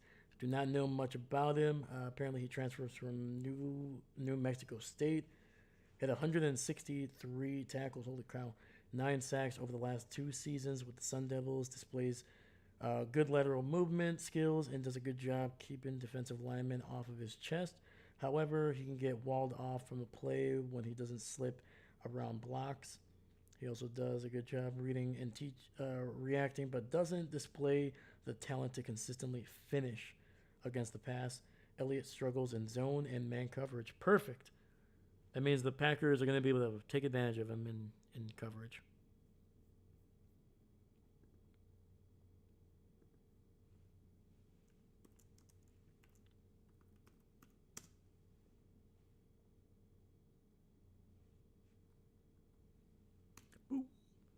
All right, man. Buffalo Bills on the board here.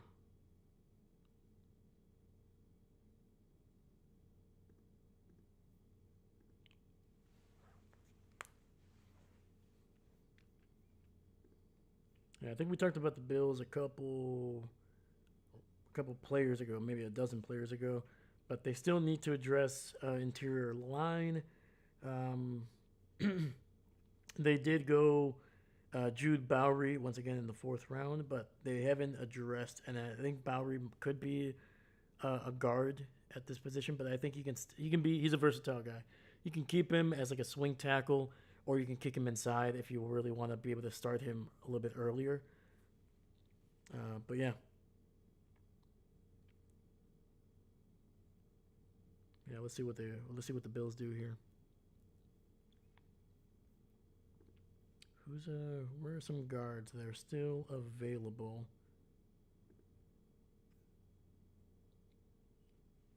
They can go Harkley. You got DJ Campbell still there. Um, Jaden Roberts, the big guy out of Alabama, who probably would have been a day 2 pick last year, but had a really, really had a tough year. I think he got injured as well. Um, so yeah, so he's kind of falling down the board. So you can kind of go with I don't want to say a high risk. It's tough to say high risk for a 5th round pick, but you can maybe go with a little bit of a guy that has a high ceiling, but maybe physically limited just because of his size. But yeah.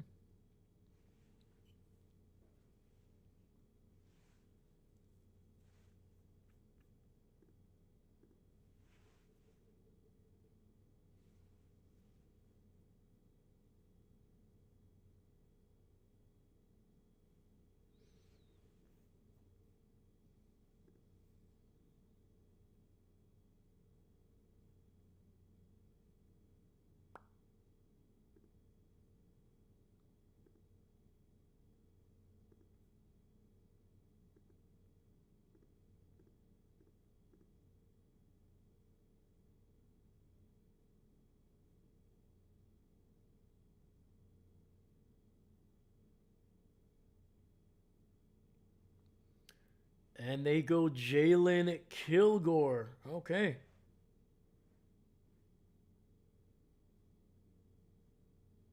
Safety out of South Carolina.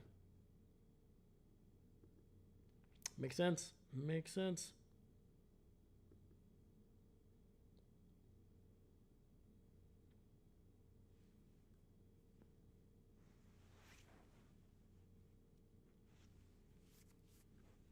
It's a good pick for the Bills, man. Like I said, they needed corner, they needed safety, they needed everything in that secondary, man. And I like that they're addressing it. And this kid is good.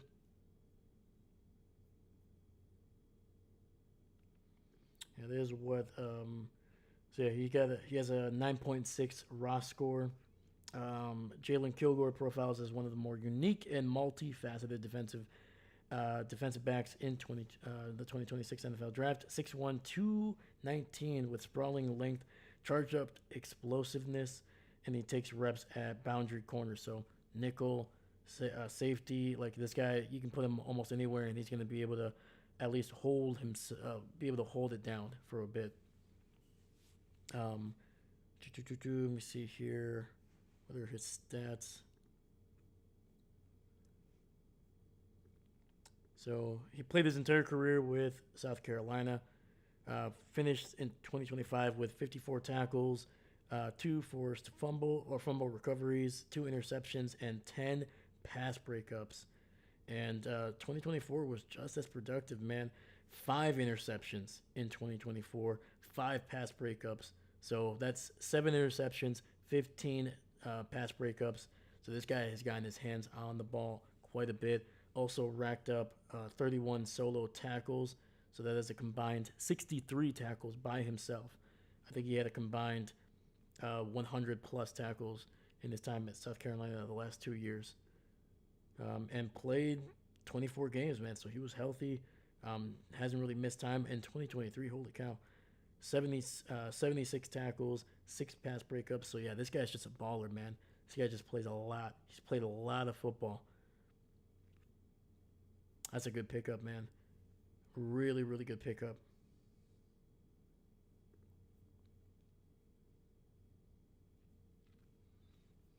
Sorry, I got caught up in talking about Kilgore. The Detroit Lions win. Kendrick Law, Kentucky, man, 5'11", 203. So they're going with a little bit of a smaller wide receiver, but a guy that is going to be very versatile, man. You know how Dan Campbell loves to get tricky. And this guy, especially at any point in the field, but especially once you get inside the 10, can move him around, put him in the backfield, put him at slot. He can do a lot of crazy things. I would not be surprised, man. Kentucky wide receivers, they always seem to have the ability to throw the ball down the field. Randall Cobb. I'm trying to think of another wide receiver off the top of my head from Kentucky that probably threw the ball a couple times. The only guy I can think of is another Packer third-round pick that didn't really work out. But, yeah, Kendrick Law, man, is a very, very versatile guy. Played at Alabama, actually, before transferring over to Kentucky. So, all right, where are we at? Steelers.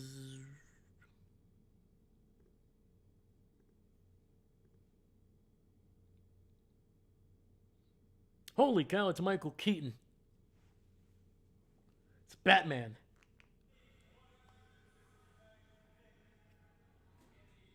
Come on, say it. I'm Batman.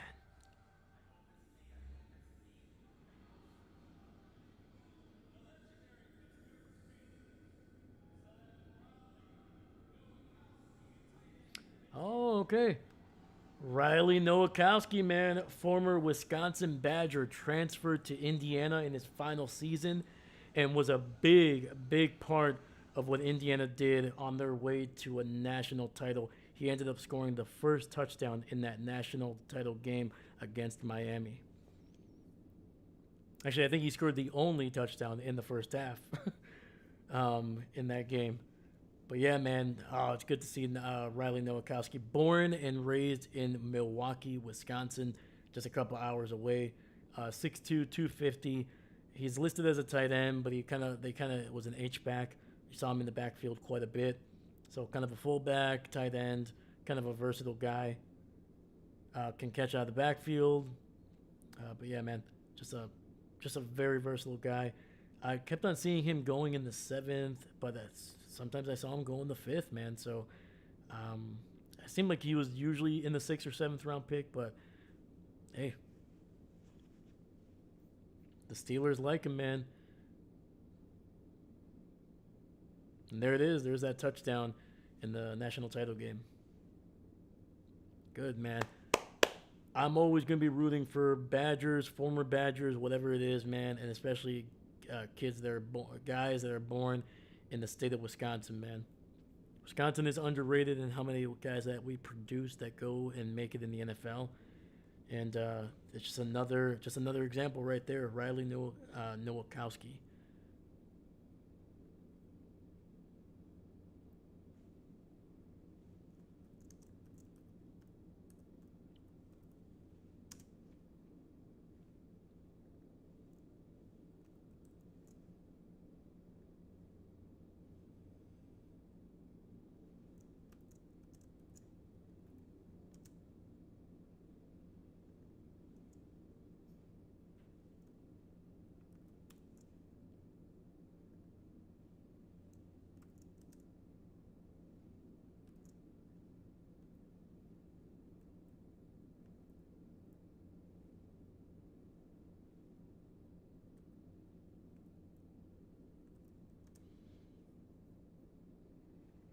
starting to see a lot of teams trade back right now, man.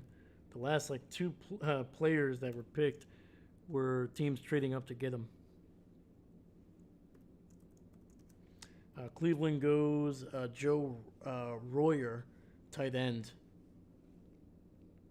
So very similar makeup to Riley Nowakowski, guy that can play tight end, can kind of play that fullback, H-back position.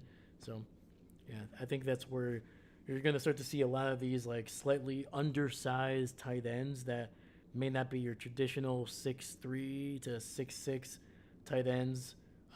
Probably don't have the speed to like stretch the seam. Some of the guys that went earlier in the first and second round picks.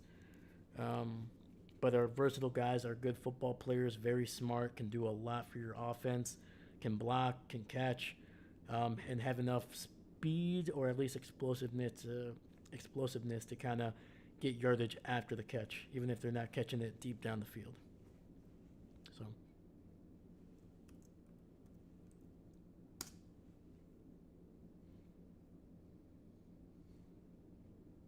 Sorry, I'm just trying to update some of the stuff here as we've seen some teams trade back. And weirdly enough, we are still kind of, for the most part, still keeping the same. Okay. Buffalo is no longer finishing this round. It's actually going to be... Sorry, Detroit is no longer finishing this round. It's going to be Buffalo as they traded back. Yeah, they traded back from 168 to 181.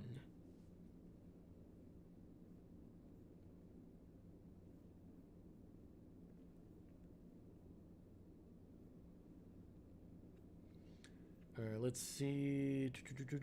Patriots. Their pick just came in. So we got the Saints that I'm going to put on the board here. Yeah, these picks are coming in hot.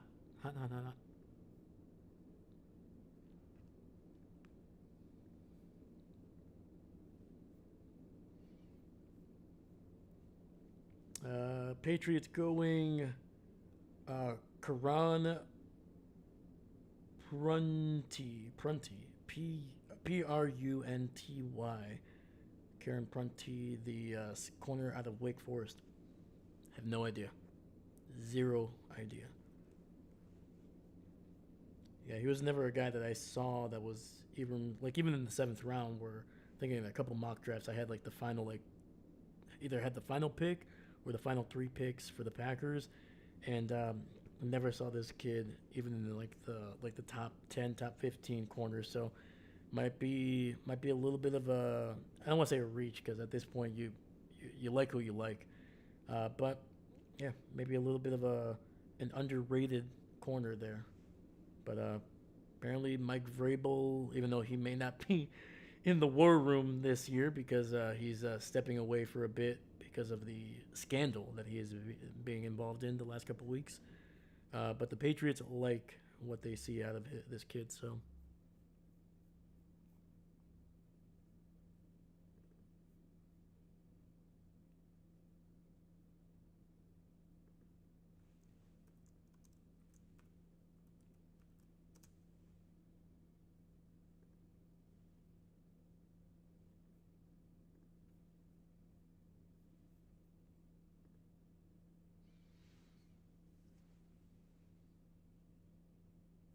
All right, let's see who is still available.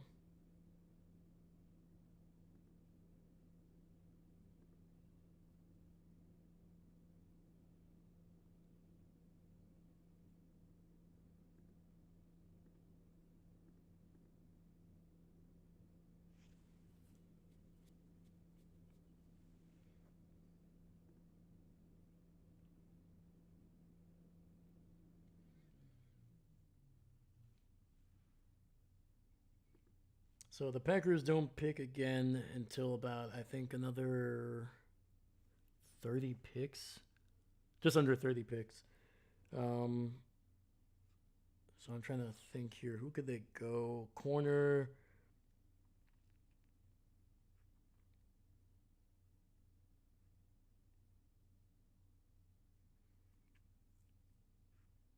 Yeah, a lot of the players that I had them picking are gone at this point.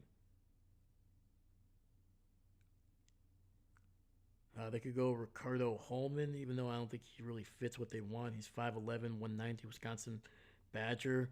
Over the last couple of years, his stock has risen, fallen, risen, and now fallen too. Probably going to be a potential either undrafted free agent or maybe one of the final picks in the seventh round, just because of the flashes that he's had.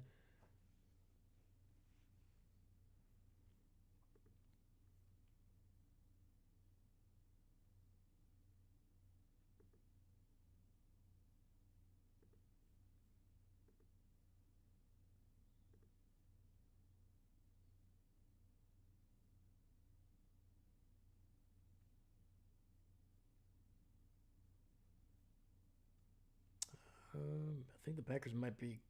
They could go wide receiver.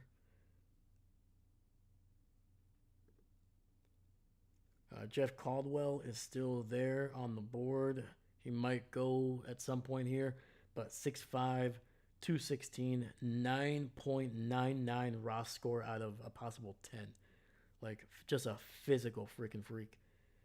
Um, yeah, that would fit the mold of what the Packers love to do every couple of years, and just take a big, fast, tall receiver with all the potential in the world that may not develop, but if you hit, it's not just going to be a good receiver. It's going to be one of the best in the conference.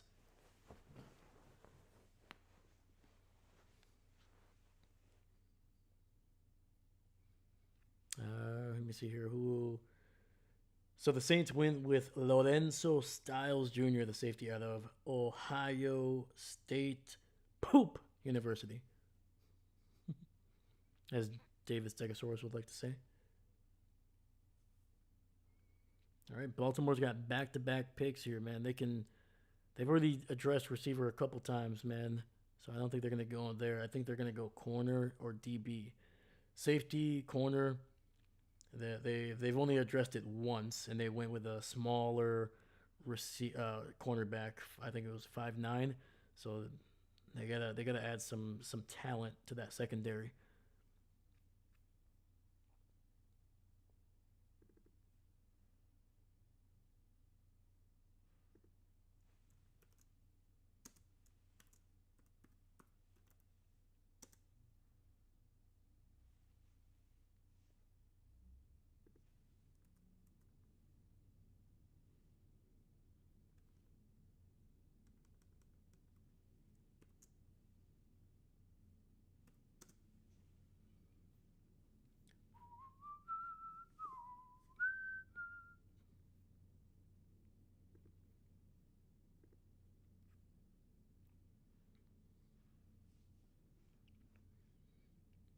Yeah, once again, unless Baltimore trades back, they got back-to-back picks here, man, and I'm always a fan of that.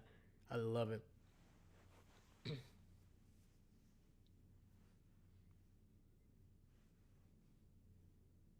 Yeah, just being a Packer fan, one of my favorite things that Ted Thompson was able to do. This happened in 2007. He had three picks in the sixth round. I'm pretty sure it might have been the fifth, but it was for sure one of the latter parts of the day. In his three picks, he had three consecutive picks. He was able to pick up, not in this order particularly, Desmond Bishop, Corey Hall, fullback. Desmond Bishop was a linebacker, and then Mason Crosby. Mason Crosby, all-time leading scorer for the Green Bay Packers, was the Packers' starting kicker from his rookie season all the way into the 2020s, so 15, 14 plus years, 16 maybe. Desmond Bishop didn't have a super long career, but did get a second contract and also was a starting linebacker in 2010 when they went to the Super Bowl, started the Super Bowl, was able to recover a fumble at the beginning of the fourth quarter that helped get lead to a Packers touchdown that basically was the difference in that game. Packers ended up winning by 6.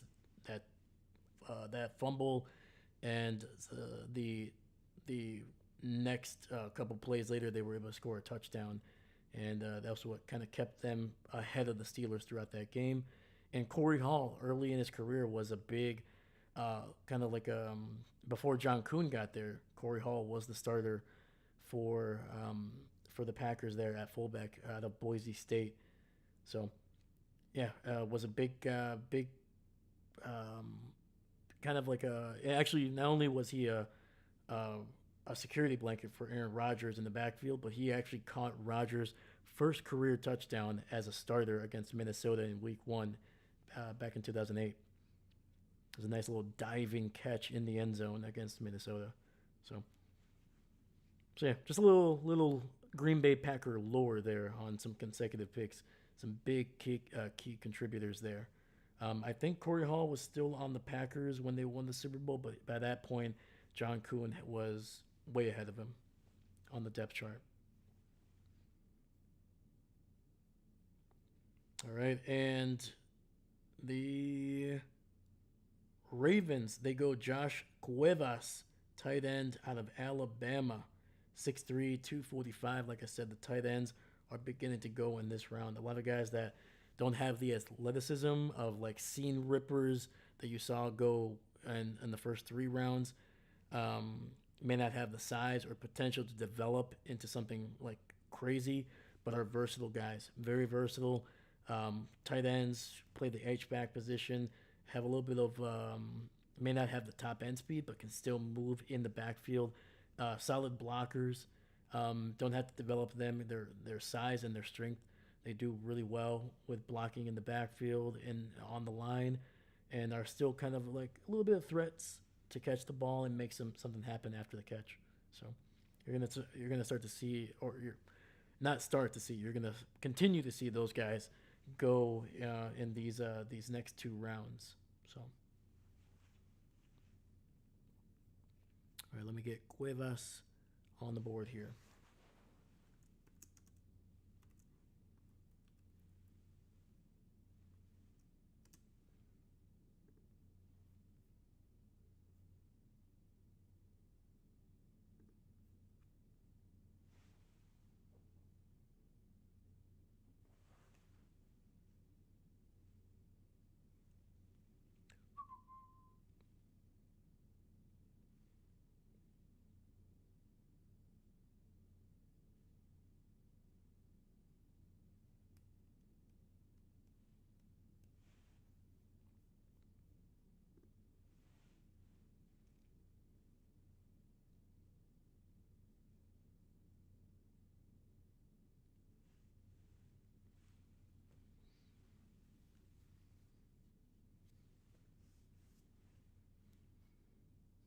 Oh, sorry.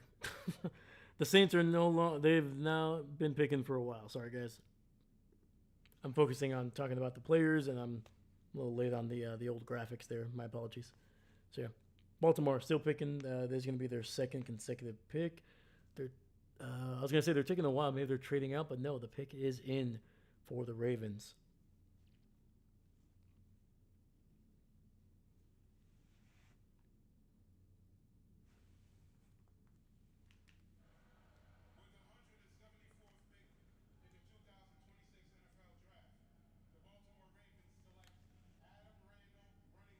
Oh, okay.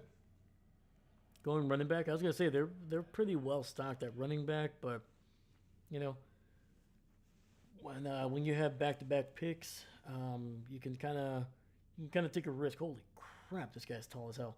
6'3", 232. Oh baby, this is a,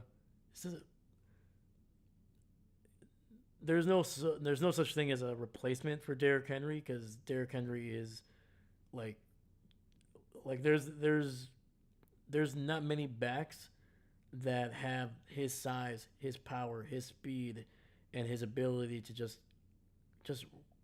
absolutely dominate. Like that is a generational talent, like a true generational talent, not like a oh you only see him once or twice. No, like you don't see that guy rarely ever come through. Like that is a once in a generation type of running back. But this guy is big.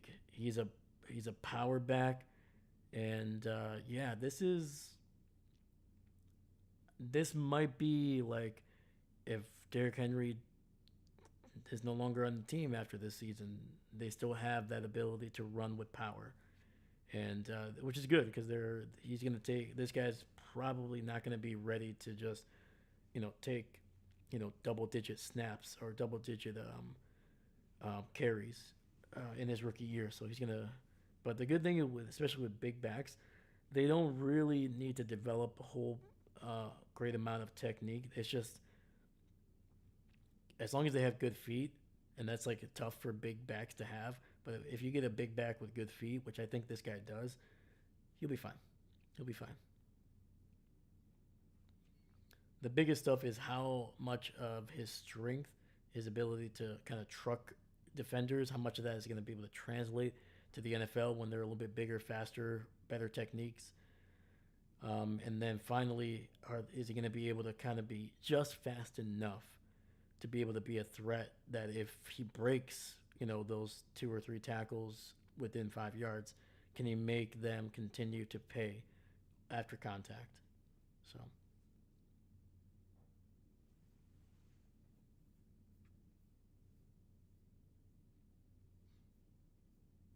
Yeah, that was a good pick, Adam Randall. Definitely was not on my board, um, but looking at the way he runs and his build, I can see it.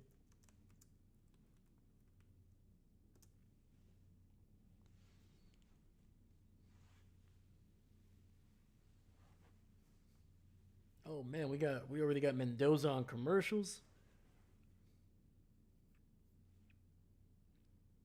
All right, let's get the Raiders on the board. Speaking of Mendoza, are they going to give him more weapons on offense, or are they going to help build and fill out that defense to maybe protect some leads that the Raiders might actually have this year? Something that they probably haven't had to deal with for the last handful of years.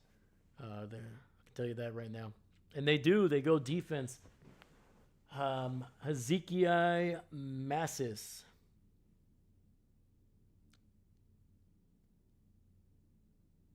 Zachariah Macis, maybe?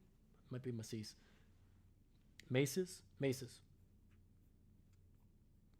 Corner out of Cal Bear there. 6'1", 179. So kind of not undersized. He's tall or a good size for corner, but definitely very, very light, very skinny. Don't know much about this kid, so let me look him up. He was probably he was probably the top corner that was left on the board at this point. But yeah, holy cow! Did not test well on his raw score. 3.37. That is low for a DB.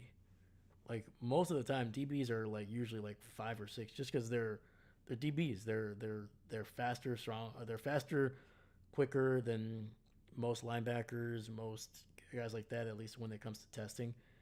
Um, but yeah, and granted, they're typically raw scores are typically compared to players at that position. So he's probably still quicker and faster than the guys that are defensive linemen that are scoring like 8 or 9. But in terms of corners, he is low, or at least did not test well. But anyway, transferred to California from Florida International after serving as a full-time starter for nearly 3 seasons for the Panthers.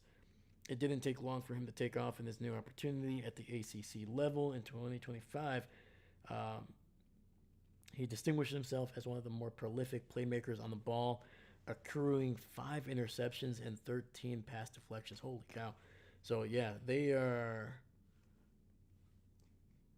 Raiders are betting on this kid's stats to be able to translate to the NFL. Um, because of his size, like his 790, even if you add poundage, he's still gonna be 180, 183. You don't want to get him too big, otherwise he's gonna probably lose whatever speed advantage he might have. Ran a 4.46, so not bad. That's just average. Not a good vertical leap, 31 inches, which is a sixth percentile. Broad jump, 9'11", so not super explosive. It's below average.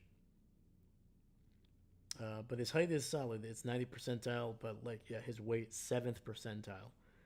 Hand size 6th percentile, which just means that it might be a little bit more difficult for him to kind of, if he tries to high point the ball, he might not have that extra half an inch or two that might be able to tip a ball. But his arm length is about average, slightly below average. So, Yo Loco, my friends are saying wide right to me, and I am never escaping the wide right allegations. It's okay, my man. It's okay. Um, what are your friends? What? Tell me what your friends' favorite teams are. I can give you maybe a little bit of a comeback to that wide right.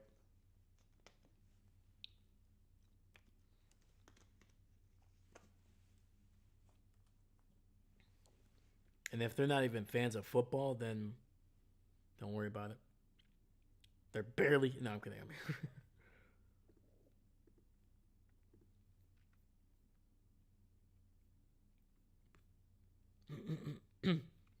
Oh, sorry. Dolphins are actually on the board. Raiders are already picked.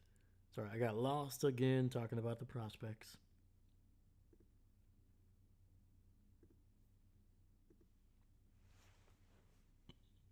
They're freaking Broncos fans, man. Oh,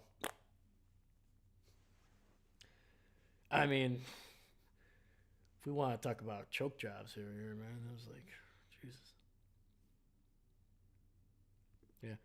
You can always say this. Yeah, my team may have kicked wide right in a Super Bowl, but at the very least, they didn't hire Josh McDaniels.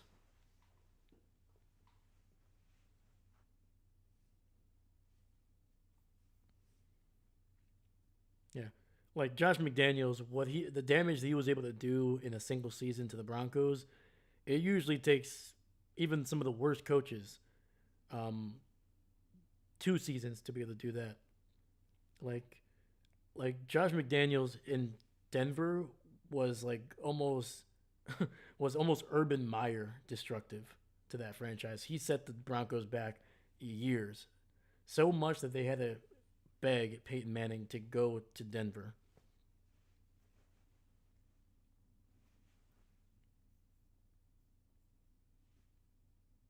Damn, just saying. All right, every team has that weird little thing. All right, we all have it. So next time they want to make fun of you about wide right, you know, talk about that. And also, you can even talk about how many times they went to the Super Bowl with John Elway and how many losses they had with him. I'm pretty sure they went to 5 Super Bowls with John and they lost the first three.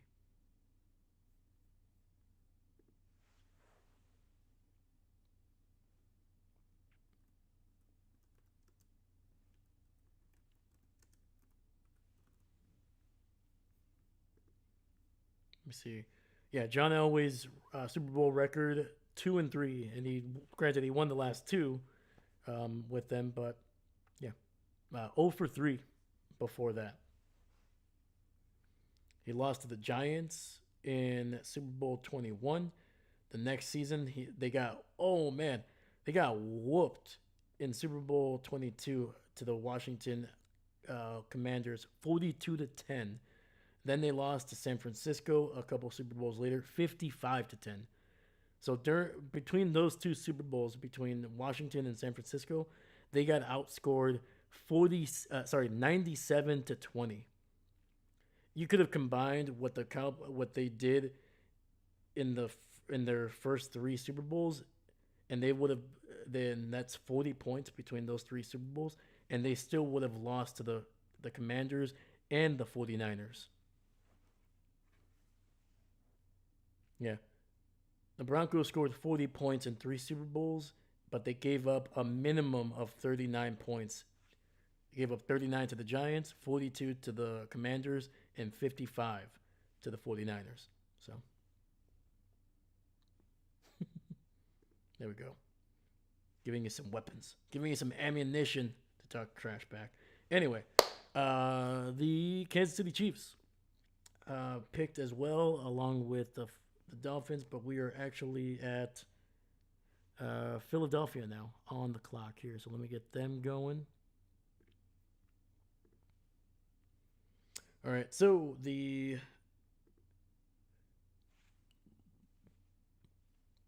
Kansas City Chiefs went Cyrus Allen, the receiver, 5'11", 180. So kind of keeping what they usually go with, which is like a slightly undersized receiver. So I think they don't want to go big. I thought they would have, but not today.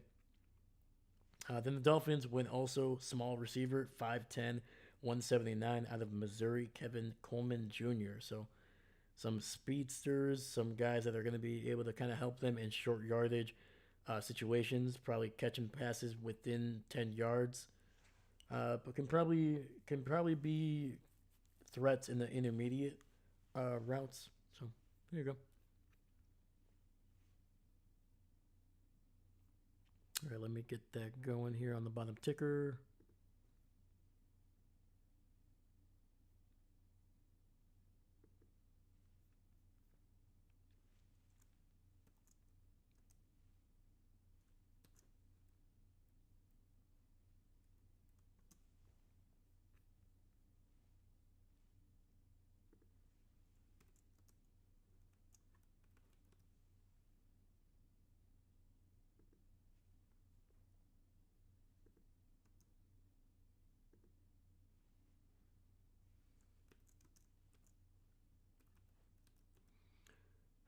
All right, I gotta shrink up some of these things.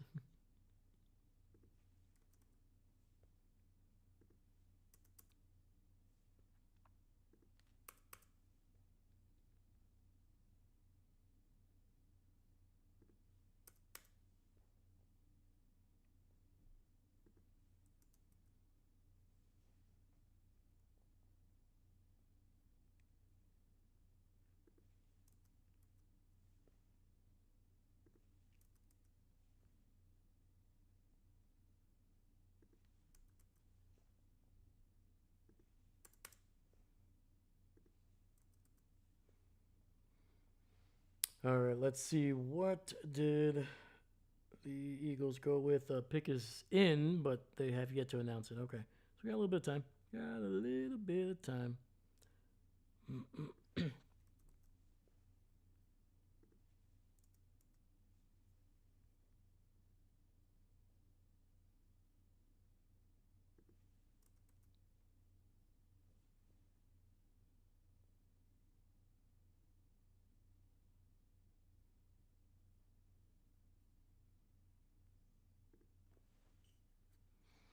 Your local, I hate Denver fans.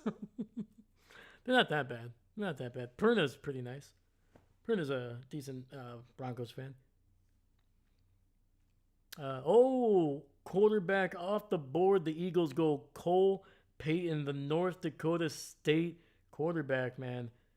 All right. Wow, man.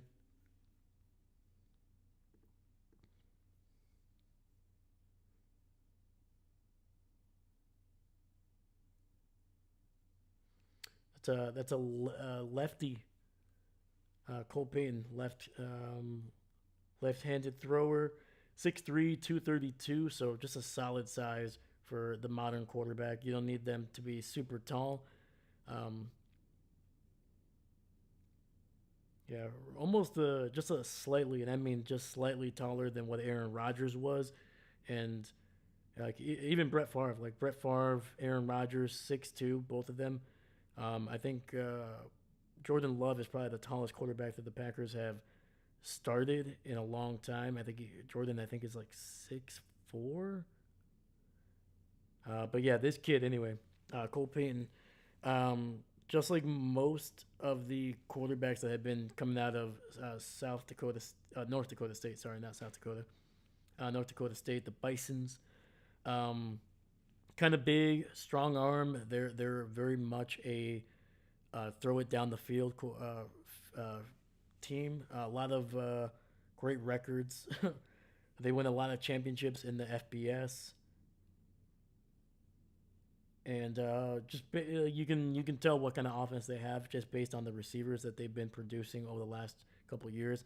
A lot of big, tall receivers like 6'2", 6'5", fast. Not always like speed demons, not running like always running 4.3s, but just incredible.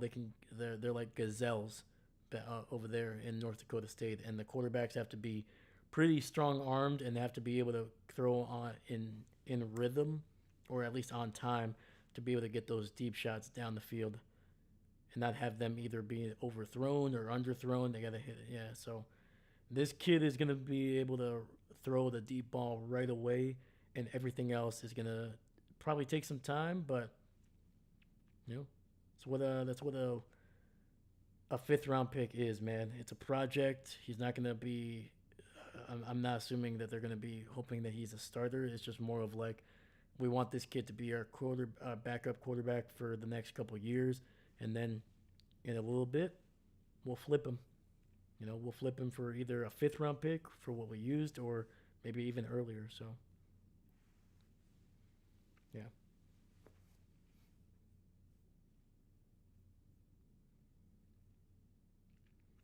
All right. The 49ers are on the board here. Their pick might be coming in. Might be coming in hot here. I'm just gonna find them.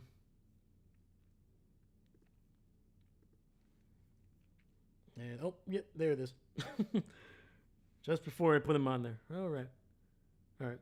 So we're gonna move on to the Dolphins here, but I will talk about the player that they picked, and that is Enrique Cruz Jr. out of Kansas, the offensive tackle. He was a transfer. Where was he transferring from? Syracuse. Um, boom. All right. Yeah, 3 years at Syracuse. He finished with his collegiate career with Kansas. He was a good testing numbers at the combine, but the athleticism doesn't always show up on tape. This is according to ESPN. He's 6'6", 313. Plays occasionally high, which is common for guys that are a little over 6'4". They tend to kind of lose leverage, which results in him not being able to sustain great power. He has a natural feel for. Oh, no, hold up. He has an average punch strength, and he does a good job of keeping his feet. Why are you doing this? Sorry. There we go. The window keeps on closing on me. However, he's good when he's getting to the edge and climbing to the second level, showing a lightness in his feet. Overall, Cruz has the potential, but has to clean up lots of parts in his game. So, kind of a little bit of a swing tackle kind of guy. Yeah, I feel like just the way that they're describing him, he probably will stay at tackle. But I think he just based on his size, he could probably kick inside. He might be a little bit too tall to play guard at a high level, just because he's not going to always have that leverage, and he doesn't have a whole lot of power. So he might be more of a swing tackle for the 49ers there. But they needed tackle, so that was smart. That was a smart pick there, especially late in this round.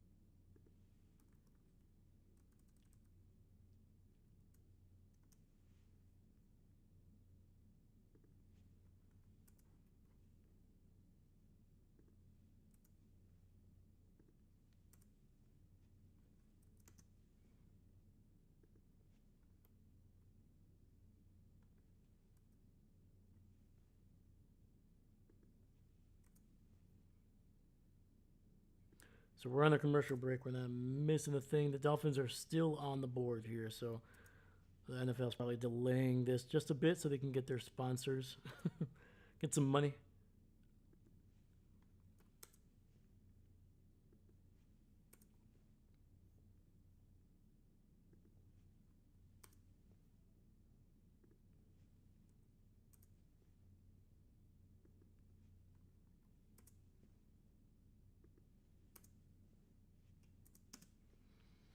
All right, man. We're down to the final two picks here of round five, and it's going to finish off with a pair of AFC North teams, the Miami Dolphins and then the Buffalo Bills, with pick 180 and 181, respectively.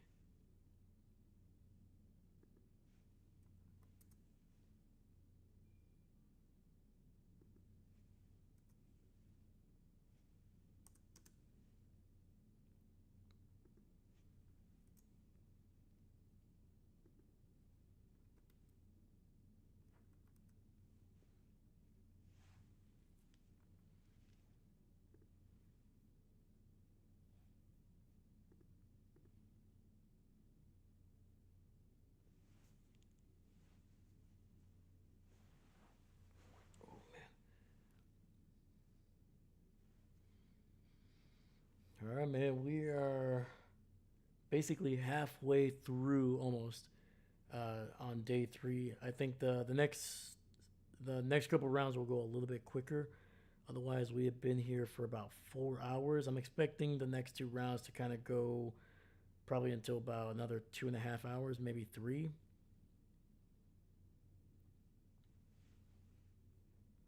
So yeah, we should be done probably around dinner time. So not bad.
Seydou Traore, tight end, Mississippi State. Oh, and the kid is that? Oh, that's pretty cool, man. This kid is actually in the back room.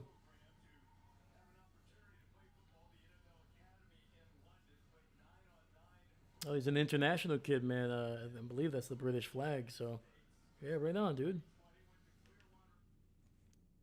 That's awesome, man. Kid stayed there all of day three, man. He had to wait for a while. Like I said, we've been alive for the last 4 hours. So, yeah, congrats to this kid. Let me look him up a little bit here.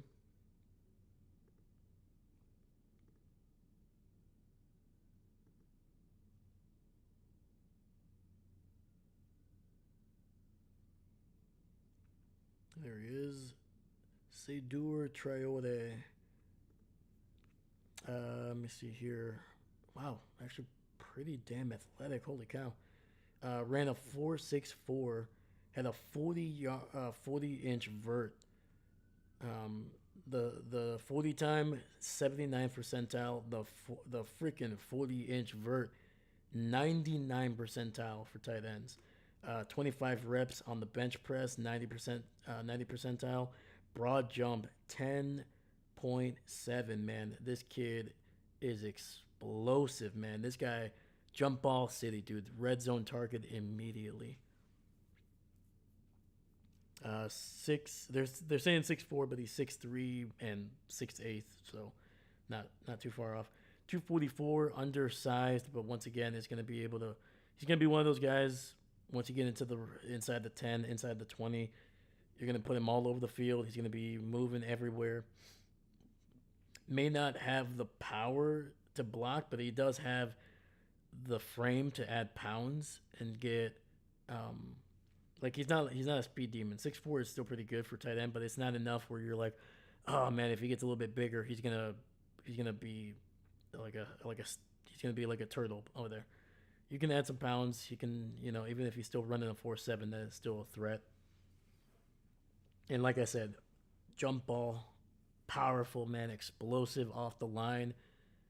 Like if he's with a linebacker, man, dude, that linebacker better be athletic. Otherwise, he's gonna be freaking terrified trying to go up against this kid. Um, yeah, really good, really really good, man. This is a project. Um, yeah, solid. Doesn't have a whole lot of projections where he was gonna be drafted. I think it seems like only one person had him potentially being drafted, so he could have been a priority undrafted free agent. But the Dolphins liked him enough, and I guarantee they have a lot of picks. They're like, you know what, man, the possibility if this guy hits all the measurables, this guy could be a massive, massive tight end.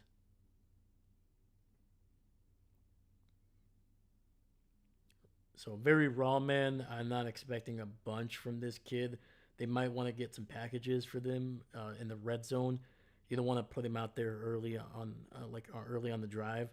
Yeah, if you can get inside the 10, inside the 15, maybe take a shot with him. A little bit of a fade away jump ball in the end zone. See if you can do something. So yeah.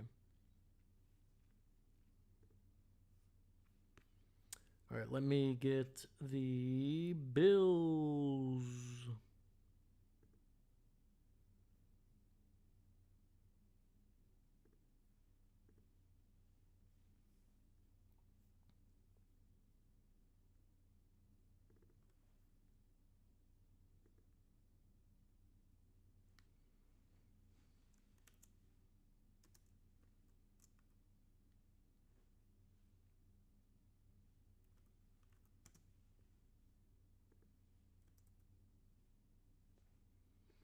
All right, final pick in the fifth round. Here it comes.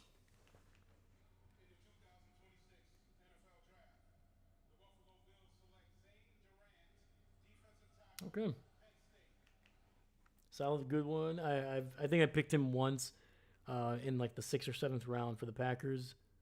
Um, yeah, didn't really have a whole lot on him. He's undersized, 6'1", 290.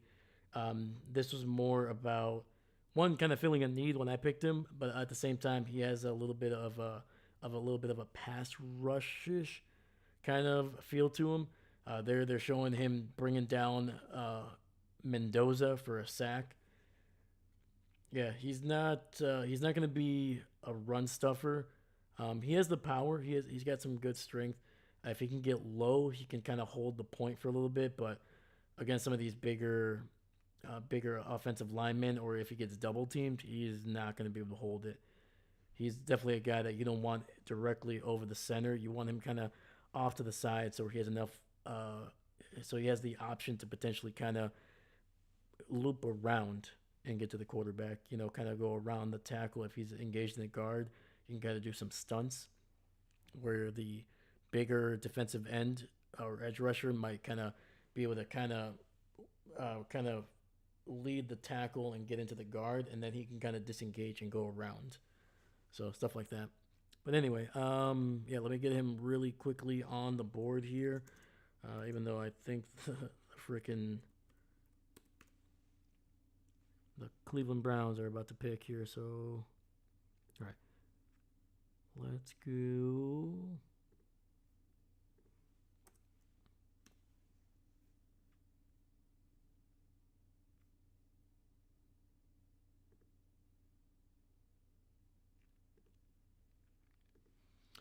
Oh, and there he goes. Tylen Green, the quarterback out of Arkansas, and the Browns are just wow. Shadur, Dylan, they got some competition, man. This kid, 4.36 speed, and he plays like at 6'5", nearly 6'6", 227. Like, when you talk about just creating, like when I don't know if you do this, but when you create your own player in Madden, like you go for, you got to go for a guy that has like is 6'4", 6'5", good size, but in somehow unrealistic speed. Yeah, this is the dude. Is obviously not like jacked because he's so dang tall. He's a little lean, but just look at him, dude. Like we're talking about a guy that can throw down the field. Again, the accuracy, the mechanics are going to be a work in progress, but yeah, like he's got physically, he's got everything you want in a modern quarterback. It's just going to be a year, probably 2 years, before you really start to see the potential value rise. So that's a way to start the sixth round. Holy cow! Uh, all right, let me get the previous round off the board here. Yeah.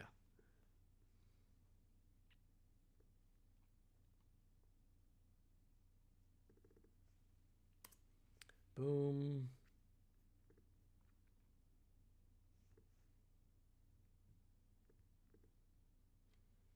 So this round should go a little bit quicker. We only have 35 picks instead of 40 plus.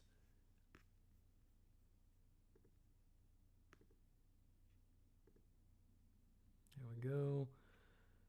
All right, let's go with the Titans now. They are on the board, and their pick is also in.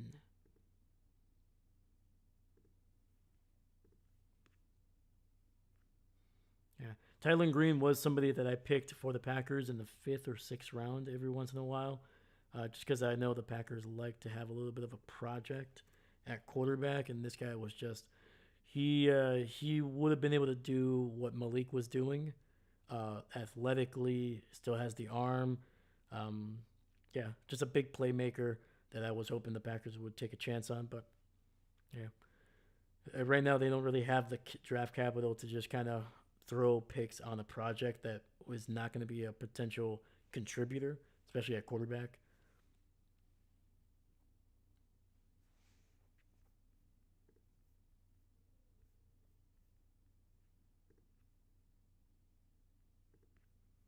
Yeah, I don't know. I don't know what the Browns are doing at quarterback, but it's going to be hilarious.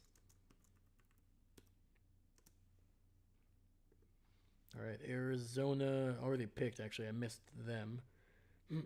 Carson Scharer, the linebacker out of Iowa. Okay, 6'2", 230, slightly undersized, but probably going to be more of a special teams guy in his time over there.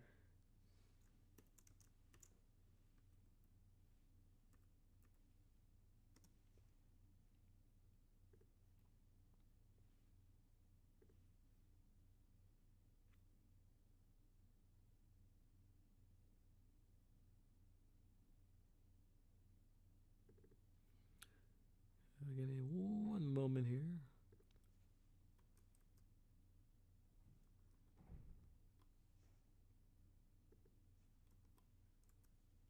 There you go.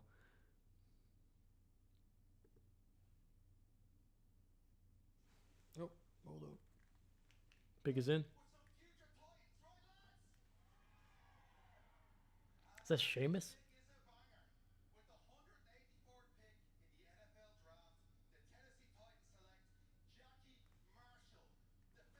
Oh, okay. Jackie Marshall. Um, you're kind of your typical just massive human being that Baylor loves to have over the middle. 6'3", 293, slightly undersized for his weight, but I feel like he is gonna slightly play maybe a little bit bigger in the NFL. He's got this, like when you look at him, dude, he does not look like a defensive tackle, like, or at least like an NFL defensive tackle, just because he's fairly lean for a guy that plays over the middle, and I think he's tall enough where he can maybe go a little bit heavier, but for right now, he's gonna be able to kind of be a guy that you can see moving some, being able to win with his quickness, and then if he can generate some power as he gets older and kind of fills out, could be a decent guy. But worst comes to worst, a rotational guy that has the ability to have some pass rush moves in the 6th round, we'll do it. That'll do, man. That'll do. All right. I'm going to get rid of the bottom tracker here and get the rest going here.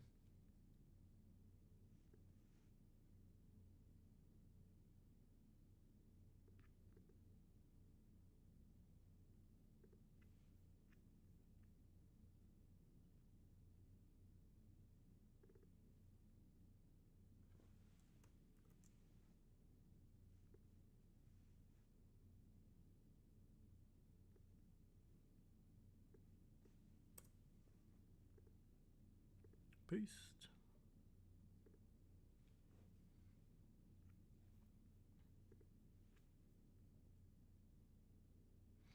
All right, we got the Buccaneers who just picked, so I'm going to move it on to the Giants here to get them on the board. Yeah, the Buccaneers go with tight end Bauer Sharp out of LSU. So, a guy that more of a, in my opinion, probably more of a blocking tight end for them. 6'5", 250.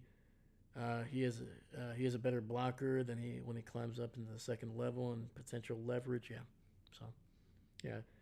Even though I'm not gonna pretend like I knew Bauer Sharp, but just based off of his size, I'm like a guy this size that would be able to catch or be a threat in the passing game would have gone earlier. Just would have gone earlier, just based off of that. But yeah, so blocking tight end, good for the Buccaneers. They need to shore up that because they were getting their butts whooped in that department, man. They already have a couple receiving tight ends in Tampa Bay. They'll need another one. So good. It's going to be able to contribute in special teams too. So.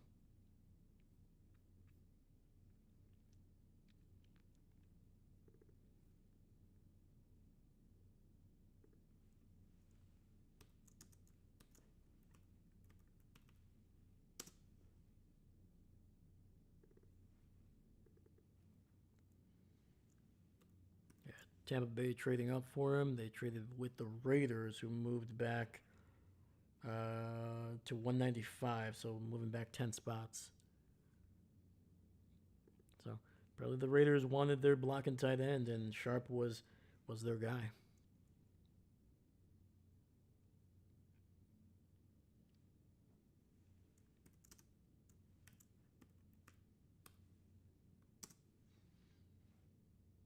All right, so we're on a commercial break. The Giants are up next. After that, it'll be their division rival, the Commanders.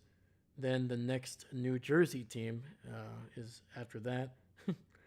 Bengals, Saints, Patriots, and then 6 picks later, the Giants have back-to-back picks. So right now we're at 186 with the Giants, and then at 192 and 193 the Giants are picking again. So there you go. Yeah, unfortunately the Packers don't pick again until 201. So we got about 15 picks. Oh, we're about 15 picks away from the next Packers player. I wouldn't mind if they move down. Like I said, I keep on saying that, but I really want the Packers to add some bodies here. But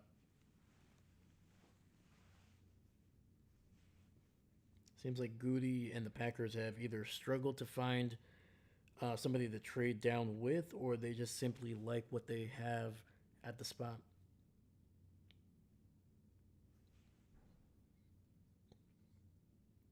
Okay. The Giants go in defensive tackle Bobby Jamison Travis. That's a this guy has three three first names.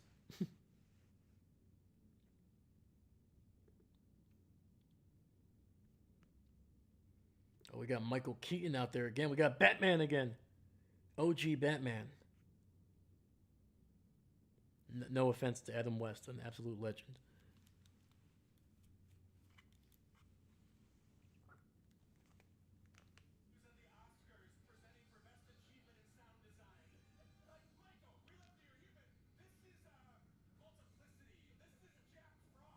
Oh, they go. Commanders go. Oh, sorry. The Commanders actually just picked. Sorry, I should have moved that logo over. My bad, guys. We got Katron Allen, the running back out of Penn State. So that is the second running back from Penn State that we have seen taken off the board.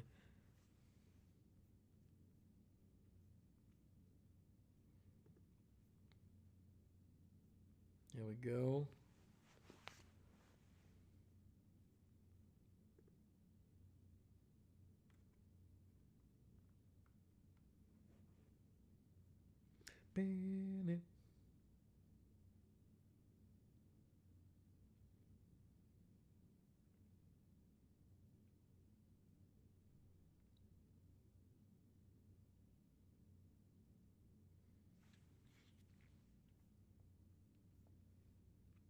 Let me see. I'm trying to think. Where was the last? Where did his teammate go? In the fifth? No. There you go.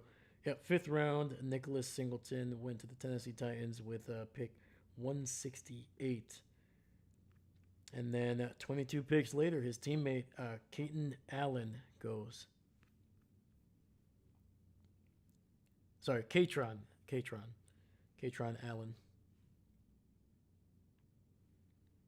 All right, we got the New Jersey Jets picking here. They've done a great job in this draft, man. They've been one of my favorite teams.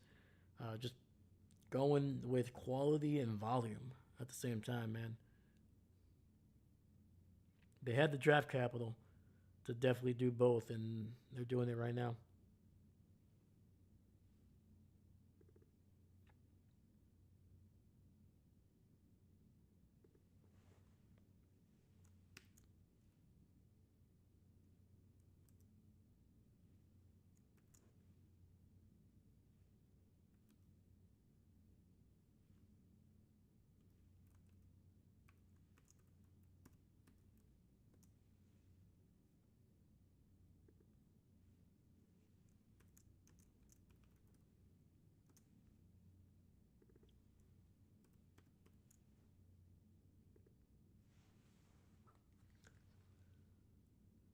They pick in here? Come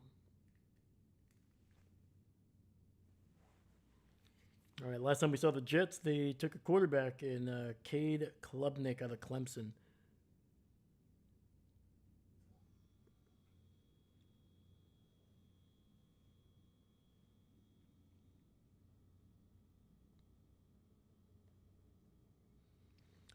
Yeah, so while we're still waiting for them to announce the pick here, let's look at what the Jets have been able to do in this draft. Yeah, they've been busy, man. One, two, three, four, five, six. They already have picked six players. They got two more picks, one here in the sixth, and they got one more in the seventh. They've gone edge rusher with David Bailey. That was the second overall pick. Then they picked Kenyon Sadiq with the 16th overall pick. And then able to trade back into the first round for their third pick in the first night of the draft and picked up Indiana wide receiver Omar Cooper Jr. Then they stayed with Indiana in day two with their first pick in the second round with D'Angelo Pons, undersized receiver, but like I said, if D'Angelo was 2 or 3 inches taller, he would have been probably a top 15 pick, just because of his everything else, man. Intangibles, his great coverage skills, tenacious, can tackle, willing tackler, just everything about him screamed one of the best corners in the draft. But unfortunately, he's under 5'10". Yeah. Next, they went in the fourth round. They went Daryl Jackson Jr., the defensive tackle to Florida State, and then, like I said, went Clemson quarterback Cade Klubnik in that fourth round as well.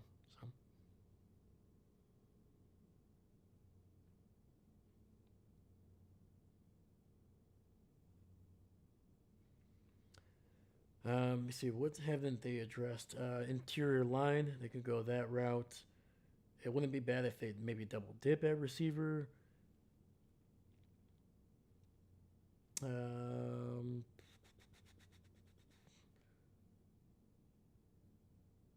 Could always use more linebackers, man. Special teams guys are always necessary. Running back is also a spot that I know they have two really good running backs there, but you know, go for the future. It's always nice to have some running backs there. Plus they dealt with some injuries last year at that position. So yeah. Oh, there it is. I saw it. I saw it, even though they didn't freaking announce it. They go offensive line. They go Inez Cooper, the guard out of Miami. There we go. It's a good pick.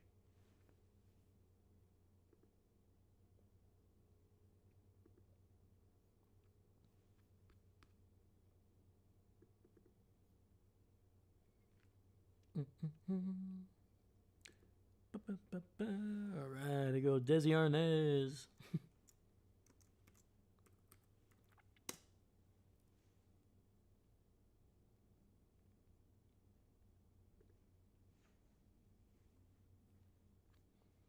All right, next Bengals. We are in a commercial break, so it'll probably be a few minutes before they announce the Bengals pick.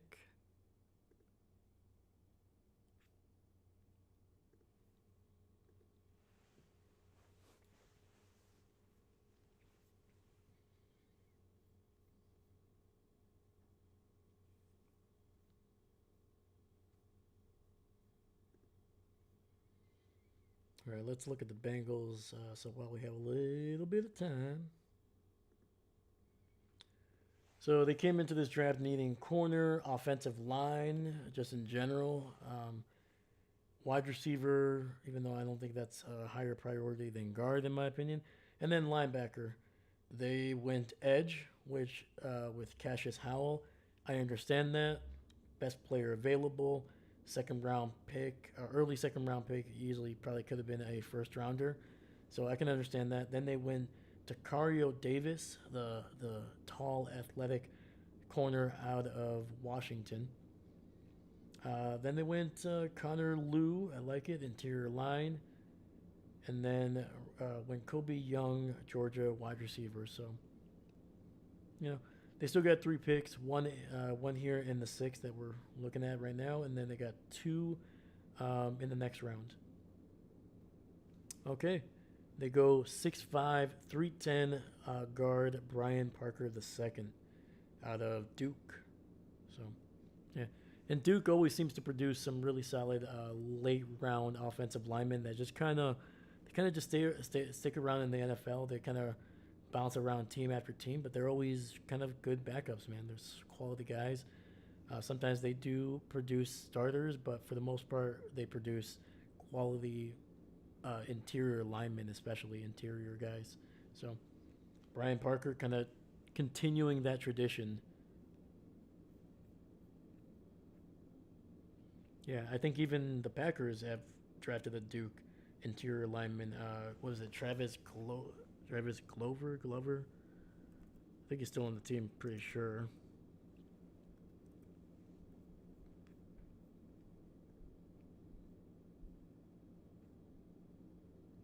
Oh, maybe not. No, I was thinking of somebody else.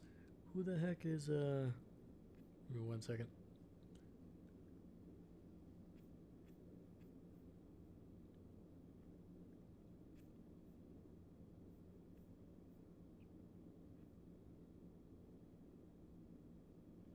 Oh, sorry, Jacob Monk was picked up by the was selected by the Packers back in 2024. Jacob Monk. Yeah. So yeah, once again, Jacob Monk, center. I think he played guard at Duke, but they kicked him inside. Yeah, it says right here, Monk primarily played right guard, but also took snaps at right tackle, center, left guard in more than 50 games for the Blue Devils. So yeah, once again, like I said, Brian Parker continuing the tradition of Duke producing just solid, maybe unexceptional interior linemen, but guys that tend to do well for their teams in spot starts, spots, snap counts, at least through their rookie contract. So yeah, you always need depth at interior line or along the offensive line. So if you can find a decent one that can take a couple starts or a couple quality snaps in the sixth round, heck, all good. I think I missed a player being selected here. Jags. We missed Saints picking up Byron Brown, the wide receiver out of LSU, 5'11", 177, smallish receiver. Those guys are going at a clip here in day three. And then the Jags go with another receiver. This one a little bit bigger, out of Baylor, 6'2", 220. So probably not going to be a speed demon, but going to be a solid guy that you can kind of are going to be able to find somewhere to put there. Guys like that, 6'2", 220, they're kind of plentiful. They may not have a high ceiling or the quickness and explosiveness of a guy that's a little bit shorter like Barian Brown. But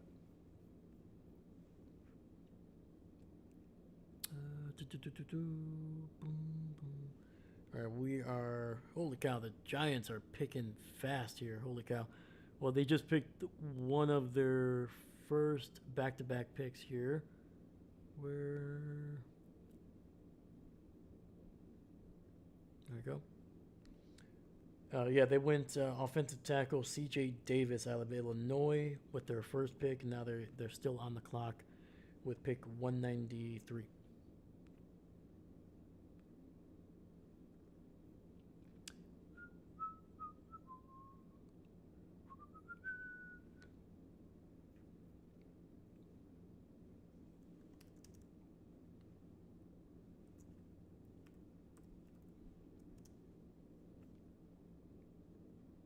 Nolans going Brown.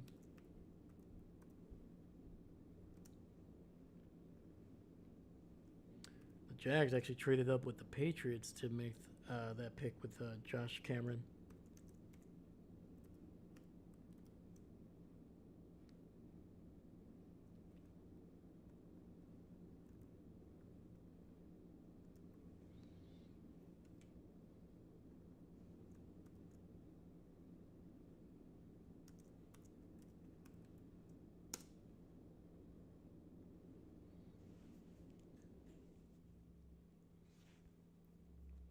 Yeah, the Giants going for the big guys here. Just a couple picks ago at 186, they went Bobby Jamison Travis, the defensive tackle out of Auburn, and now they go C.J. Davis, the tackle slash guard out of Illinois, and we'll see if they continue with the big guys here with their very next pick here.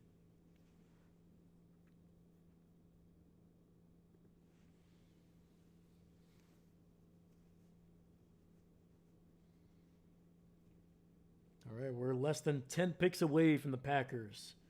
Let's go, baby. Come on.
So I'm trying to look for C.J. Davis because I don't know anything about him.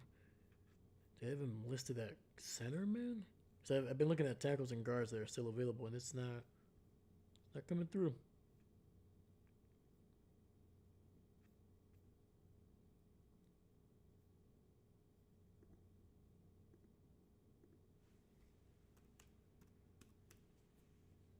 Okay, there we go.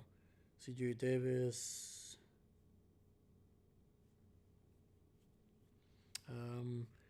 Davis played defensive tackle in high school, but switched to offensive tackle. Immediately showed promise at Contra Costa Comets at the JUCO level. Oh, okay, he's a JUCO guy.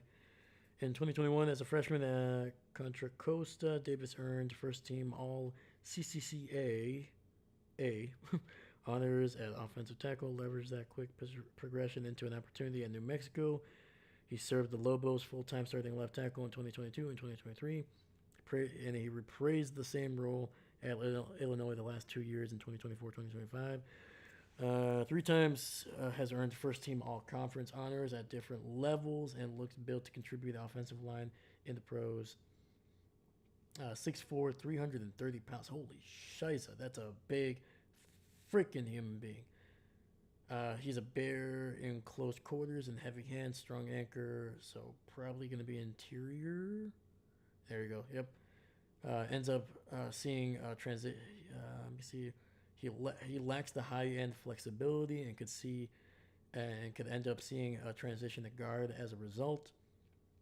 He experiences lapses in upper lower synergy, so sometimes the upper body is not in unison with his lower body. Okay, so a project guy, zone guy, probably going to be going into guard, and he was projected as a 5th round pick, so looks like the Giants got some decent quality. Got some quality out of this pick. So, not bad. All right. Where are we at here? And the Giants go BYU linebacker Jack Kelly. 6'2", 240. So, solid inside middle linebacker. And the Tennessee Titans are on the board here. Where are you? Come on, Tennessee.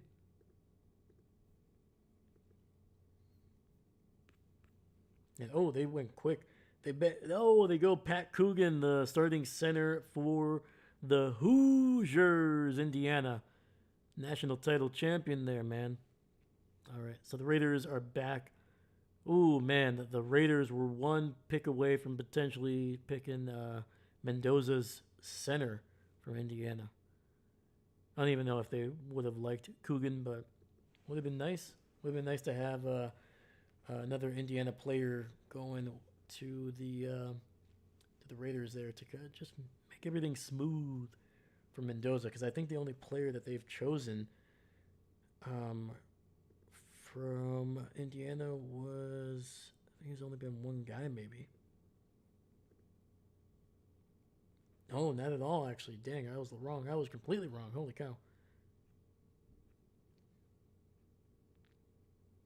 But they gave Mendoza another weapon in Malik Benson right now, the Oregon receiver, 6 feet, 189, so just a solid average-sized receiver, which is not a bad thing.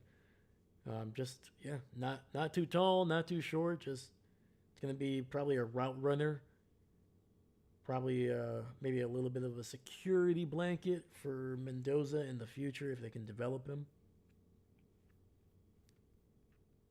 There we go. Pretty good. Pretty good.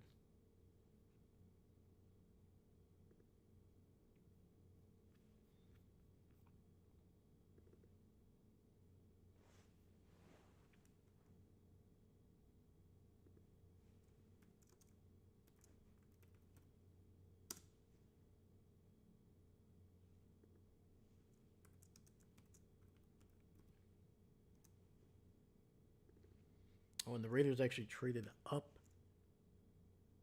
with the Tampa Bay Buccaneers to get Malik Benson.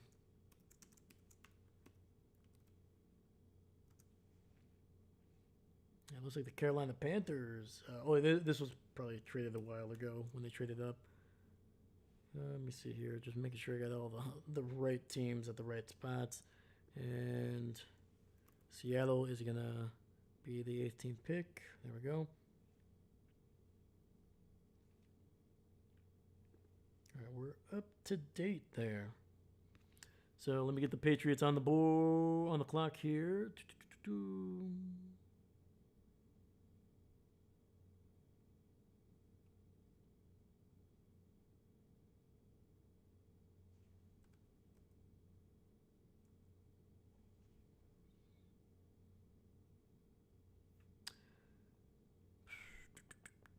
There we go.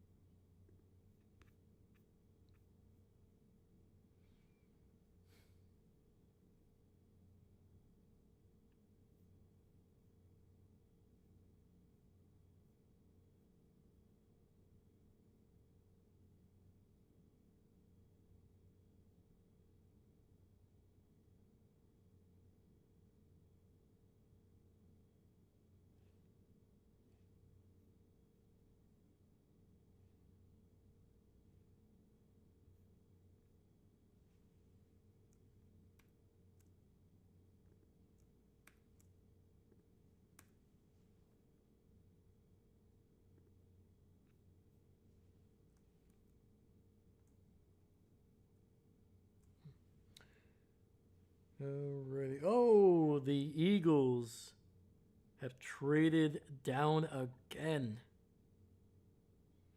So we're still in the Patriots, but I just saw that the Rams have traded up right behind the Patriots there.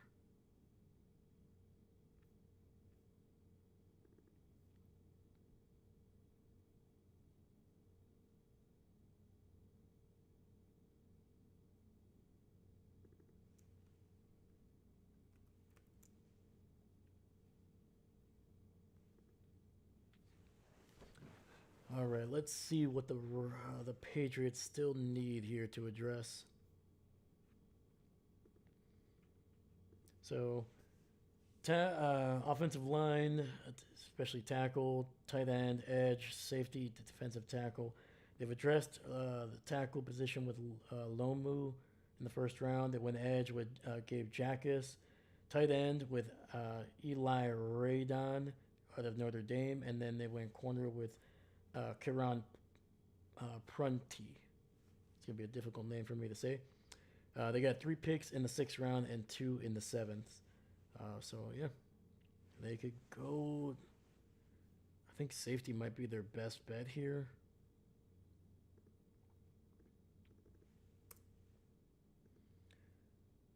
They could go Lewis Moore out of Indiana. Though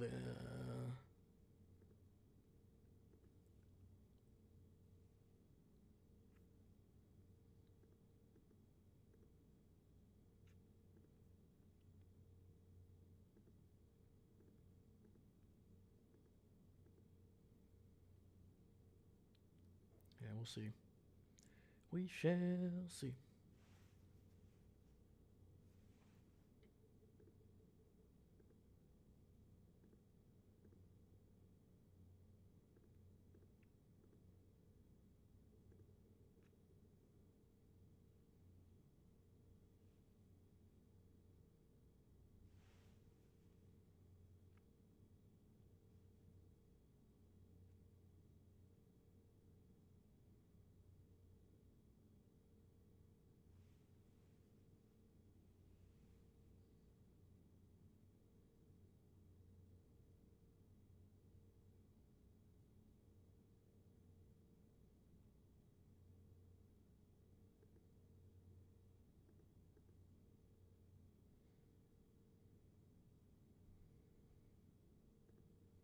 All right.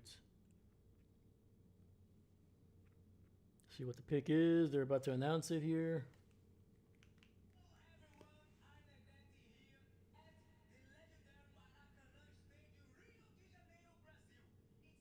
They could go TJ Hall. They want to keep going with the corners.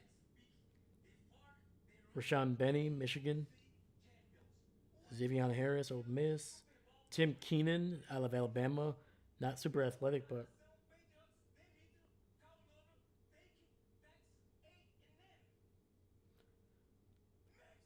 All right, Demetrius Crownover, Texas A&M, another Aggie taken off the board here, offensive tackle.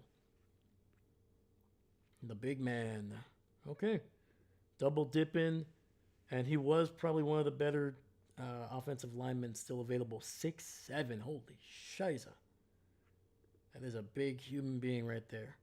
320.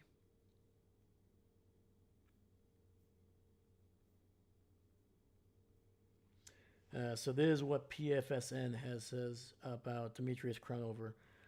He has the tools to win the allure of an NFL team in the first 2 rounds. He's quickly trending up the operational side. The 6'7", 335. Holy crap! All right.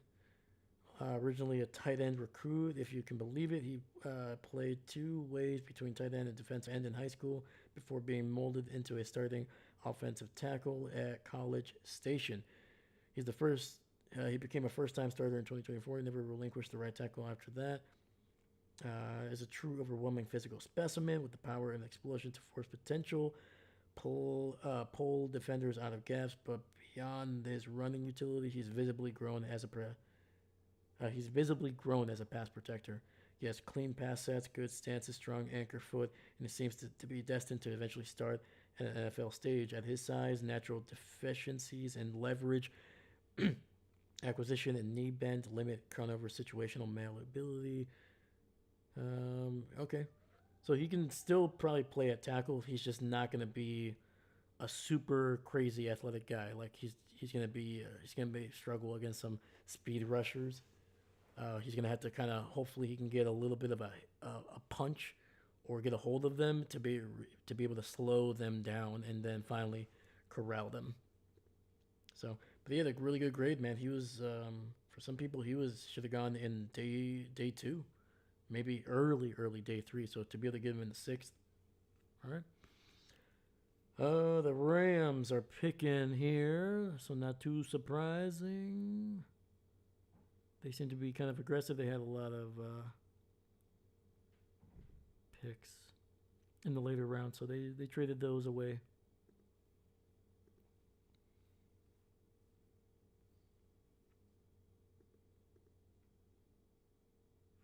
Oh, okay.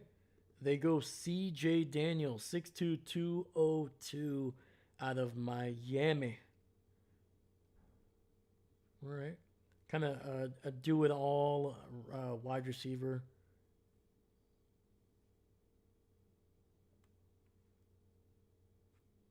Yeah. Solid depth piece at the wide receiver position. Probably going to be in, I don't want to say he's going to be fighting for a spot. I don't think so. With his tool set, he's going to be guys like him make rosters pretty easily. He's got enough height. He's got enough strength. Probably natural route runner because he has to be good at something, and it's not going to be speed. It's not going to be dominant, imposing like stature. And on top of that, he's probably not super quick enough to be able to be like a slot guy. So, once again, a depth at the outside, but small enough to maybe even be in the slot every once in a while. So yeah, he's going to be competing for that 5th and 4th spot in the Rams offense, probably more the 5th spot, and then as they develop him, could probably be a solid number 4.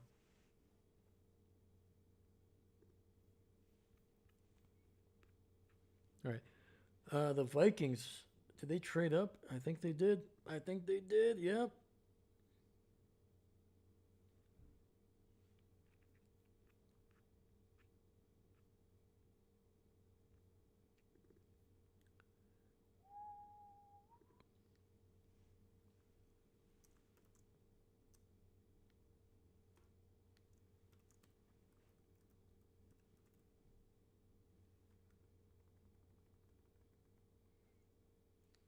Yeah, the Patriots traded down with the Vikings.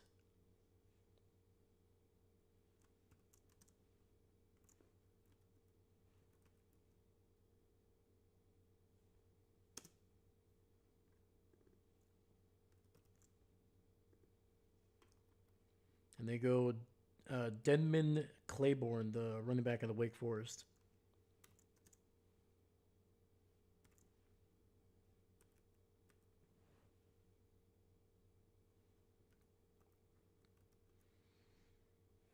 All right. Seahawks also picked. Holy cow, these picks are coming in fast.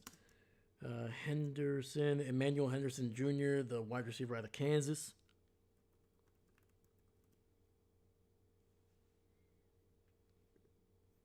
All right, the Dolphins are on the board, and then it's the Packers.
Yeah, I'm just updating who's picking where because there's been a lot of trades right now. A lot of trades.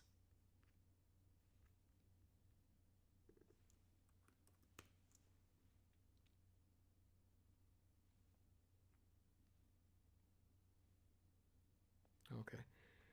That's good. And they go DJ Campbell, the guard out of Texas.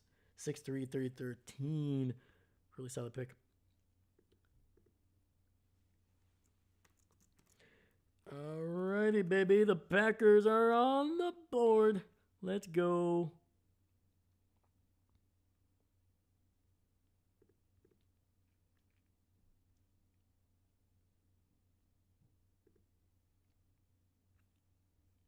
Whoa, wait, whoa, whoa.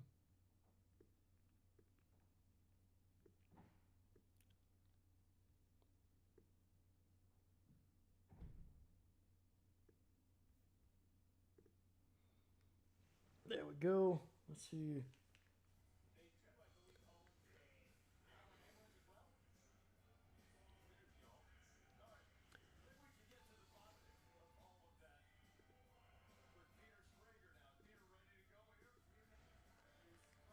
Jeff Caldwell, big, tall receiver, athletic.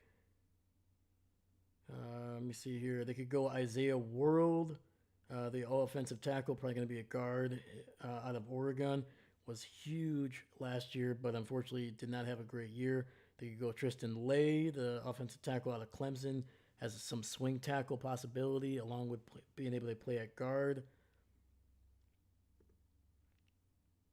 Running backs, not anybody that I would see. Jaden Ott, running back out of Oklahoma, explosive. And they go Damani Jackson, corner out of Alabama. Okay. Let's see him, man. A solid 9 raw score out of 10.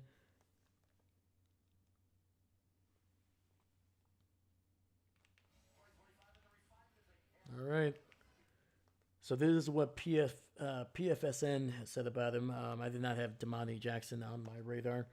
Damani Jackson is one of the highest ceilings in the 2026 class, but his floor is also frustratingly low for a player with his experience.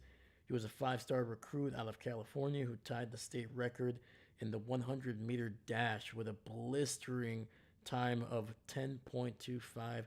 Jackson's freak athleticism was his calling card, but a season-ending knee injury slowed his advance at the CFB level. After an up-and-down sophomore season at USC, transferred to Alabama in 2024, where he produced his best tape yet by far. His one-on-one athleticism shines on tape. He can match anyone and everyone with his hyperactive twitch, foot speed, reactive coil, and his deep speed ensures no one can stack him in trail. Oh, wow. Outside the upside, however, he still leaves a lot to be desired. His severe lack of discipline and situational awareness as well as inconsistent motor lost him starting reps in 2025 and relegated him to a rotational role down the stretch, and his playmaking on the catch point was never a strength across his career. Okay. He'll likely be a day 3 reclamation project, but he has distant starting upside if the right environment can tone down his most detrimental quality. Okay. So a project, but a guy with a high ceiling, but could also be just a guy that maybe in 4 years is just still a special teams guy.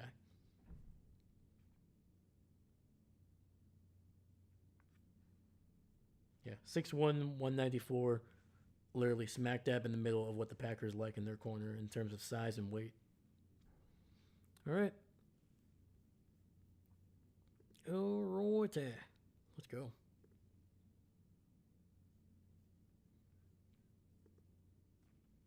Let me. Where are we at? There we go. Let's see what ESPN said. Jackson is a bigger press corner with length, strength, and speed. He can reroute receivers at the line of scrimmage and win on 50-50 balls downfield. That's not what PFS said. He's not an effective playing off the line and in space. He can break on the ball and limit protection after the catch. He intercepted just 2 passes over the course of his career, so not a ball hawk. Both in 2024, but Jackson shows the ability to track the ball well, and he does a good job of playing through the receiver's hands. Okay. There we go. All right. Chargers were on the board. They ended up going with offensive guard Logan Taylor out of Boston College. And now we got the Jags on the clock. Okay. Packers addressing need man. They're adding some competition, some athleticism, a lot of athleticism at that position. And they got 2 more picks in the draft in the 7th round. So there we go.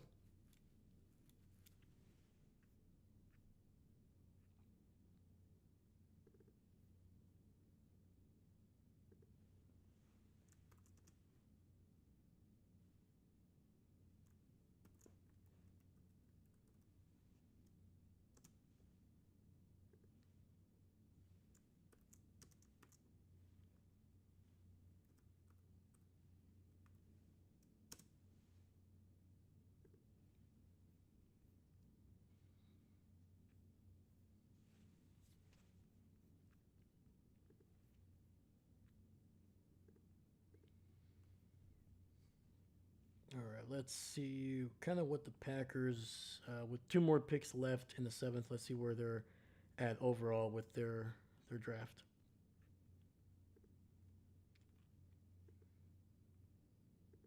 Yeah, the Packers have not traded down once. They have traded up.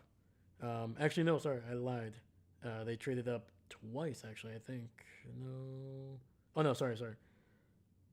This was the Jacob Burton was the pick that they got from Philly for Dontavian Wicks. So, let me see here. Brandon Cisse they picked up in the 2nd round. Probably going to be their starting corner, if not this season. After this season, probably for the next 3 years. They got Chris McClellan, the defensive tackle out of Missouri. Once again, very explosive, very strong, plays the run well, and also has pass rushing moves that will probably serve him very well early on to be able to get him on the field. Then they went with a lot of potential in Danny Dennis Sutton, the edge rusher out of Penn State. Like I said, Danny finished with the 2nd most sacks by a Penn State player in the last 25 years. The only guy that had more was Abdul Carter, who went. Where did Abdul go? Was he top? I think he was a top 3 pick.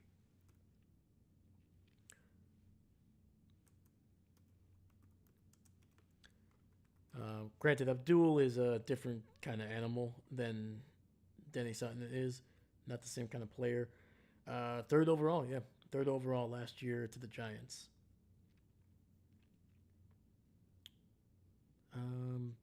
Where are we at? Boom, there we go. So a lot of potential there. Still raw.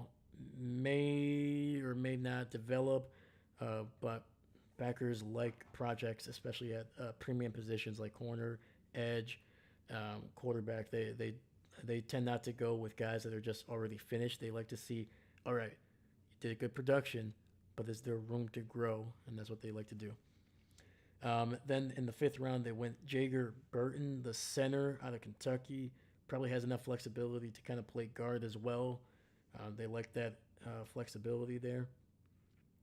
And then just right now, a couple of minutes ago, they drafted another corner, another athletic, speedy corner in Damani Jackson out of Alabama.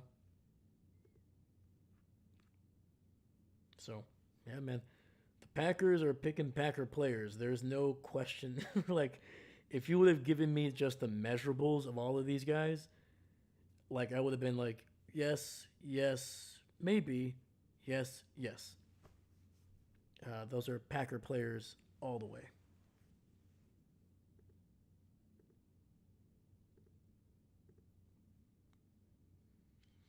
Yeah, so unless the Packers trade down here, they're going to have the fewest. This is going to be the smallest draft class of the Brian Gutekunst era. Only 7 players taken.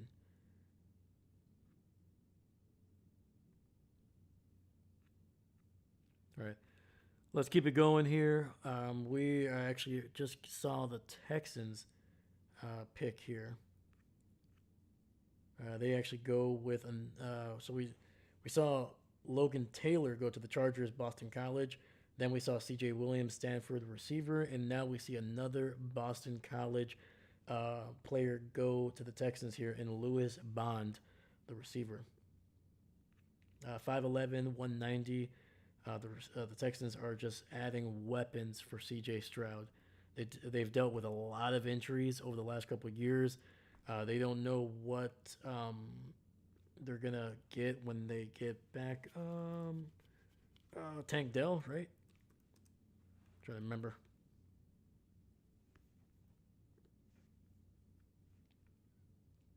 Yeah, Tank Dell. As of he is progressing through recoveries from a severe December 2014 knee injury, and that kept him out for 2025. So yeah, they don't know the fact that he missed so much time. They're just like, hey, let's get some.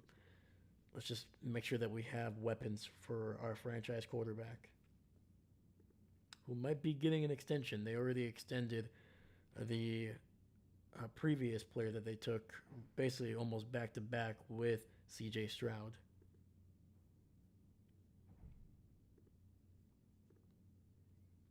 All right, let's get back here. Lions go defensive tackle Skylar Gill Howard out of Texas Tech. So another Texas Tech player, man. He's one of many guys. Many, many, many guys.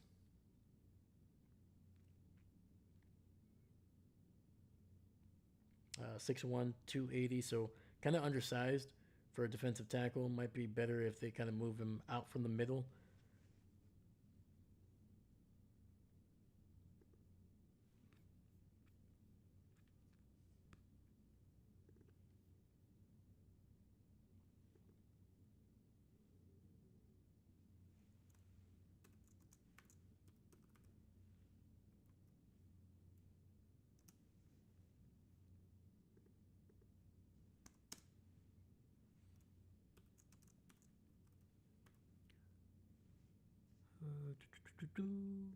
Sorry, just catching up on some of the names here.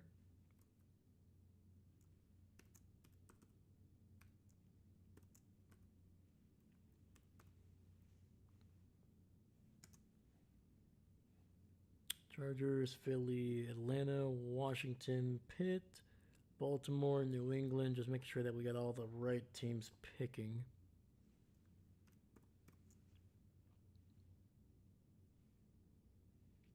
All right, here we go. And let me get the Chargers on the clock here. Sorry.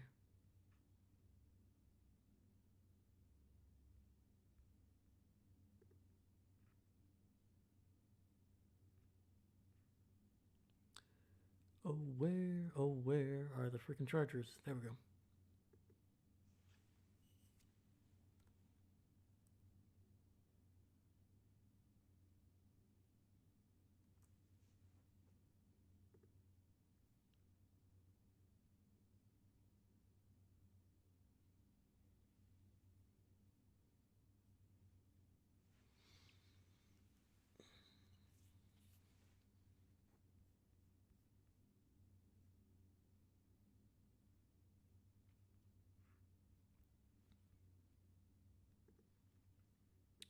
Let me see.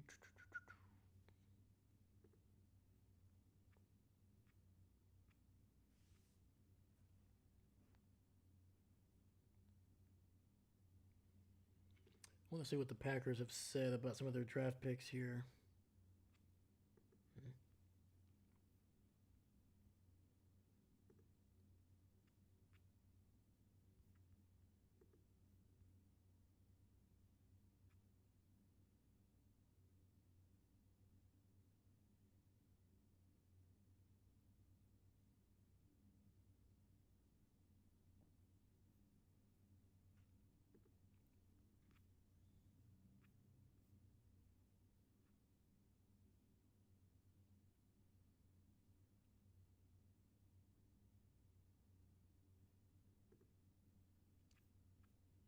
So nothing yet, at least nothing that I'm finding. I know they, after every pick, they usually go to the podium and mention something, but I might have to check that after the draft and everything.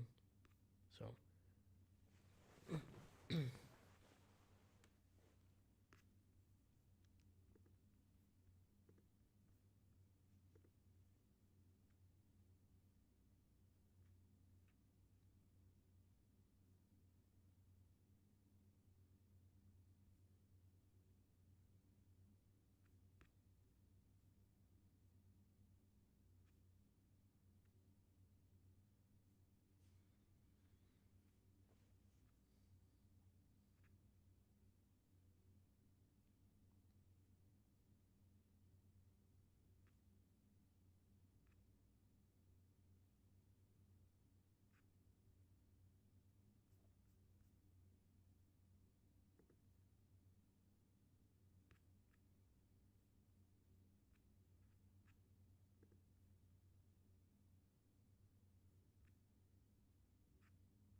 so we're still in a commercial break. We're not missing a thing. We're not missing a thing.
All right.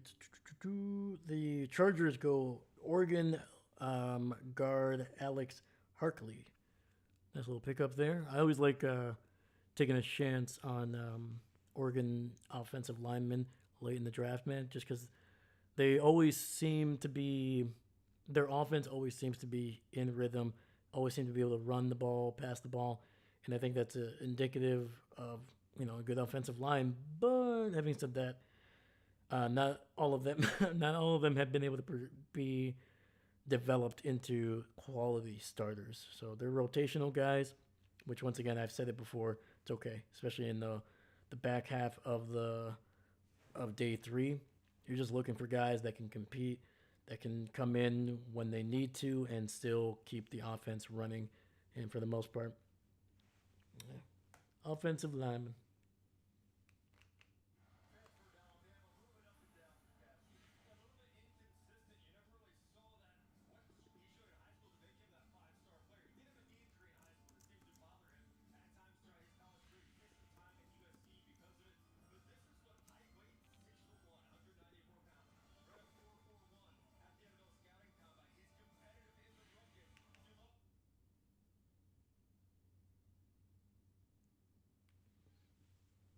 Sorry, I just want to get a little bit of It's a little bit of what they're saying about Damani Jackson.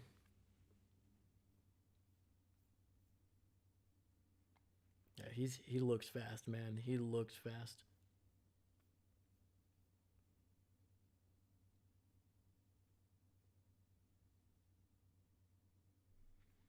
And it looks like the a little bit of a mini run on offensive lineman is going here as the Philadelphia Eagles have gone offensive line as well, and they go guard out of Georgia, Micah Morris.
All right, we got the Falcons on the board here. Another transition from one bird to another.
All right.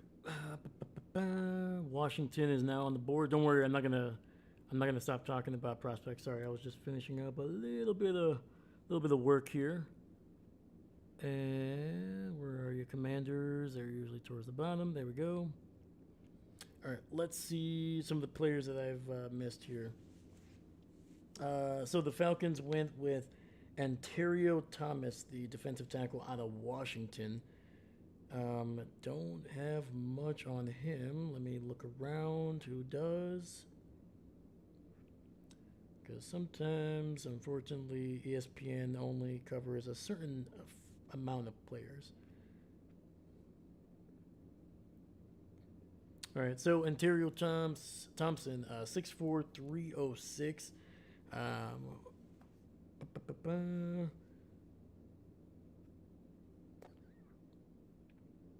right, so that's not accurate.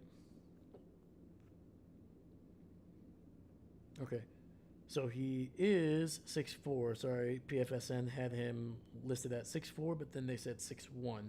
So, but hopefully they have everything else that's correct on him. This is coming from his pro day. So at 306 pounds, he ran a 4.73. Hmm.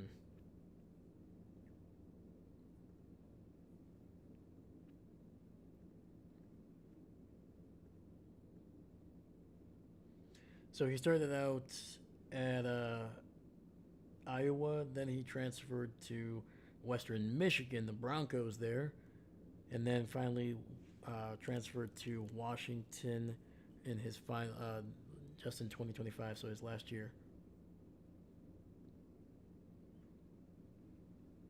So in 2025, finished with 30 tackles, uh, two pass breakups, 1.5 sacks. Uh, That's about it. And then overall in his career, 65 tackles, 36 solo, 29 assisted, four passes defended, 2.5 sacks. So yeah, not a guy that's going to be able to get to the quarterback at a consistent rate, but yeah.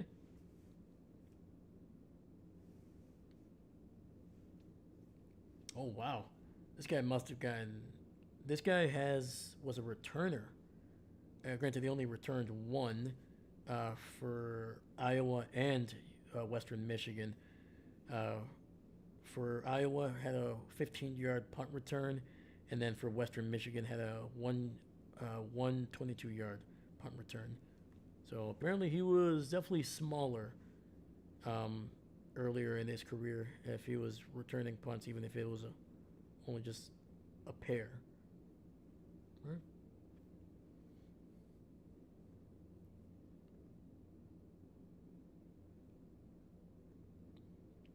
Yeah, that's kind of all I have on him right now.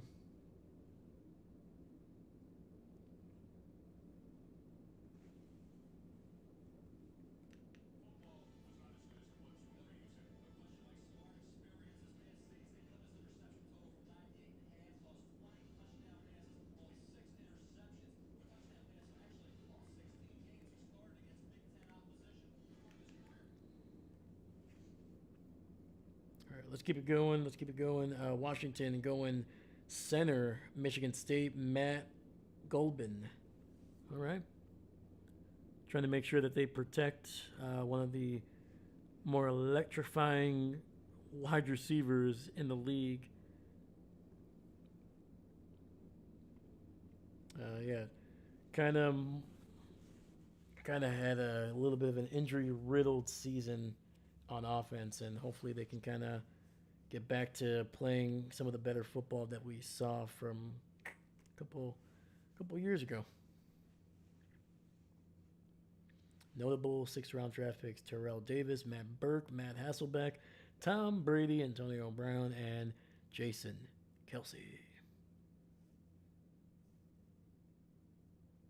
Yeah, only about half of those guys I would not want to be in a room alone with them. So I'll let you pick who you think I'm talking about.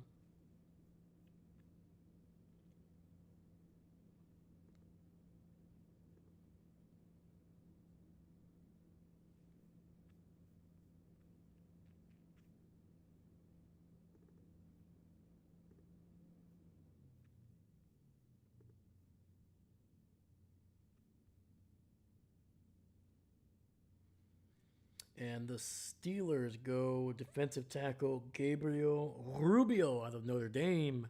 All right. Steel curtain being built.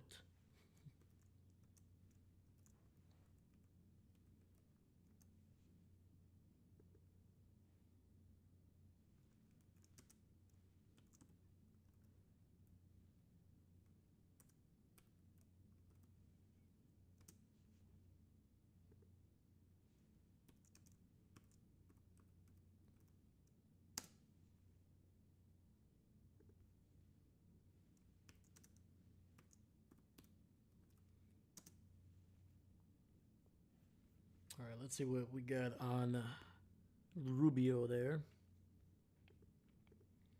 Yeah, some of these guys I'm not gonna know much of anything. There's a few guys that I did look up as I was doing some mock drafts, but they're not being drafted right now.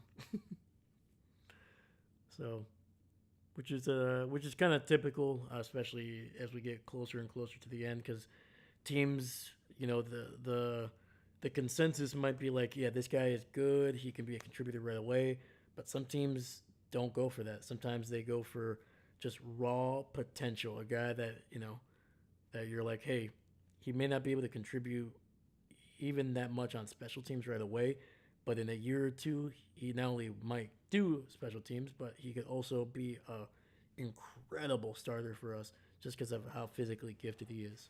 So there's a lot of projection, even more so probably than the first 2 or 3 rounds.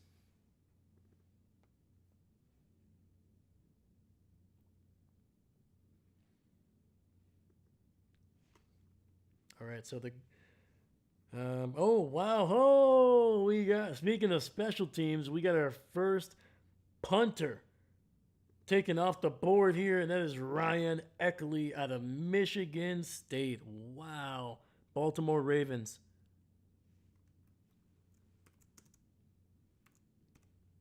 Unbelievable. They finally did it. Those crazy son of a biscuits, they finally did it.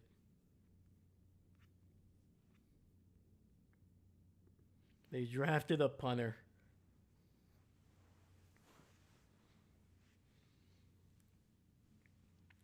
All right. Unfortunately, the picks are no longer being really announced at the podium, or at the very least, they're not being shown. So a lot of this is just going to be kind of me just reading. So Patriots, they go Namdi Abia Obayazor. There you go. Namdi Obayazor. Out of linebacker out of TCU, 6'3", 229. Good height. A little undersized maybe, but you know, not bad. It's a good combination of size and athleticism for his position. He ran well at the combine, posting a 4.53. Jesus. But that speed doesn't show up consistently on film.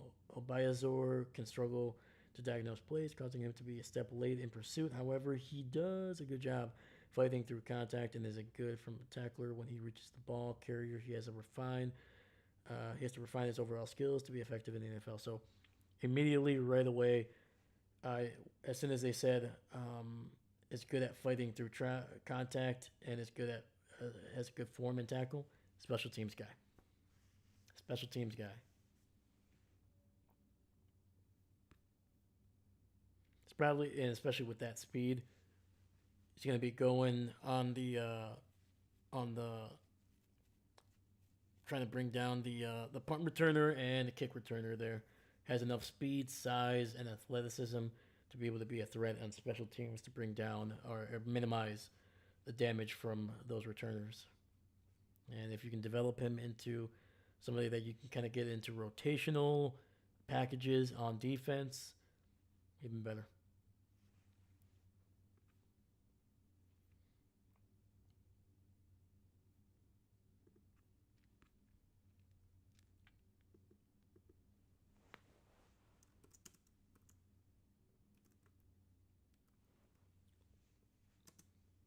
All right, so we got Namdi Obayazor there.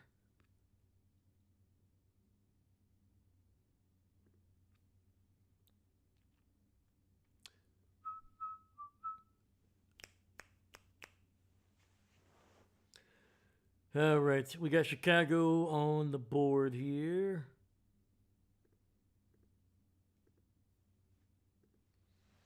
Yeah, unfortunately, the Bears have done a decent job of picking some of the guys that I've kind of enjoyed drafting for the Packers. Where Chicago. There we go.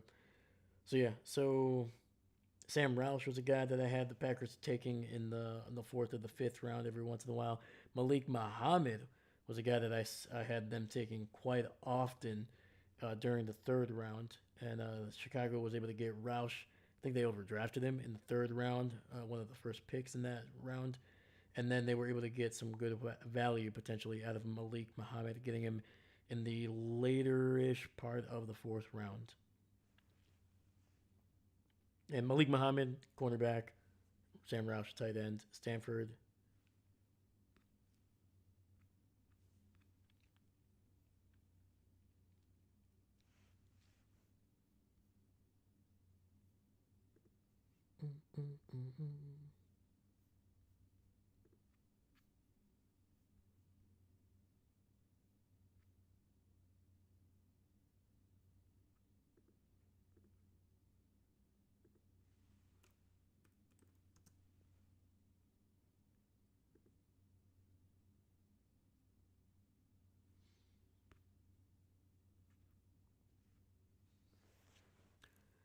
So we're on a commercial break right now. We're not missing a thing. The Bears pick is in, but they have yet to announce it. So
boom.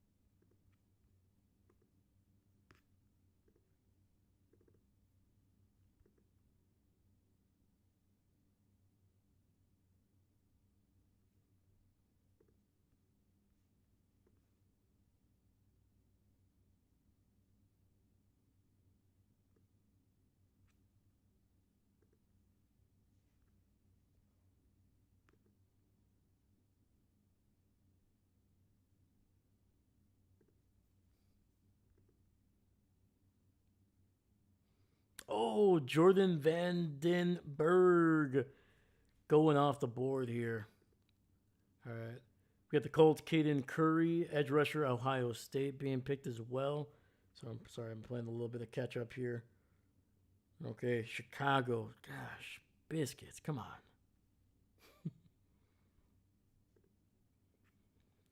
Yeah, that's another player that the Packers were kind of connected to in the latter part of the day 3. So, yep, Chicago doing its best to just be douches. Unbelievable. All right. Colts also picking Caden Curry, like I said, Ohio State edge rusher. So a little bit of a pedigree. Oh, snap. The Packers have traded back into the 6th round at the very end. I'm assuming they had to give up both of their 7th round picks to do that. Oh, wow. All right. Hold on, let me get the right team up here. Falcons on the board. Colts. Bam. And we got the Packers after that.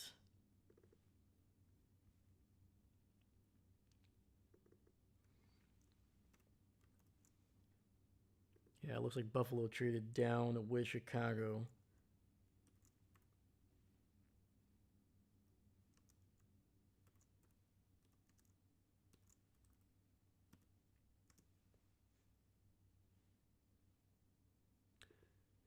And the Falcons go linebacker Harold Perkins Jr. out of LSU.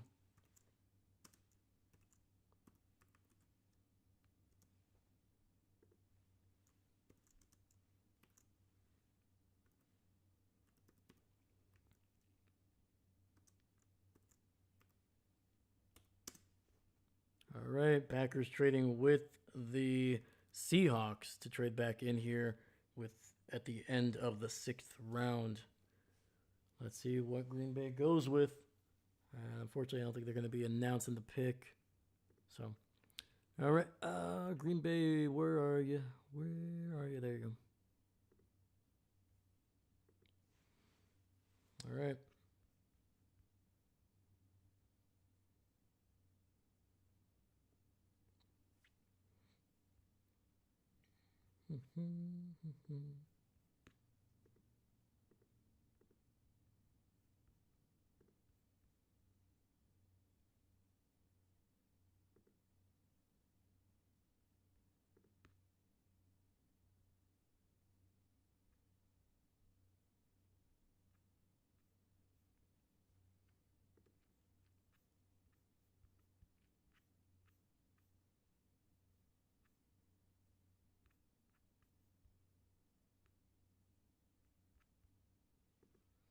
And they go, whoa, the Packers trading up to draft Florida kicker Trey Smack.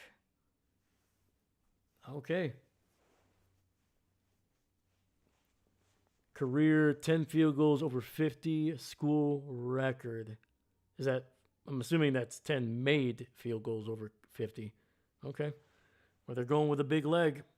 They are going with a big leg at the end of the 6th round. The Green Bay Packers actually trading up to get a kicker. That was not on my bingo card. But I do love the last name, Smack. Ooh. All right. We are at the start of the 7th round, man. I'll talk about potentially Smack. I don't know anything about him. I was kicker and punters were nowhere near my my film study.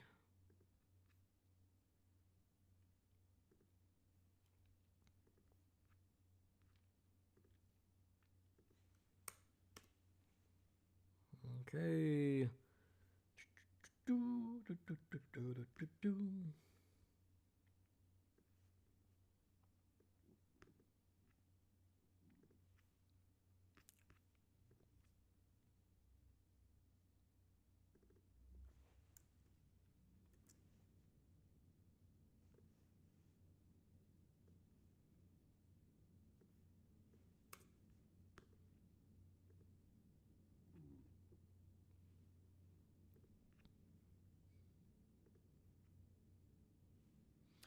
And the Cardinals go offensive line. Jaden Williams. It's good. Out of Ole Miss. Good. Good, good, good, good. They need to get as many offensive linemen there, man, because they were struggling.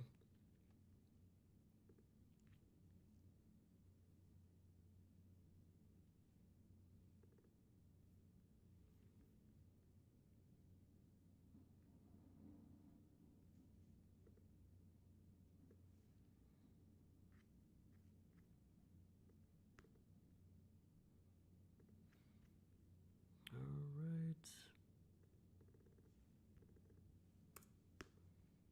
Final round of the 2026 NFL Draft. All right. Cowboys on the clock here. Bam.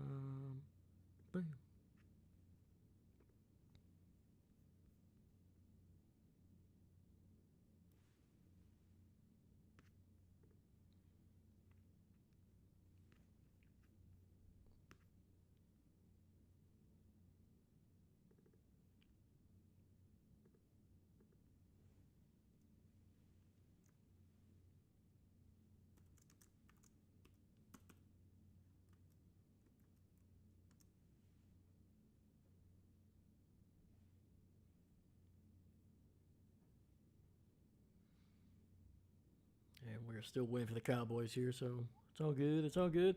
Good. It's gonna give me a chance to maybe look up Smack. Smack. Wow.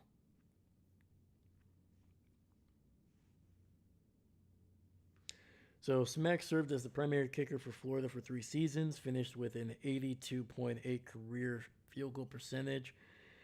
He gets adequate height on his kicks, having only one blocked. Smack has accuracy and leg strength, 10 out of 13 attempts from 50 yards. Okay, so he's accurate from distance. His career long of 56 came in 2025. Smack also handled kickoff duties in college, with just over 75% of his kicks resulting in touchbacks last season. So, okay, he's got a leg. He's got a leg.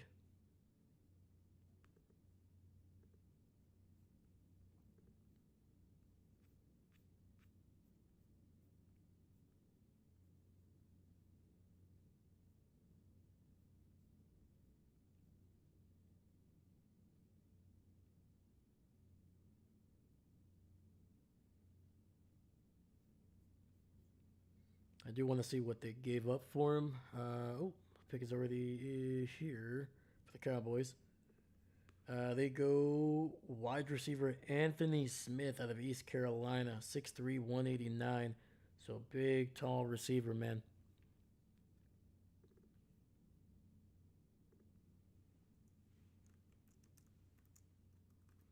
Just another Smith that the Cowboys add to the offense. This time it's not an offensive lineman named Smith, but yeah. I think at this point, I think they could almost make almost half of an offense with just the last name Smith. I think they have like 3 or 4 offensive linemen named Smith, and now they have Anthony Smith here at wide receiver. So, all right.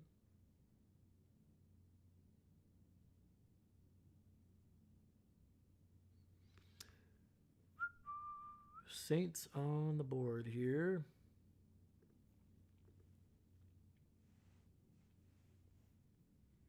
So from the looks of it, let me double check. I don't think the Packers have any more picks. They do not. They traded both of those 7th-round picks for Trey Smack, the kicker out of Florida.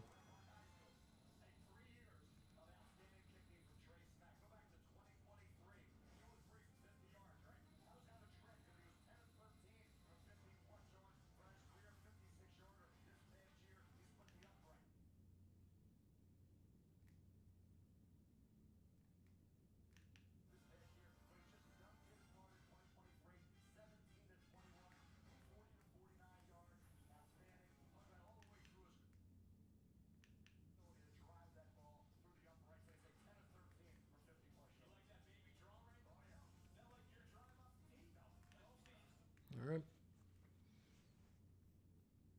Got a leg. I guess that's the most important thing right there.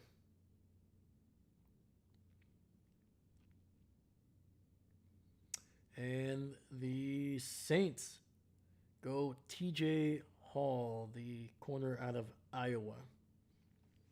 Hall started 11 games in 2025, leading the team with pass breakups with 10. Holy crap. His top speed is not great. He ran a 4.59 at the combine, which will be his biggest test at the next level. However, he makes up for it with a scrappy mentality and a cornerback or nickelback. Hall can have some trouble getting out of his breaks at times, but he displays consistent route identification and good eye control. All right. Well, unless the Packers are willing to trade future picks, which they rarely ever do, especially for current picks, they tend not to do that. Yeah, the Packers are done. The Packers are going to finish with the fewest amount of players drafted by Brian Gutekunst by far. I think the lowest at any point was 8, and they are going to finish with 6 players in this draft, which was not what I was expecting. If you would have told me that they would have turned those 8 picks that they originally had into 10 or 11, I would have been like, absolutely, makes sense. Probably a smart thing to do. But they just kept on trading up. They traded up twice, ended up costing them those 2 picks, and they are going to finish with 6 extra players taken in this draft.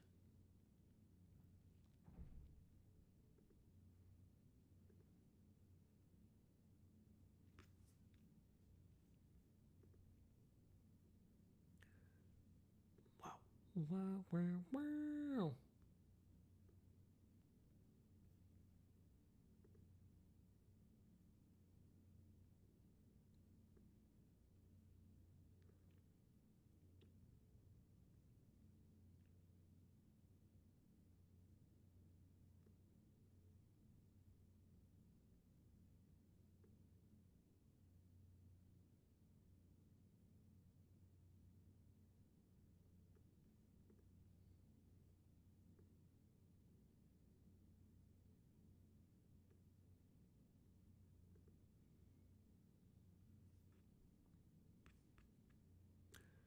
All right, just kind of finishing up a few things here. But yeah, man, I'm kind of surprised. I'm not going to lie. I thought, if anything, the Packers would trade down in this draft more than anything, but they either traded up or they stayed exactly where they were, man. They did not move down once in this draft.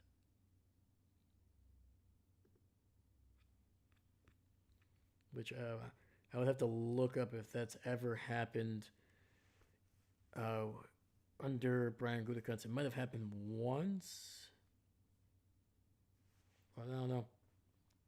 I know there's been one time that I can remember that they didn't trade up, but I don't know if I've ever seen it where they never traded down. Oh, sorry. Buffalo Bills were on the clock and they selected cornerback out of Missouri, Toriano Pride Jr. Okay.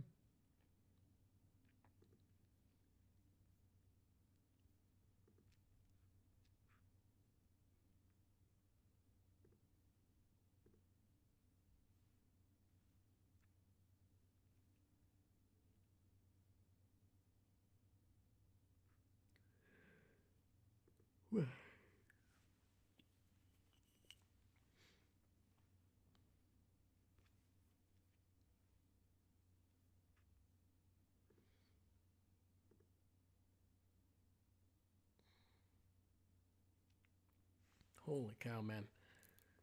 Ooh, we are closing in on 6 hours. 6 hours of draft coverage today, man.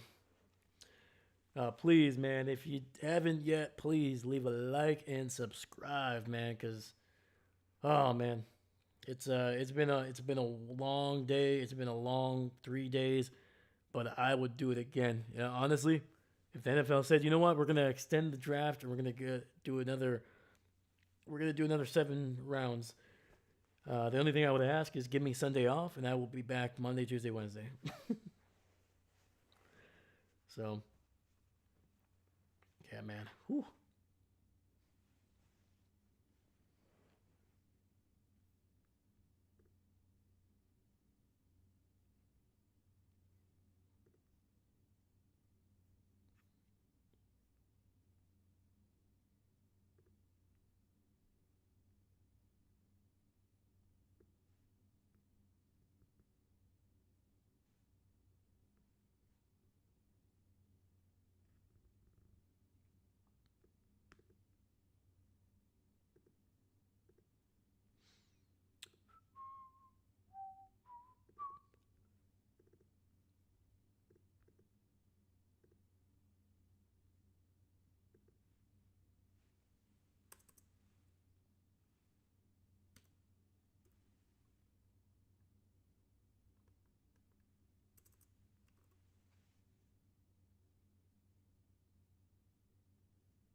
All right. Let's get back here. Sorry. Took a. It's uploading a little bit of an image for Jagger Burton. The Bengals have already picked. That was Jack Endries, the tight end out of Texas, and the Detroit Lions picked next. They went edge rusher out of Tennessee, uh, Tyree West. So right now we got Washington on the board. So let me update the old tracker down there. It's been a couple minutes.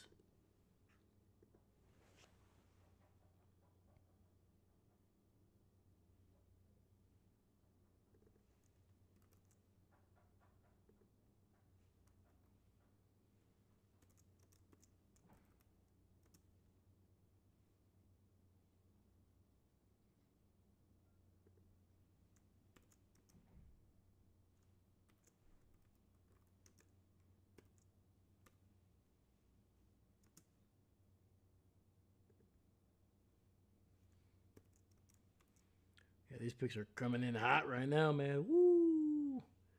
Injuries for the Bengals.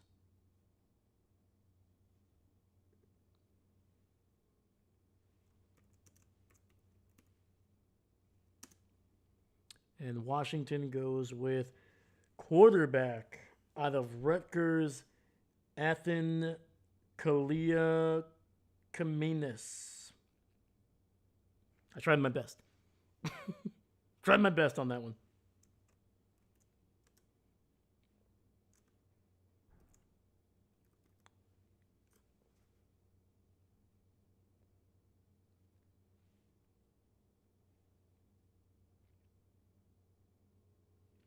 Yeah, this kid's 6'3", 212, so kind of like a solid prototypical quarterback.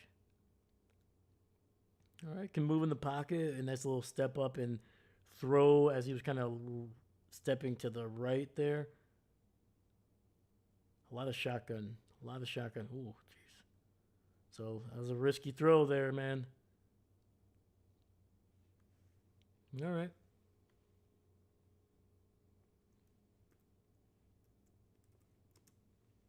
Kalia Kamanis. Kalia Kamanis. Athan Kalia Kamanis out of Rutgers. There we go.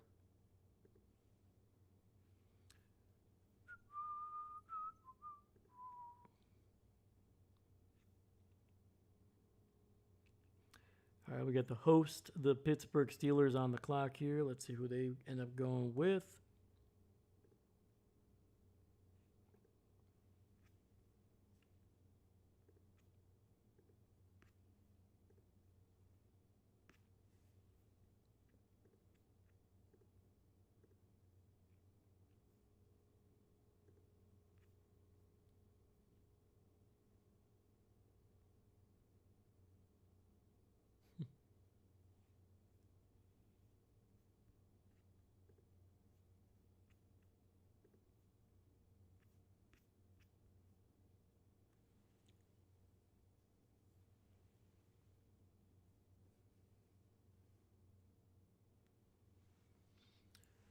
And they go safety Robert Spears Jennings out of Oklahoma.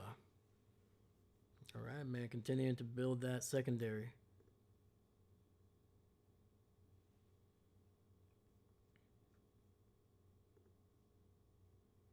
All right, we got the Titans up next here. Let's go. Let's go. That's going to be pick number 9 in the 7th round, 225 overall. So we got about another 31, 32 picks. 32 picks to go. It's almost a full round right there, man.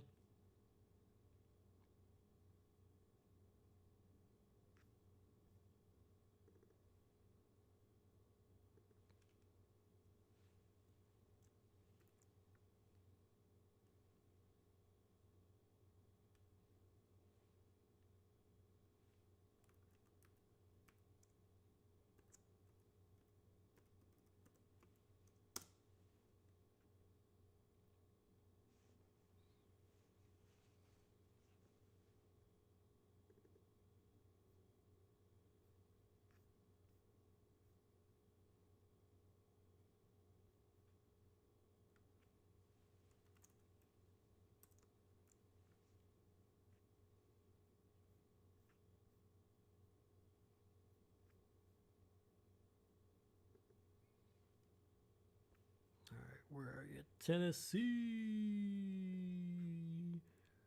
You're the only 10 I see. Ooh, there we go.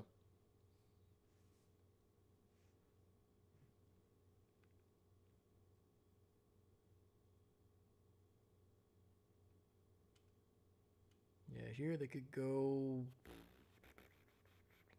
You can go Deion Burks, even though he's a little bit small at wide receiver. If they want to go for just potential, Xavier Harris, the 6'8", 330-pound defensive tackle, is just right there. It's a whole lot of beef. I don't know if they'll need him though, but it's a big dude.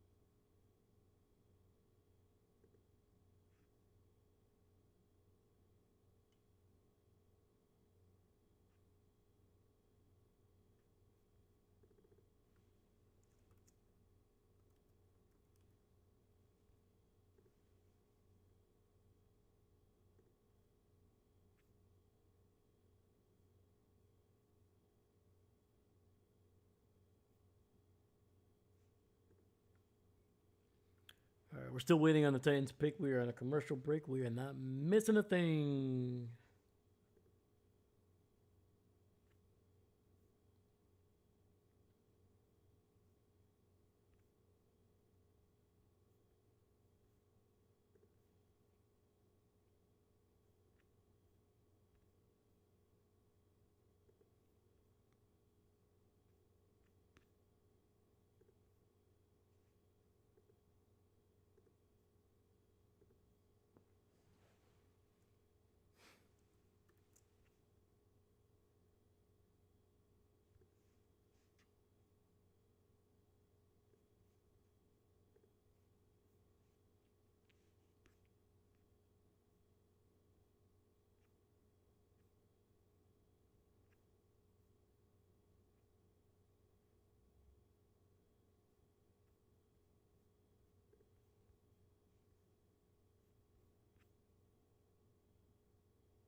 Hmm.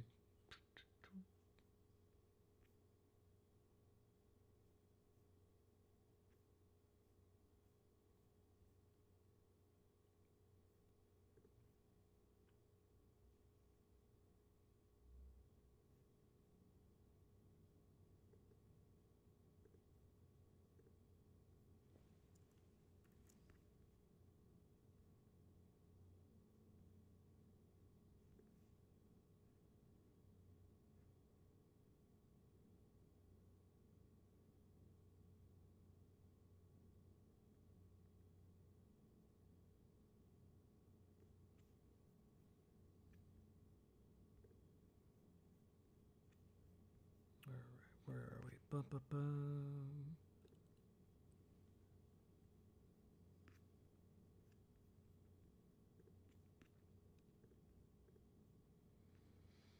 All right, Titans pick is in, and they go Jaron Kanak out of Oklahoma, tight end. Okay. 6'2", 234. He spent his career in Oklahoma with the first 3 seasons coming at linebacker. Oh, wow. He switched to tight end in 2025, which is probably, which is probably why he fell so far. Such a late transition to not only a different position, but a different side of the ball, too. He's more of an H-back move tight end because he lacks the. Oh, come on. Freaking. God, dude. ESPN's thing is so dang buggy. Balkan. He lacks the ideal Balkan length to play in line. He needs to develop more routes, more as a route runner, but needs speed. But his speed gives him upside. Despite the late position switch, he produced 44 receptions, over 500 yards this past season. He demonstrates good hands with the ability to consistently extend for the ball. As a blocker, he shows more willingness to throw his body around, but is inconsistent in his effectiveness and technique. So yeah, he's not afraid of contact, which makes sense since he was a linebacker for 3 years. So that should make sense. All right. Bengals on the clock here. Man, I feel like the Bengals are picking a lot here late.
So we get I think it's the Pat Tillman kind of pick here. So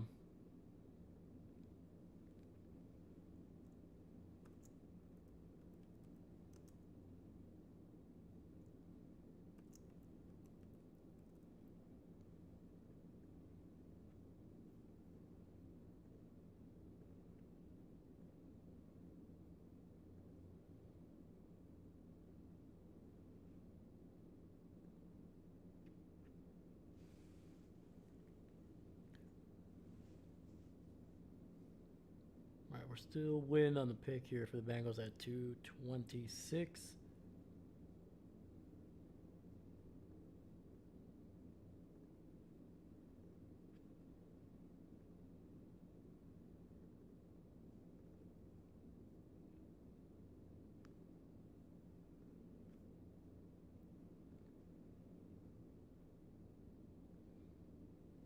And Landon Robinson out of Navy, the defensive tackle. That's probably why they brought up Pat Tillman, military defensive tackle, 6 feet, 287. So an undersized defensive tackle. Woo! In the words of Charles Barkley, man, we're going to be moving some furniture with this guy. Jesus.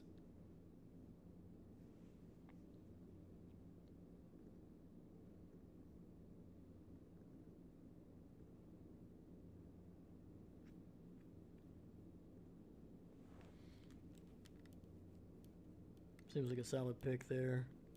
All right. All right, let me get some of these guys. Granted, we're only a pick or two behind. All right, so let's get Carolina on the board here, the Panthers.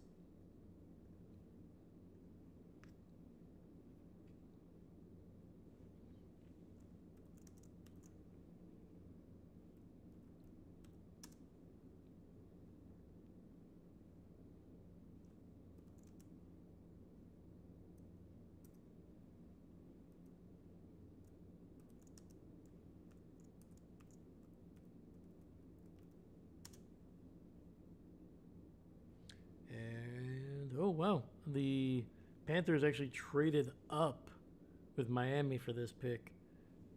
So they must have liked this kid. They got Jackson Kuwach, out of Miami of Ohio, the linebacker. Okay.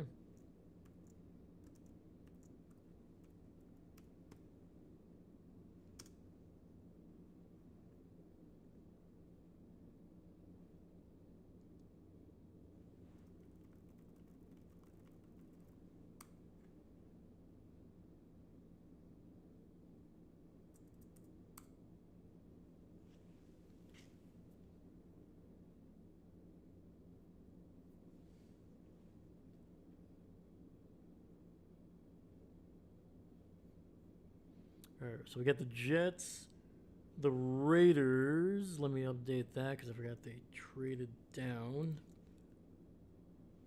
Pittsburgh, Atlanta, the Rams, Jacksonville, Minnesota, and Seattle.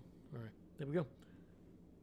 So, barring any more trades, at least in these couple that I said, should be good. Sweet.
All right, where are we? I missed the Carolina pick here. Fortunately, these guys were just kind of talking. Oh no, sorry, not the Carolina pick. The New York Jets pick. Never got that. We went through the Raiders already, and now we're back to the Steelers. All right, the host, probably with their final pick of the night. Yes, unless they decide to trade down or trade back, which it looks like they are going to take a pick. So, all right, the Steelers, the host city, with their final pick here at 2:30. But for the Jets, they went safety VJ Payne out of Kansas State. And then the Raiders, with what looks like their final pick, they finish off with defensive tackle Brandon Cleveland out of Northern Carolina State, or NC State. Oh, and the Steelers going military here with another Navy player being drafted. It looks like he's actually in the back room there. That is Eli Haydenreich. Sorry, Eli Haydenreich, the running back out of Navy. All right, man.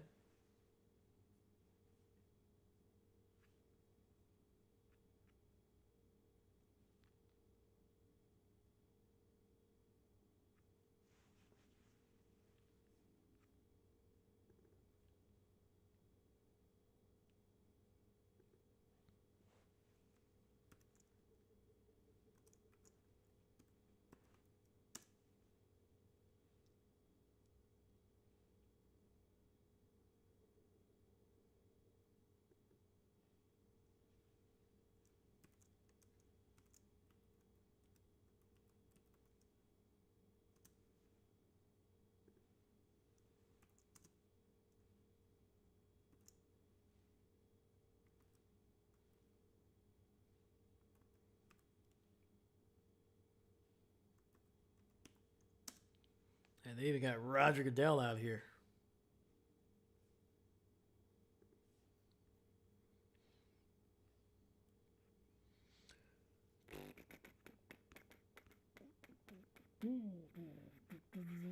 All right, we are approaching the midway point of this final round.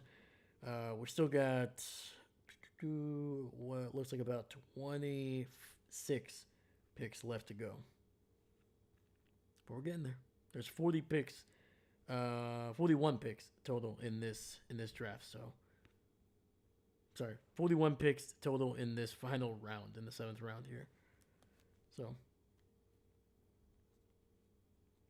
we've gone through 14 of them, and we are on the Atlanta Falcons with the 15th pick in the 7th round. Sorry, guys. This has been going on for a little over. What, this draft started at 11, but I started at 10:30. So I've been, we're closing in on 7 hours.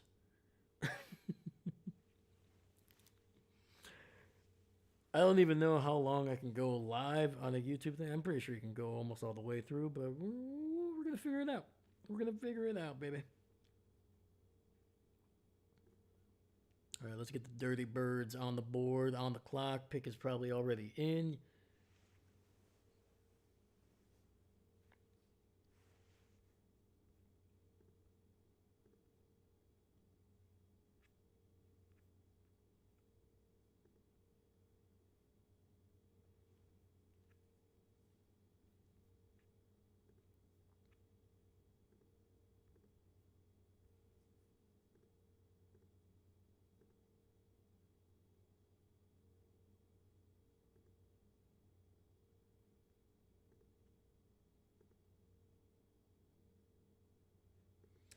So yeah, let me see here. Trace Mack. Is there anything?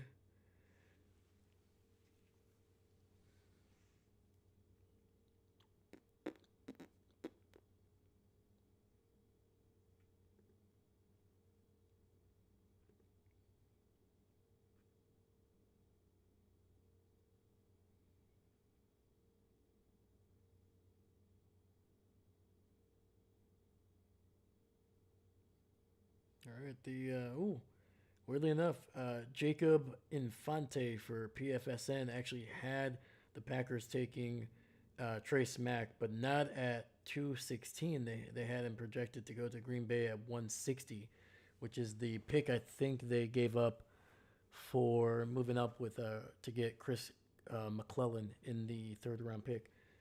There's a couple other people that had him being drafted. Jordan Reed of ESPN had him at 197. Chad Reuter of NFL.com had him going to the Jets at 228. And then Jacob Infante in an earlier um, mock draft in January had him going to the Eagles at 151. So, this guy was basically kind of averaging out to about the, sixth round? And the Packers were able to get him at the very end of the sixth round. So, yeah.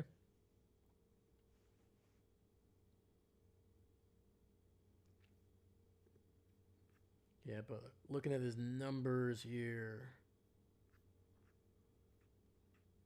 why are you guys giving me defensive stats for a kicker? What the heck is going on here? All right. All right, Falcons go offensive lineman out of Iowa. Ohio State, not Iowa. Ohio State, Ethan Onianwa. Onianwa. Okay.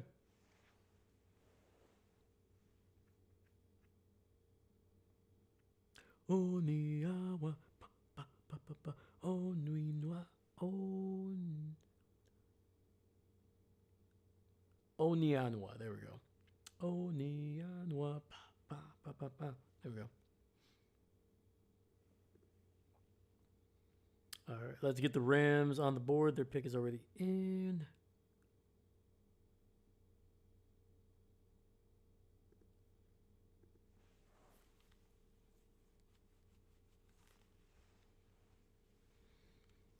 Oh, man. I'm going to take this off, man. I'm dying.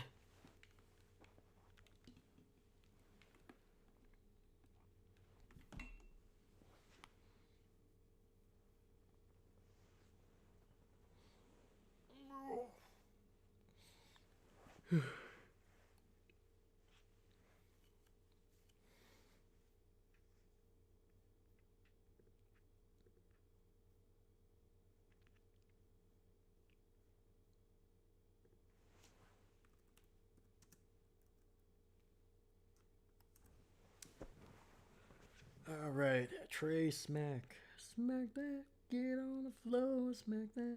Give me some more. Smack that. Will you get more? Smack that. Whoa. What, man? Come on, man. I'm 7 hours into this thing. This thing is long gone. Long gone, man.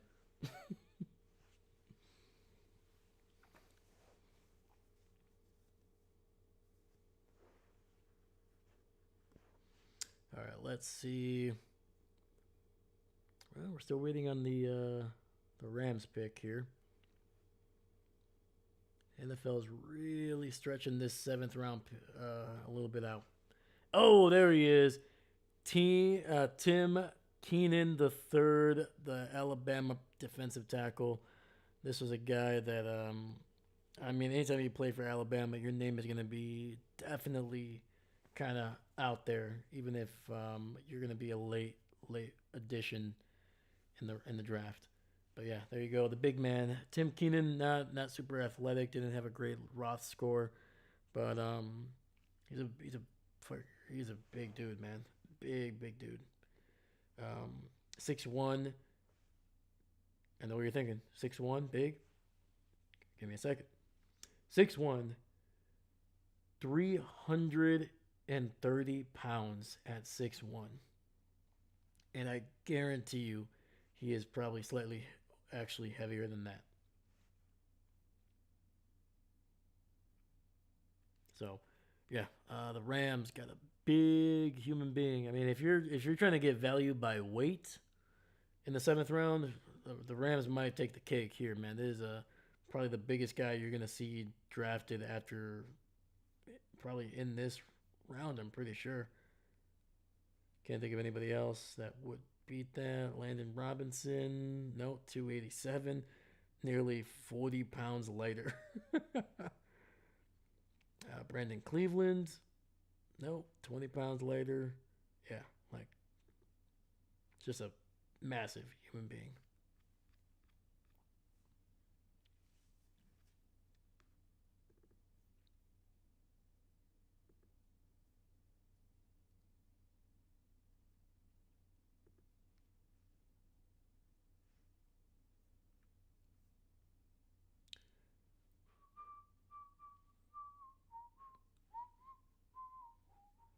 There we go.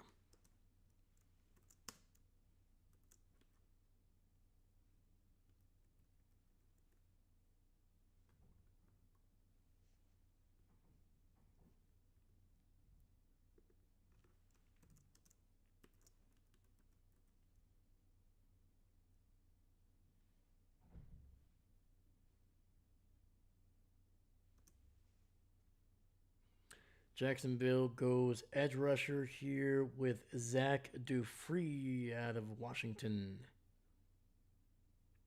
6'5", 256. Big dude. Big dude.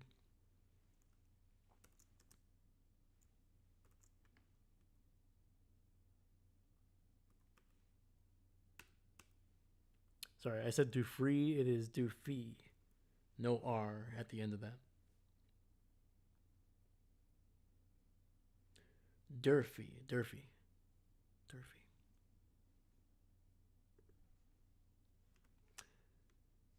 Yeah, so we got Zach Durfee going here in the middle of the 7th round. Seastrom, no one has picked Diego Pavia. No, not yet, my man. Also, good morning. Seastrom! Good morning, my man. How you doing? Thank you for popping in here, my man. All right, hold up. I gotta do some work here because unfortunately the character limit I have hit.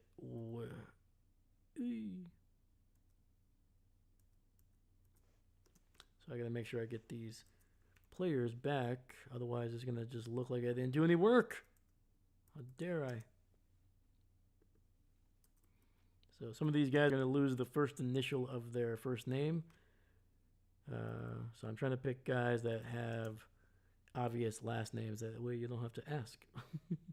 Like who? Smith who? But yeah, man. Seastrom, how you doing, brother? No, Diego has not gone yet, man. At this point, I'm trying to think here. Where could he go? Buffalo? Just saying. Buffalo could be an option.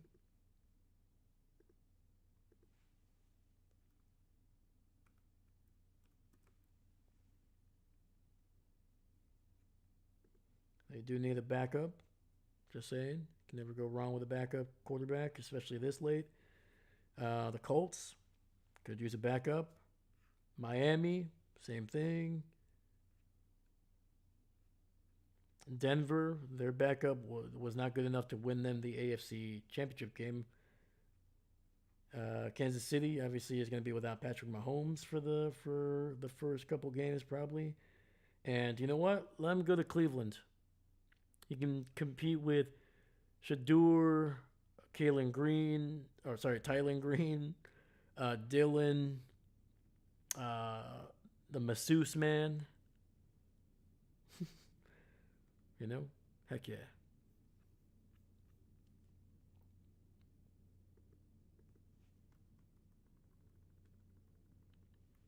All right, let's get going here. The picks are coming in fast right now.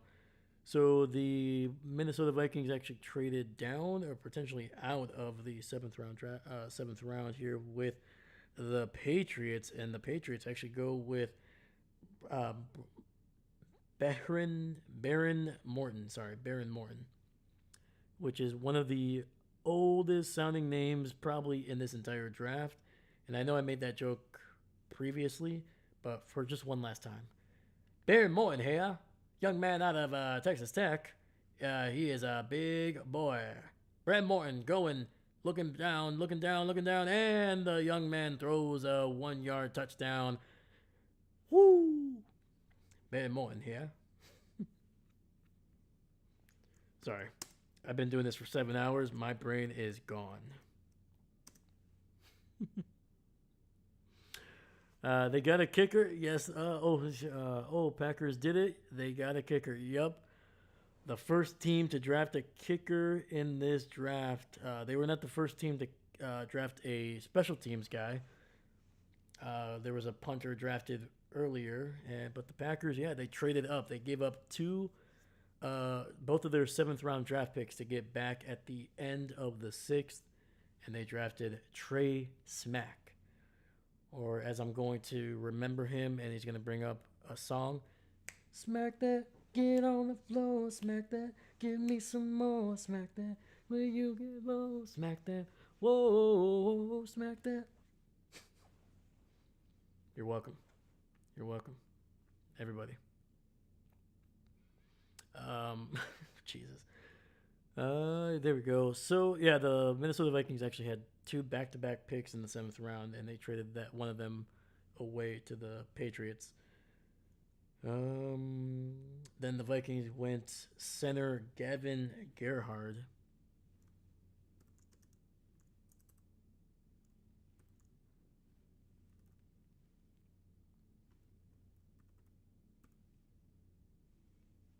Biscuits, come on.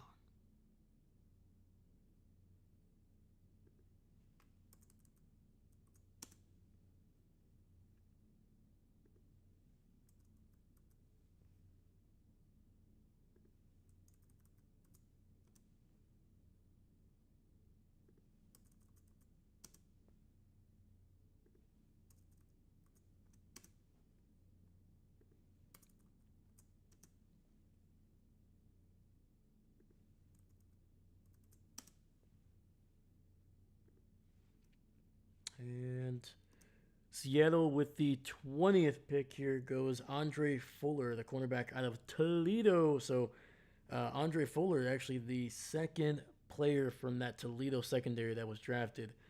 The other one was safety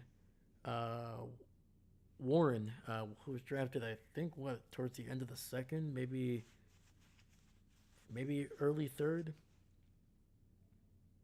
But yeah, so Toledo, man, producing some quality defensive backs this year.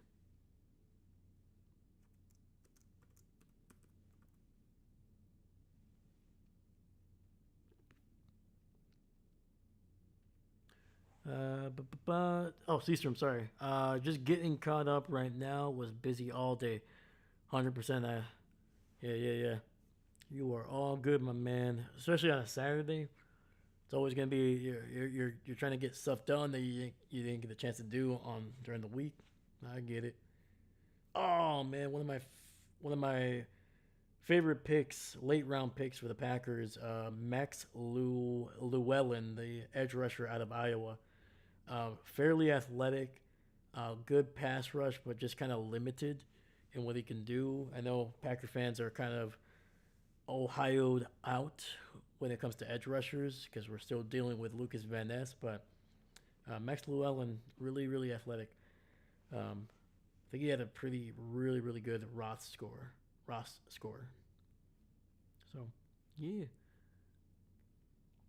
But Seastrom, let me know what you thought. If you're still watching, my man, let me know what you thought about your Cowboys, because I think they are done drafting, man. I don't see any of them unless they trade back into the seventh round and trade away next year's draft capital, which would rarely ever happens. Yeah, let me know what you thought.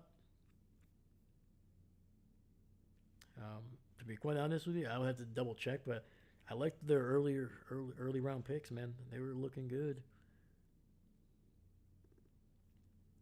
All right. Indianapolis.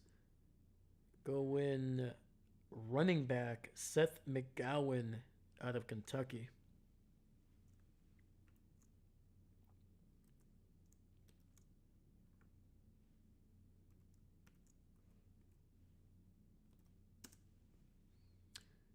Like I said, Miami, not surprising. That was a player that I liked for the Packers, and instead he goes to the Packers South over there in Miami.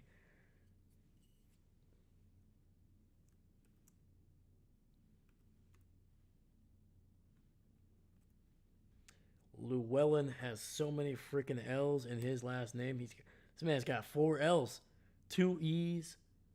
Oh my gosh.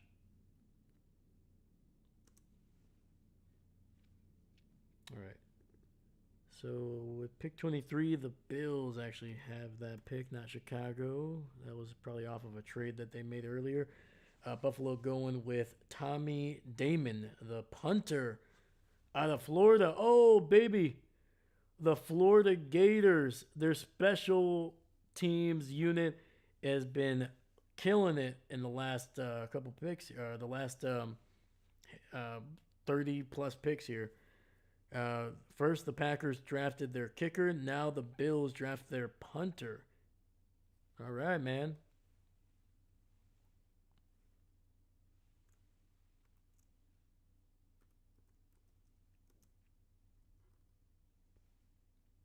All right, we're going to keep it going.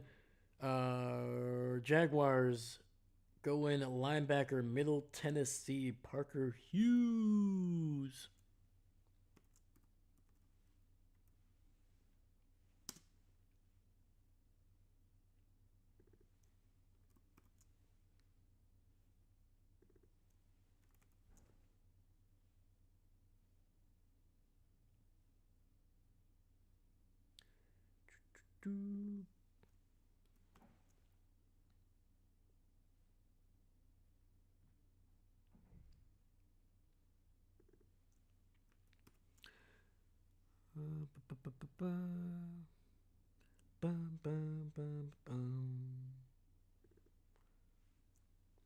Sorry, just updating some of the picks after more than a handful of trades. Philly got back-to-back picks here. Got pick 35 and pick 36 in this round, which is 251 and 252 overall.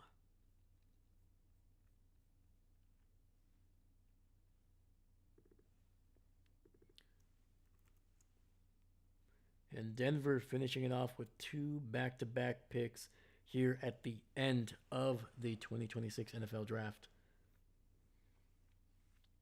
So, all right, we're still... Sorry, I'm way behind on the pick is in. Sorry, guys. There's a lot of trades and a lot of stuff going on here, but the Buffalo Bills are on the clock. Come on. Where's Buffalo? Buffalo Bills. There we go.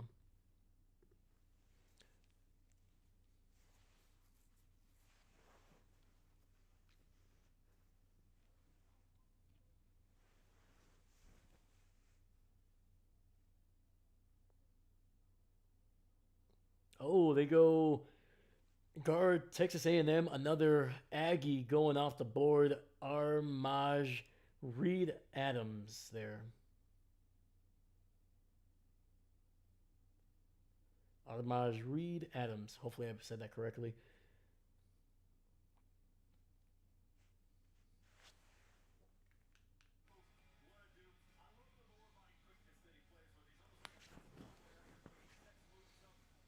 Oh man.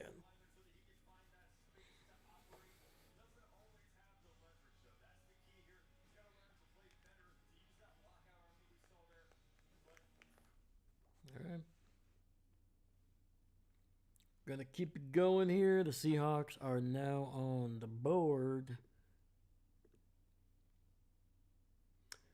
The reigning Super Bowl champions with it's not gonna be their last pick. This is the pick I think they got from Green Bay, and they still have another pick at 255, the third to last. Both of them coming courtesy of the Green Bay Packers when the Packers traded up at the end of the 6th round to pick their potential future kicker in Trey Smack.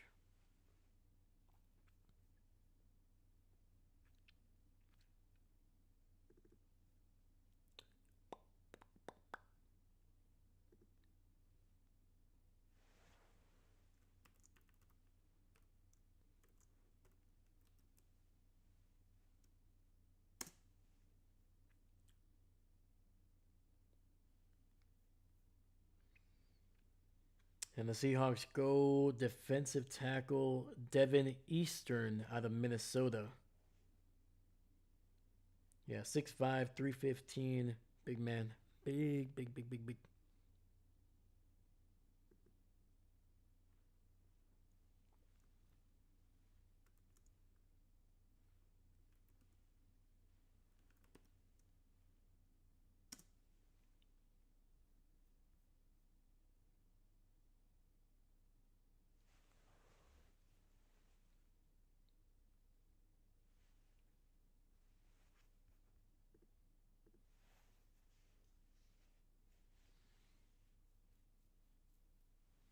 Hey, let's go, man. We got two people watching still, man. Thank you so much, man. Thank you for being here this late into the draft. I know seventh round picks are not the most exciting, but you'd be surprised, man. Donald Driver, man. If you guys know the Packers well, Donald Driver, one of the last picks in the 1999 NFL draft, um, ended up basically becoming one of the greatest Green Bay Packer wide receivers of all time, one of the more prolific wide receivers of the 2000s. Um, I think if it wasn't for 1 year, kind of like in 2003, 2004, where he kind of got hurt, I think he would have finished. He would have had 6 consecutive seasons with at least 1,000 yards. Might have been 7 consecutive. I'm not sure, but I know he was on pace for a while. Was probably Brett Favre's favorite target once some of the some of the wide receivers that he ended up throwing to in like the mid to late '90s kind of went away, retired. Driver was the one constant and helped transition from Brett Favre to Aaron Rodgers. So yeah, trust me, man, you can still find a lot of talent in the latter rounds here. Um, Texans are on the board here.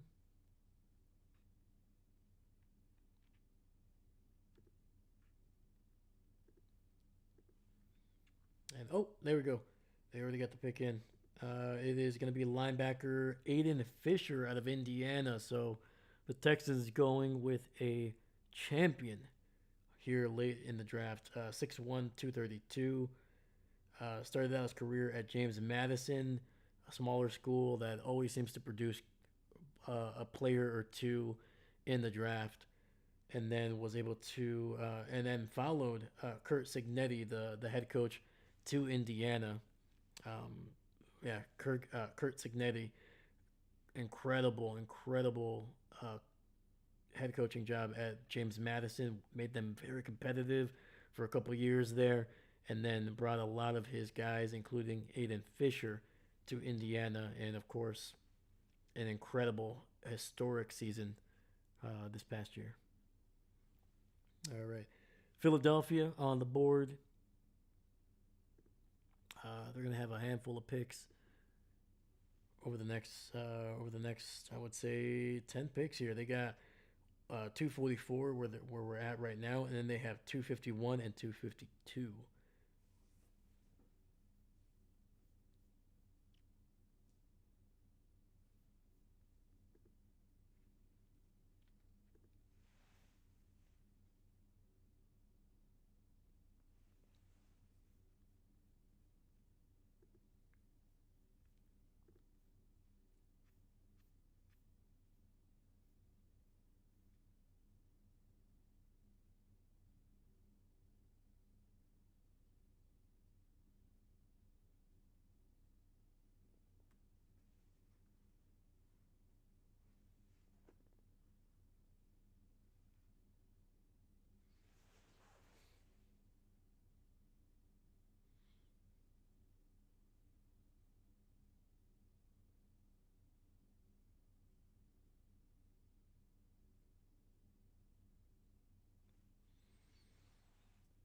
Yeah, man, the Packers must have really liked Trace McMahon because that is giving up. It's one thing to trade.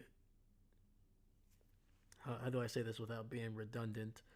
Um, they basically gave up the ability to get two players, maybe even three, if they would have traded down. Even though they had both of their seventh round picks were kind of late. Um, they could have gotten one of Denver's or one of Philadelphia's multiple picks here in this round. But yeah, they decided to say, hey, we would rather have a chance at Trey Smack here than to have two at bats to pick up other players that could contribute.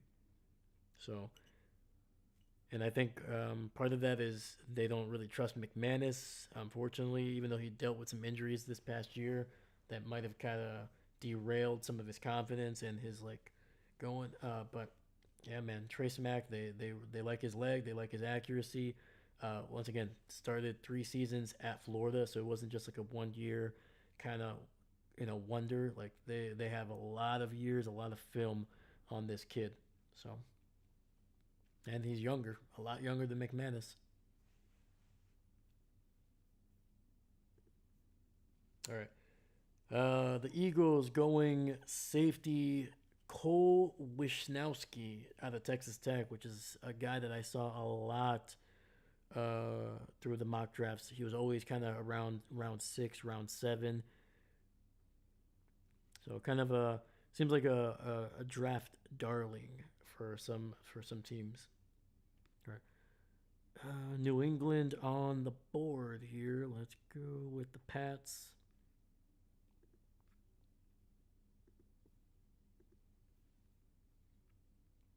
Oh, that pick came in real quick. They go running back, Jam Miller out of Alabama. Roll Tide. All right. Next up are the Broncos.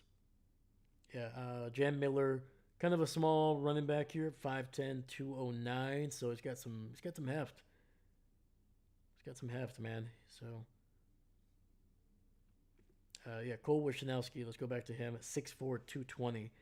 Like right off the bat, just off the size, like you can tell why so many. I guarantee you, if you talk to people that whose teams either needed a safety or just kind of are kind of draft nerds, like Cole Wishnowski is the, somebody was gonna mention him. They're like, oh, this guy, the potential, 6'4", 220 pound safety late in the draft.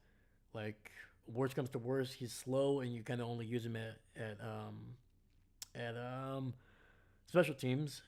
Or if he hits everything that you hope he is, you could use him at linebacker because of his size. Like he's big enough to be a smallish linebacker, but maybe slightly just fast enough to be able to play linebacker, to play safety there.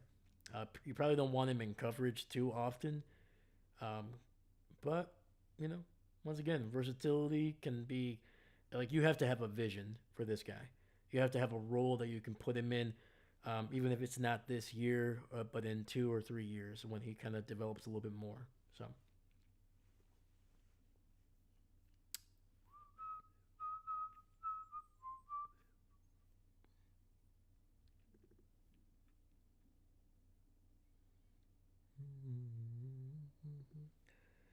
all right, let me get Fisher.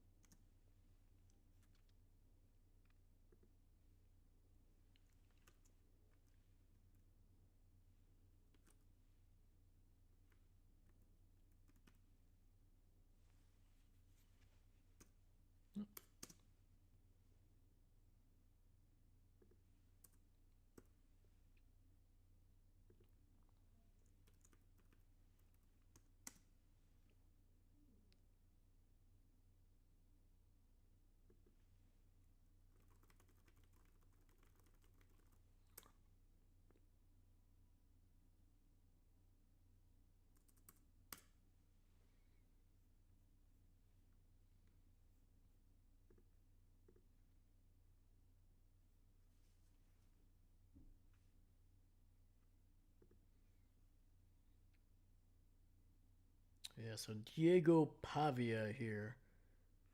5'10", 207 out of Vanderbilt. Oh, that might be why he's this guy. I'm sorry, man, but I think he's going to be a UDFA if that, man. And also he's not incredibly athletic. He didn't test super well. Actually, he didn't even participate in the 40-yard dash. So yeah, just based off of size, man, like 5'10", that's short. 207, that's light for a quarterback. Yeah, like these are the players that they're kind of mocking. That he's comparable. Dylan Gabriel, who went in the third to Cleveland last year. Kyler Murray, who even though they're similar in size, like almost exactly similar. 5'10", 207 hand size. He actually has slightly bigger hands than Kyler. Slightly, and I mean slightly longer in arms. We're talking about uh, 0.12 um, longer arms. But when it comes to athleticism and all that stuff, let me see here. Yeah, in his pro day, he ran a 4.83. I'm pretty sure Kyler ran like a 4.443.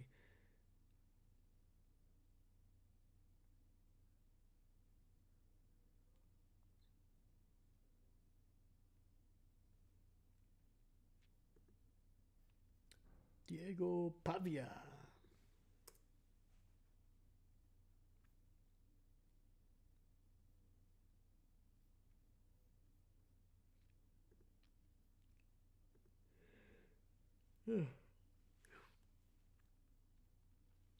All right. Ooh, okay. First off, Broncos go safety Miles Scott out of Illinois. I like it. I like it. I like it. Then we had the Patriots pick again. They went with edge rusher Quintavious Hutchins out of Boston College, and now we have the Browns on the board.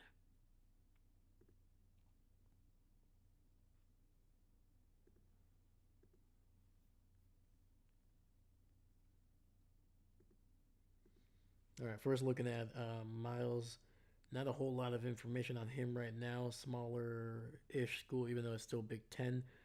Um, yeah, Hutchins 6'3", 233, so an undersized edge for sure. Like probably at minimum 15 to 20 pounds lighter than what you would like, especially a guy at that size. But I would have to look at what he looks like. Maybe he could add some decent amount of pounds. There's some guys, man, especially when they're underdeveloped, they can easily add 10 to 15 pounds to their frame, and that makes them. They still don't lose a ton of speed because their muscles and everything kind of is able to kind of propel them even further as they build around that frame. And then finally, he might be able to actually be a little bit more powerful. Might be a true edge rusher where you can kind of move him around. So,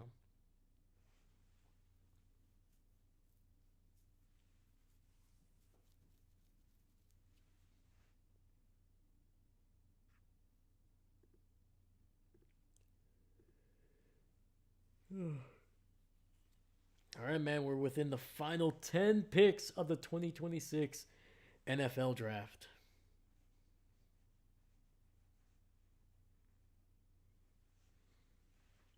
Yeah, we got the Browns, the Chiefs, the Ravens, the Eagles again, the Ravens again, the Colts, the Seahawks, and then the Denver Broncos finish it off with two consecutive picks, 256 and 257.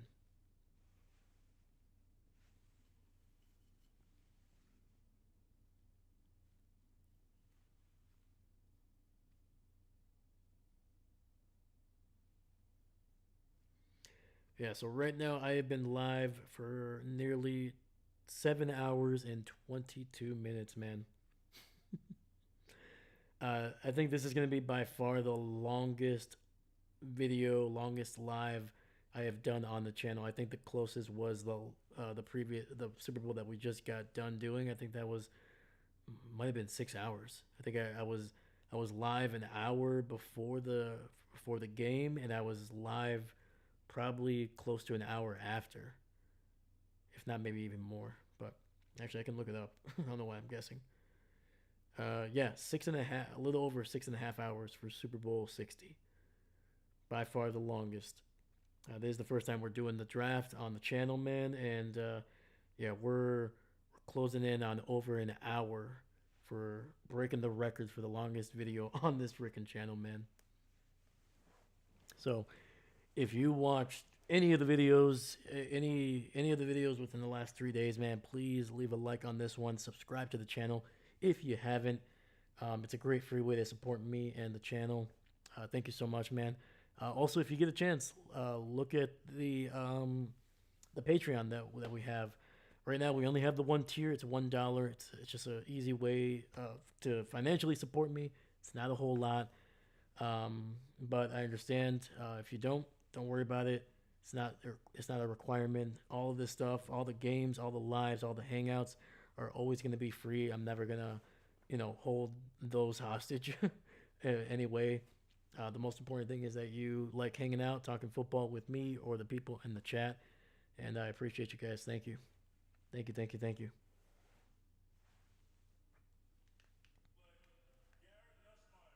Oh, the Chiefs go Garrett Nussmeier out of LSU.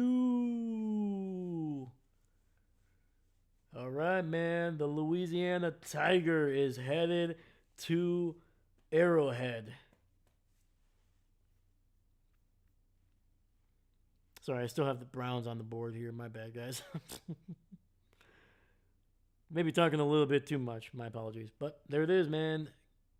His slide is finally over, man. So many people had this guy going in day two.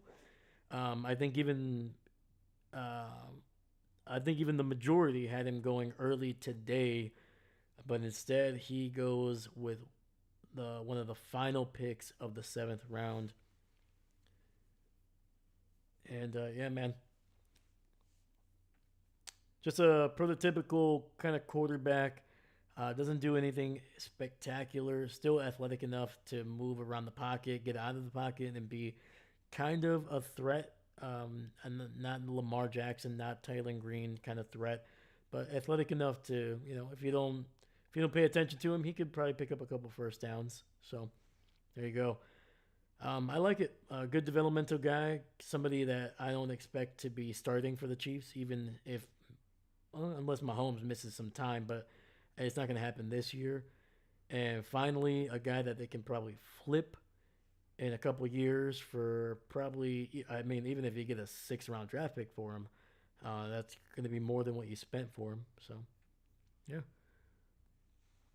All right, Nussmeier finally off the board, depending on your source.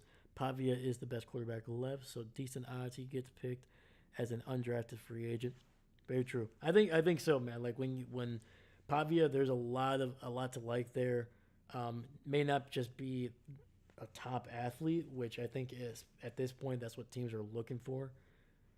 You're either looking for a guy that played a lot with some upside, or a guy that's just crazy athletic. But yeah. All right, Ravens picked here. Let me see here. Where are the Ravens? Next year, I gotta organize this so much better, man. There's gotta be a quicker way to bring these teams up. But they go defensive tackle Rayshawn Benny in Michigan, finally. National champion, one of the Big Ten's more versatile big guys over the middle. Not super crazy athletic, but does the dirty work, and and just like most Michigan defensive linemen may have not always played.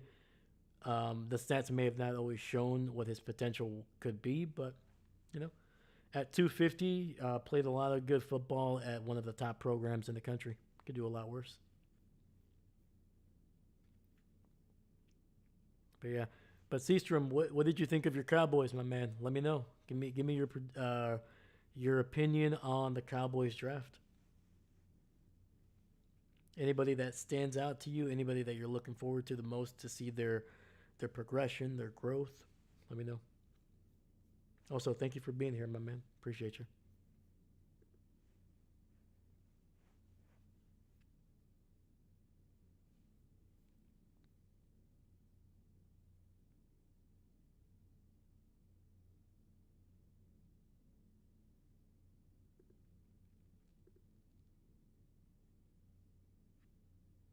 Oh, sorry. Let me get the Eagles on the board here. They got, I think they got consecutive picks here.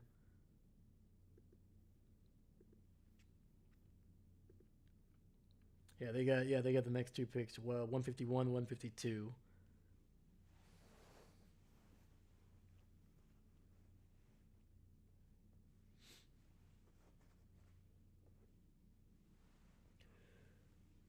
Oh, not much of a draft expert, but I thought they did all right. Seems like they really wanted to address edge. 100%, my man. Yeah. Um. Yeah. Sorry. Let me. Where are we? There we go. The Eagles pick is in, but they have yet to announce it. So let me talk about the Cowboys here a little bit. Since I have a Cowboy fan in the chat, I believe it's my duty to do my best here. Right, so the Cowboys finished this draft with 7 players overall. Solid, solid. They had 2 first-round picks, 1 in the 3rd, 3 in the 4th, and then finished it off with a pick in the 7th. So nice little scatter shot. I think those were really good. I think if I was to give you my opinion on what was the weakest round in terms of finding like a variety of talent at a good value, I think round 2 was the weakest. So moving back and getting an extra fourth or getting 2 extra fourths, perfect job in my opinion. I think that was you're gonna get a lot of guys that will probably bring a lot of value, guys that probably should have gone in day 2 that slipped to day 3. So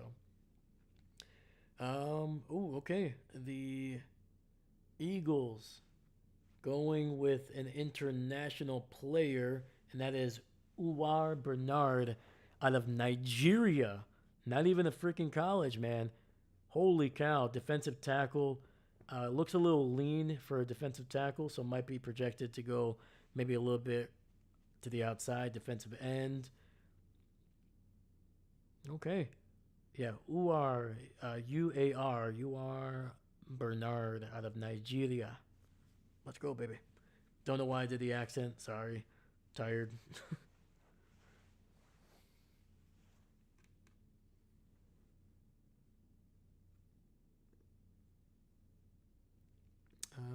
Boom, boom, boom.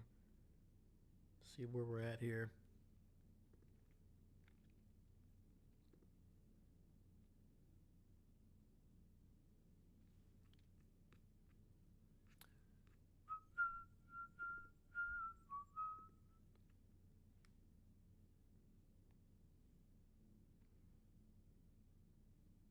That's a big old hug right there, man.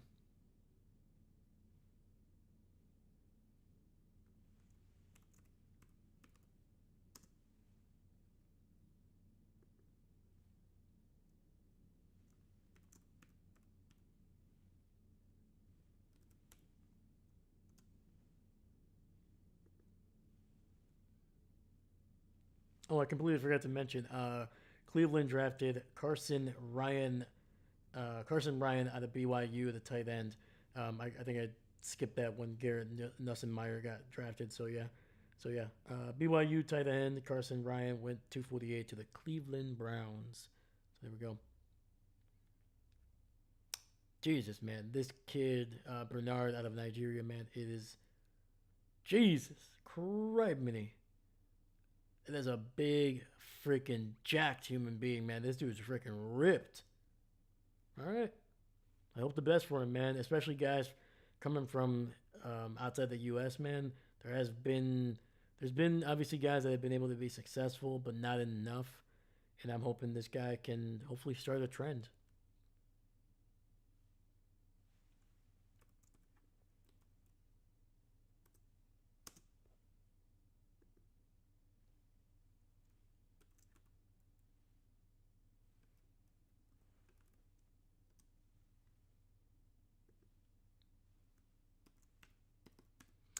Benny and the Jets.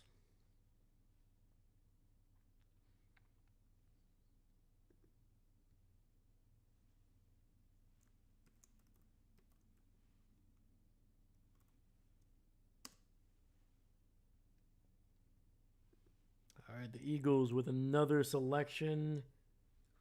Pick is in. They have yet to announce it though. Let me see here. You're loco. This is insane. Just a little bit. Just a little bit. The okay. They keep it defense there. They went. Bernard was a defensive tackle, and the Eagles go edge rusher. Kayshawn James Newby, out of New Mexico. Okay. 6'2", 244. And forgot to give you guys Bernard's measurables. No wonder holy crap. He is 6'4", 306. Dude, if you would have told me that dude is like 285, just how cut he is, I would have been like, yeah. So the fact that he's over 300 pounds and has that freaking Jesus. All right.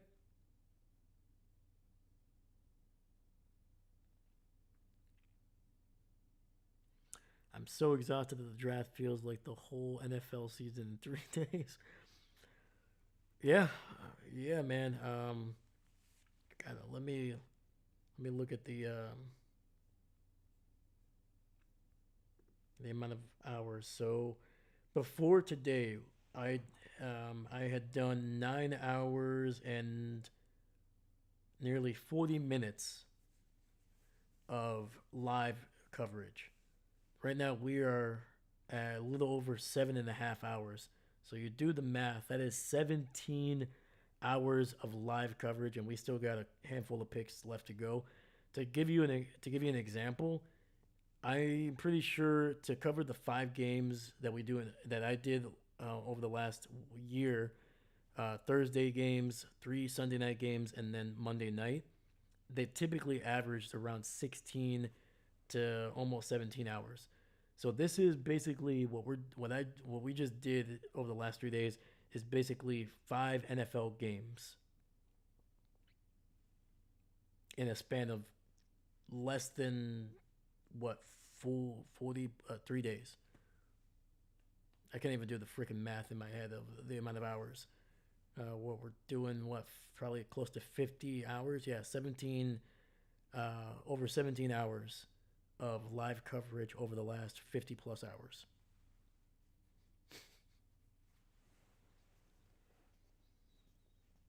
Yeah. Oh man.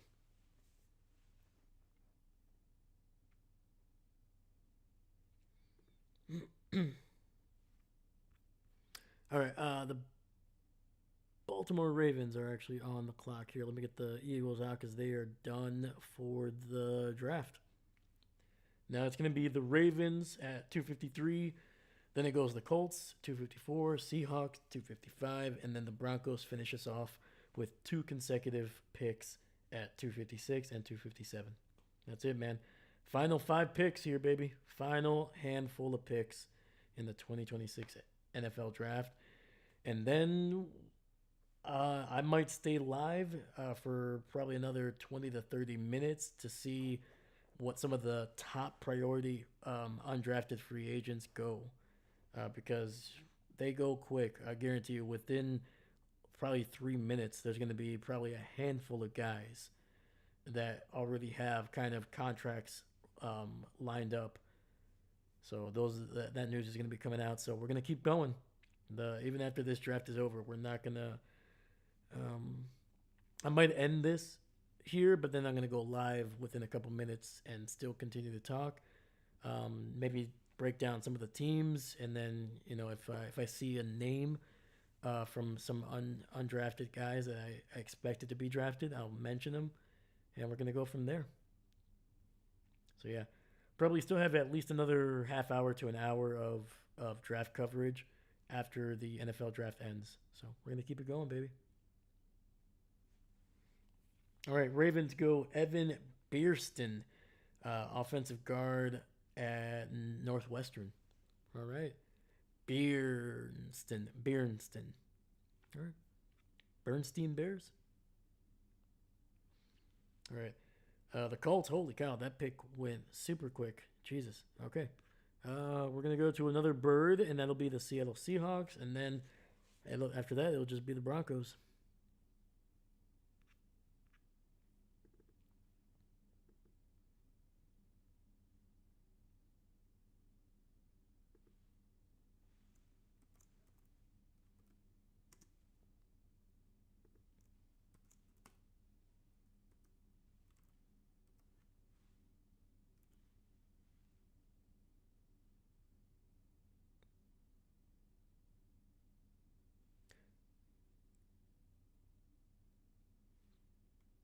Bjornsson.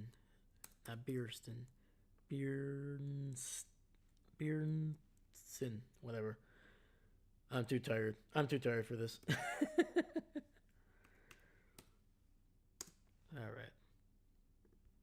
I tried my best to pronounce that name. All right, they go Michael Dansby, the corner out of Arizona. Okay, that's the Seahawks' final pick, man. Adding to that already impressive secondary.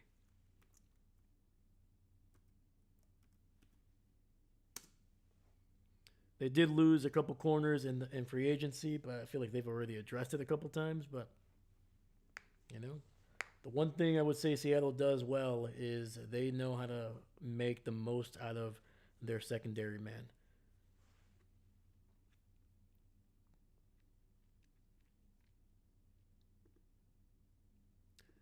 All right. The final team is on the board. The Broncos get the final two picks of the 2026 NFL draft.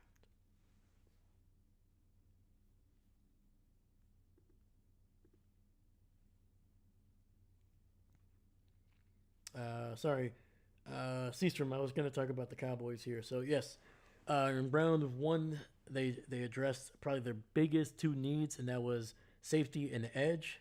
They drafted Caleb Downs from Ohio State. They reached maybe a little bit, but there is a lot of high potential with Malachi Lawrence, the man out of UCF. Just a big, athletic, borderline very powerful edge rusher. Sorry, almost burped there. Um, then they went with Jay Sean Barham out of Michigan, once again in the third round. So double dipping at edge rusher to make sure, even after trading for Rashawn Gary, they are not content with what they had after Malachi Lawrence. Then in the fourth round, they went offensive tackle in Drew Shelton, who I think is going to be more of a guard, but he can be a little bit of both. He can probably be a swing tackle. Um, then they went with one of my favorite players for the Packers, especially in the fourth round or fifth round, and that is Devin Moore, the corner out of Florida. Really good measurables, man. 6'3", almost 200 pounds. Just really solid in coverage, man. Can do a lot. Um, yeah, I was hoping the Packers would take him, but the Cowboys got him, and that's a really good pick. That might be my favorite pick of theirs, just in terms of like potential, value, and just where they drafted him. So next, they went with Jerry Jones, his favorite player, because his name is LT Overton. Hoping that that edge rusher right there goes and becomes the Cowboys LT. And so yeah, triple dipping, disgusting. My God, there's saliva all over that chip, man. Jesus, it's one thing if you double dip, like that's already bad, like that's not okay. But you know what? If you're family, you can double dip. But even if you're blood related, you don't triple dip, dog. Come on, you don't triple dip, all right? It's a sin. That's a sin against everything.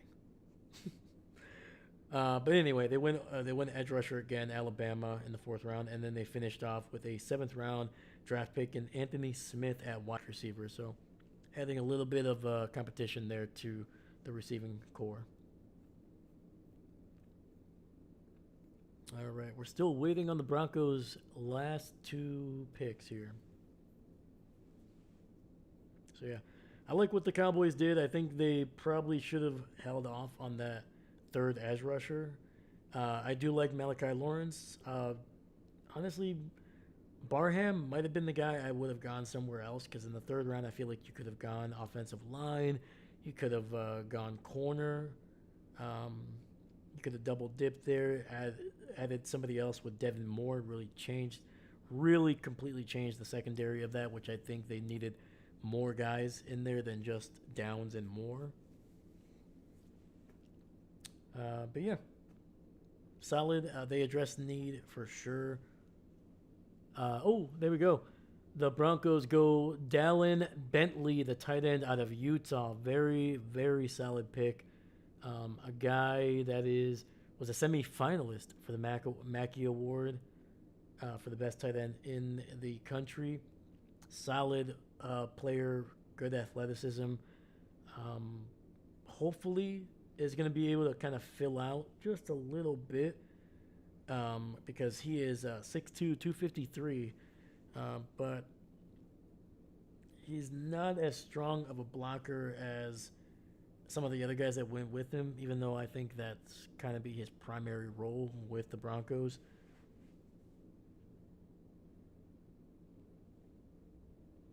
Well, let's see who the Broncos get. Yeah. So they went with tight end there. Yeah, so. Okay, so yeah, so that's why I thought blocker, but apparently in 2025, man, made a big jump as a receiver. 48 catches, over 600 yards. Okay. Oh, hold up. Hey.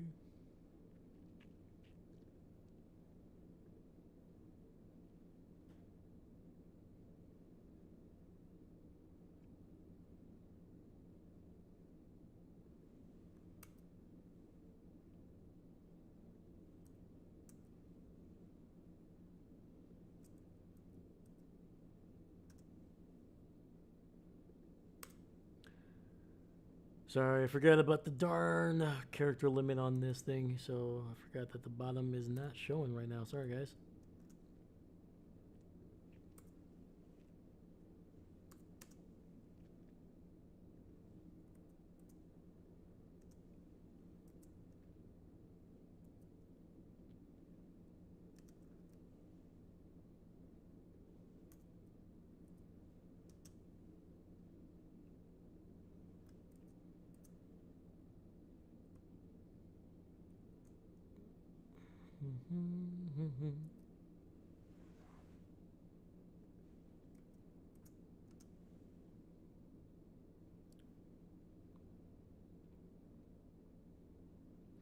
All right, so I'm gonna have to eliminate one of these guys, unfortunately, to be able to get the final picks here.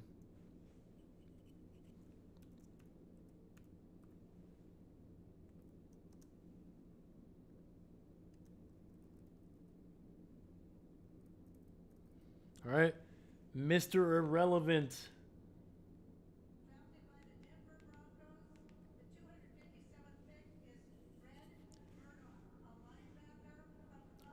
Red Murdoch. That is a hell of a name right there. Red Murdoch, linebacker, Buffalo. Well, he's gonna be another bovine.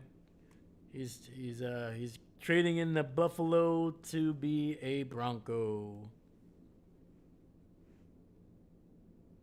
Don't don't make fun of me, man. All right, I've been here for almost 8 hours. All right, you laugh at my dumb jokes this late. I need support right now. All right, I need support. All right, that is a hell of a name, man. I'm just gonna put Red.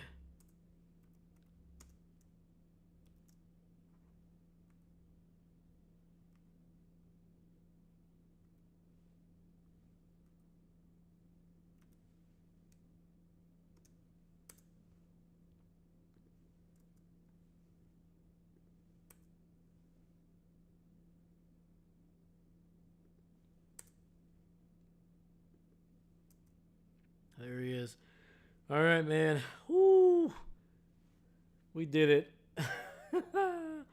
We freaking did it, man. There are no more picks to be in. We freaking did it.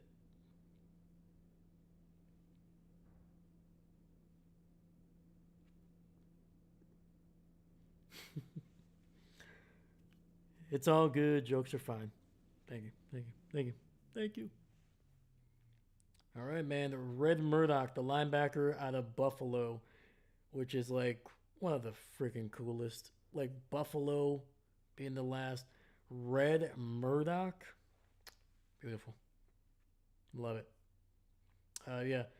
Red Murdoch, an extremely productive linebacker who set an NCAA record with 17 forced fumbles in his career. He plays with a high football IQ as he's able to read and fight through traffic. Murdoch shows his strength at the point of attack and as a physical tackler, though he is good at in the box.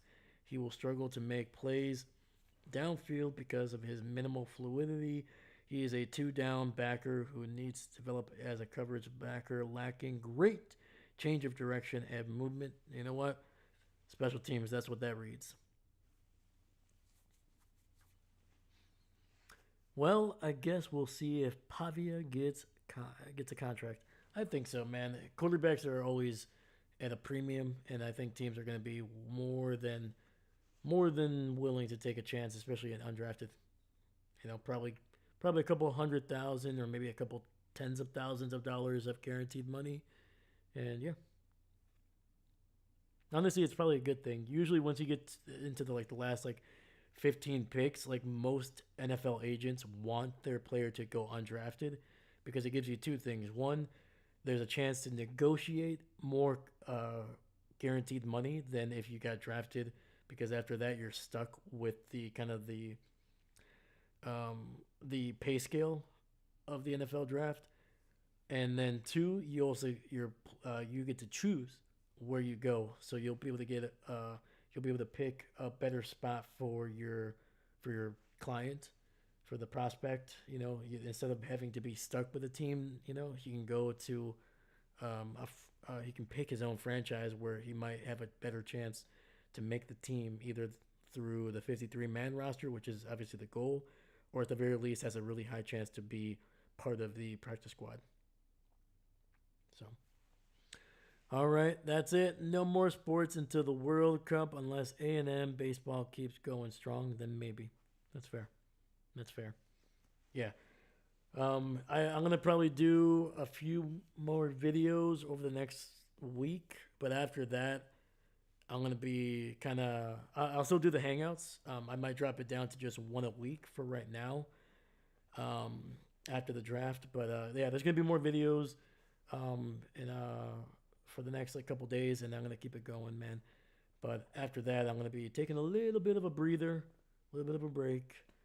I am gonna be going to one of the cities that is hosting a World Cup this summer, so yeah, I'm gonna try to record some stuff, and I'm gonna try to post them, um, either during when I'm there or afterwards. It might be afterwards because I don't know where I'm gonna be staying and kind of all that situation. So yeah, so it'll be fun. It'll be fun. Oh man. Oh boy. That is a heck of a draft. We are nearly 8 hours today, but we did it, baby. We freaking did it. Let's go, man. Please leave a like, subscribe to the channel. I'm gonna end this stream, but I'm gonna go back. I'm gonna be live again for just a couple of minutes, just to kind of finish up talking about, give you my opinions on the Packers, give you opinions on some other teams there, and then probably talking about some undrafted free agents and where they're going. So, yeah, I won't go through every single undrafted free agent, but I'm going to go through some of the bigger names that I was used to seeing during some mock drafts, and maybe some guys that maybe signed some big guaranteed money. So yeah, we did it, baby. We freaking did it. Basically 17 hours over the last less than 48 hours, I'm pretty sure. Yeah, because what? Thursday, Friday. Yeah. Yeah, because Thursday we didn't start until 6. So yeah, we did 17, almost 18 hours worth of coverage over the last 48 hours. Get something to eat 100%. I'm actually going to do that too. So yeah, I'm going to be back live in about 10 minutes. If you guys want to hang out, please do. It'll be a lot more chill. This stuff will be gone for the most part, and we're just going to hang out. And then I'm going to be talking about, like I said, undrafted guys and breaking down some teams and things like that. So, but yeah, I'm gonna get something to eat. I'm gonna order something. Hopefully, it'll be here during the live stream, so I might be gone for a couple minutes while I pick it up. Pick it up from my my front door here. But yeah, thank you so much, man. Seastrom, you are the freaking man for being here, dude. Thank you so much for spending your Saturday with me, man. Thank you, thank you, thank you. Shout out to David Stegosaurus, who was here early on. Shout out to your local Bills fan for popping in here. Captain Mickey Mouse was here for a little bit as well. We had Dahlia Rushkis making an appearance, man. We haven't seen her in forever. Hope you're doing well. Hope the family's doing well. And then we also had It's FJ15 saying hello for a couple minutes here. So, all right, guys. Thank you. I will see you guys in about 10 to 15 minutes. So probably around 6:30 Central Time, and then we're gonna go from there. So thank you, thank you, thank you. The draft in the books. Peace out.